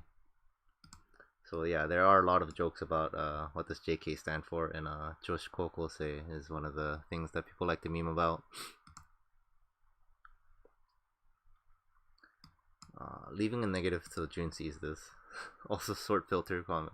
Which I want to focus on. Yeah. I thought about doing that, but I kind of wanted to for everybody to like see this because this is not going to be made public, right? The sheet itself. So this stream is going to be the only chance for people to like see through all this, and then it also is sorted by timestamp in the order that it was submitted. All right. I have definitely drank like half a cup of this water.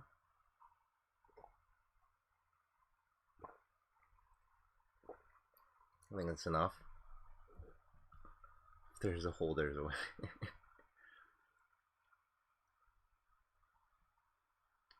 What about grappling hook?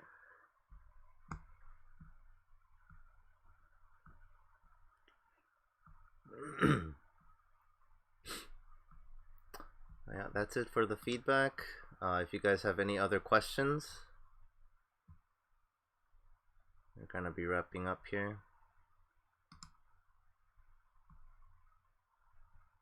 Which one is this? Oh, this is a shutdown. There's a question. Yep, same. Nothing here.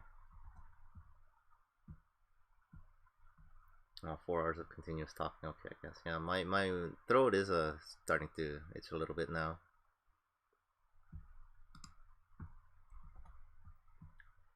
Any advice to start selling singles in South America? Unfortunately, I don't think I'm qualified to answer that question because I do not know the market situation in South America. Only thing I know is that like Mexico and South America has a lot of buyers.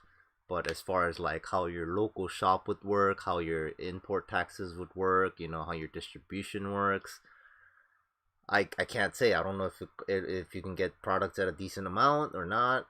What I can say you could starting small, right? As like a small like individual presence online, right?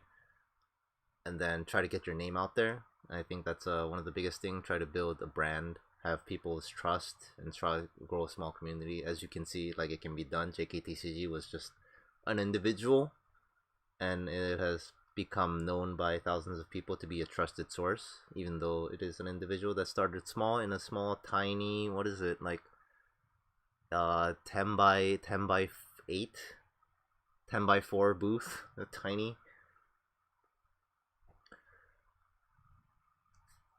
Yeah, if you're trying to start selling singles, or like if you're trying to sell sealed product and stuff like that, you need a distribution and stuff like that. Am I gonna play start?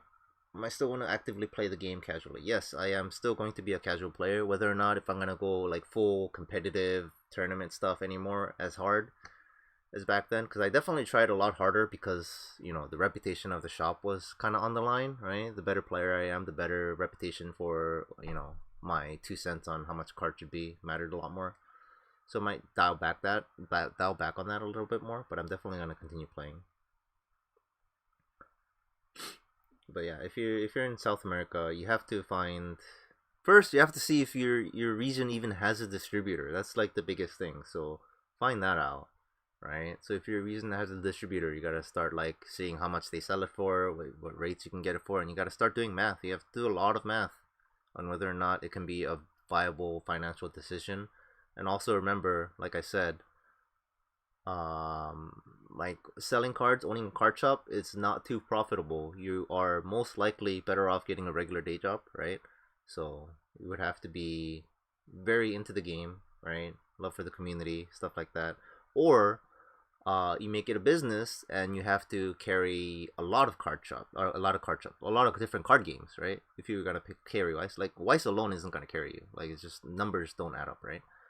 So if you get carry Wise, if you want to open a card shop, you have to carry Wise. Get maybe Pokemon, maybe Vanguard, other things as well. And like you can specialize in anime goods, let's say. Like if you can carry like Wise Swords, if you only want to do Wise Swords for trading card games, right? You have to supplement that with that other things to make your shop worth it. You could sell like if you don't want to do other TCGs, you can just sell anime goods, and that has relevance to Wise, right? And then you could sell anime goods that has been released in Wise, but you need something else. You can't just do Wise or most likely any other TCG. I don't think it's only self-sustaining because like other card games have releases every 3 months or something like that, right? That's not like consistent source of income for a new product anyway. At least Weiss has a release every once a month, so that makes it a lot easier. So you have a more consistent turnaround, but the total number of player base is not as great as the others. At the same time, you do have less competition compared to the bigger card games. So if you can find a niche like customer base and offer something that your shop has that other shops don't have, you can definitely get in there.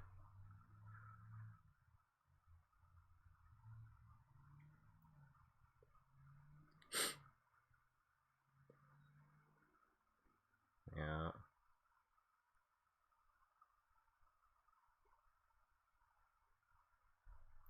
Project Diva X and EN win. Yeah, I'm pretty sad that hasn't come out to English yet.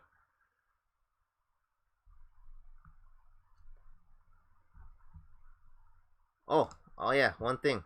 Yeah, you guys wanted to see what my website looks like, right? Like, look at this frame source. this is our entire website, right? This is how you guys see it. Anybody can see this. Go to the website, like right click, view frame, right? This is the whole website, right? And this is manual HTML on a text file that's uploaded to the website on HTML, right? On the back end, it looks like this. It's a Google Sheet, right?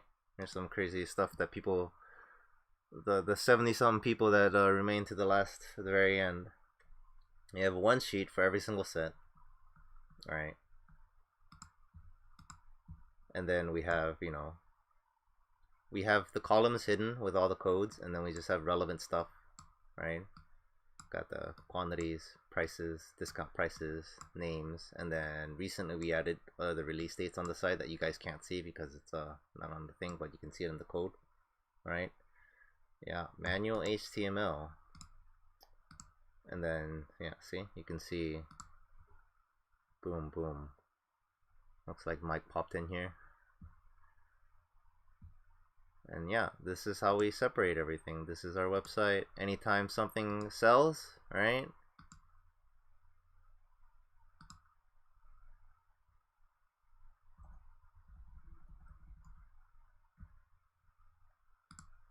Anytime something sells, we just reduce this number. Thanks, Mike. You're a great employee. Appreciate everything you've done for the business, sticking out through the end. But yeah, we'll reduce the number here, copy everything, put it in a HTML text file, upload it to the FTP, and that's how the website gets updated. Yeah, this is as basic as it gets. This is HTML code and stuff that I learned back in high school in like 2000 something, man, like 2002 or something like that. And then, like Google on how to do HTML coding and stuff like that. And then there's all this like fancy new like PHP and a bunch of other scripts and JavaScripts and stuff like that. I have no idea how those work, man. I learned HTML and then I just copy and paste some PHP and JavaScript stuff or pre-made scripts for certain things. But yeah, this is where all the magic happens. See, and then you guys can't see like the color coding that we use for certain things. Yeah, imagine learning my program.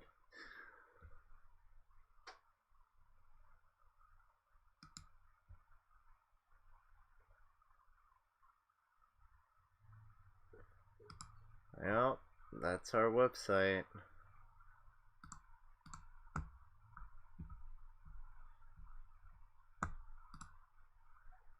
Alright, any last questions? Otherwise, that's it.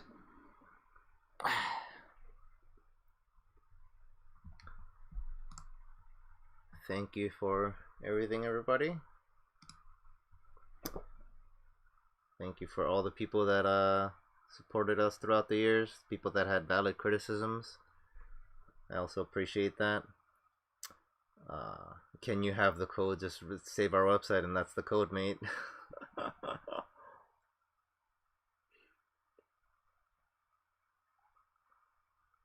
Yeah, I'll post on my what is it?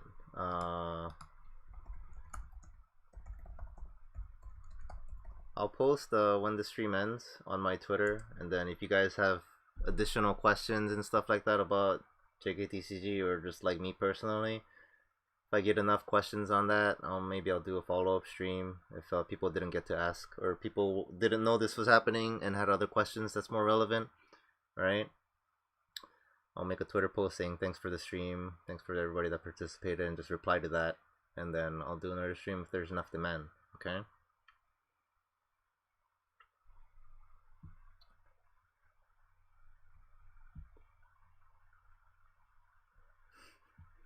VTuber. Alright. Yes, I will still play Wise. Alright. Closing. Good night. I'm closing out in a couple minutes. Let the YouTube stuff buffer a bit.